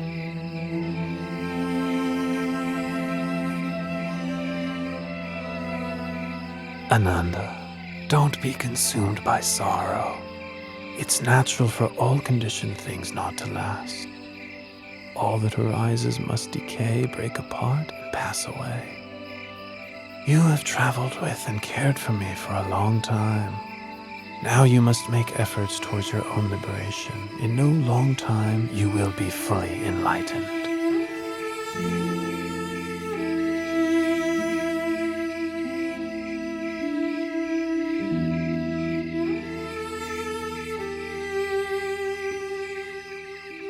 Ananda, Chana Bhikkhu has views of self-importance because he's been close to me since the household life. He has become stubborn and difficult to teach. Once I have passed away, he will become even more stubborn and disrespectful, refusing to take instruction from any monk. You must give him the Brahma penalty. How do we impose the Brahma penalty? All the monks must refrain from speaking to, instructing, and admonishing Chana. Having received this punishment, Chana will realize his fault and change his ways. Finally, he will attain to arahantship. Loyal bhikkhus, for as long as the Sangha meets regularly together, in harmony, with respect for the disciplinary rules, and with humility towards the senior monks, careful not to fall under the influence of craving, content to live in the forest, and wishing happiness to all that come to live and practice. For as long as the Sangha is not preoccupied with work, not prone to indulging in talk, not given to excessive sleeping, not socializing without good cause, not given to indulging unwholesome desires, not falling under the power of evil intentions, not consorting with bad people, not giving up effort in practice, but striving for the attainment of higher dhammas. For so long there will be no decline for the Sangha, but only development and growth.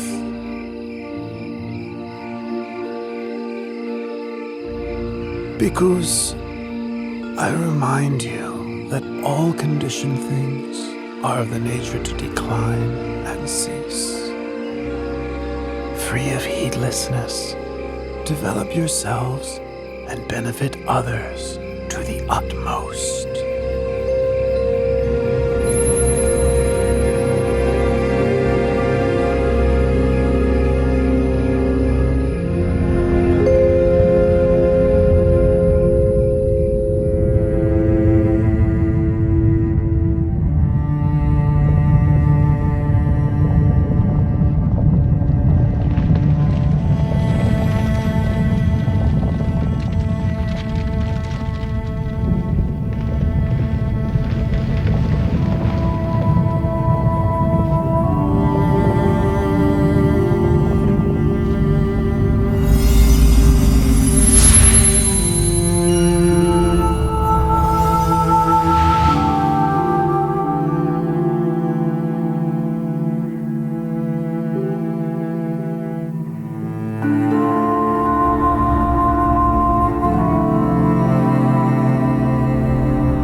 After the Lord Buddha's cremation ceremony was over, Dona the Brahmin was given the task of distributing the relics of the Buddha amongst the nobles and Brahmins who had gathered there.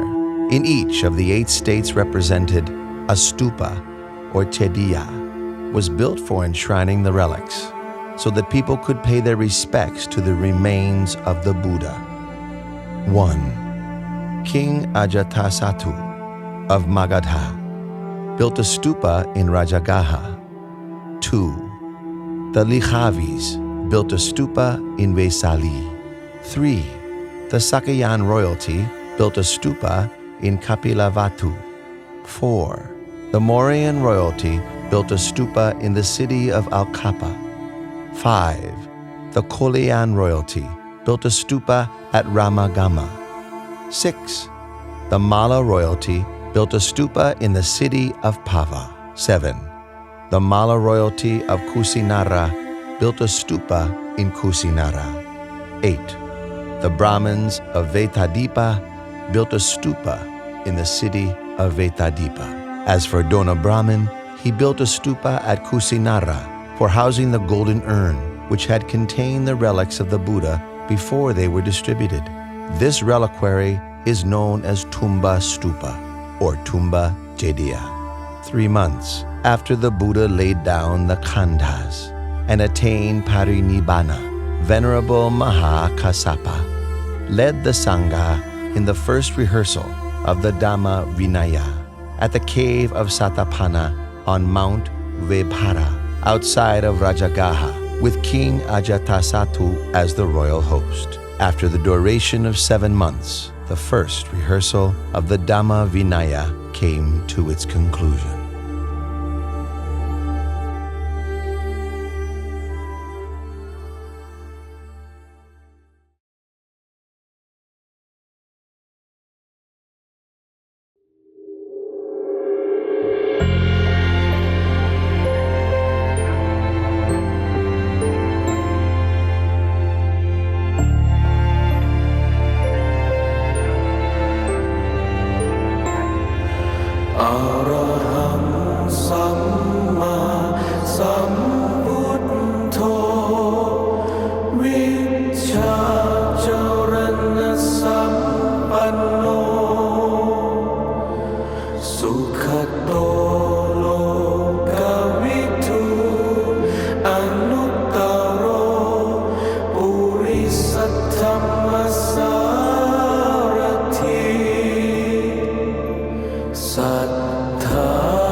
Leave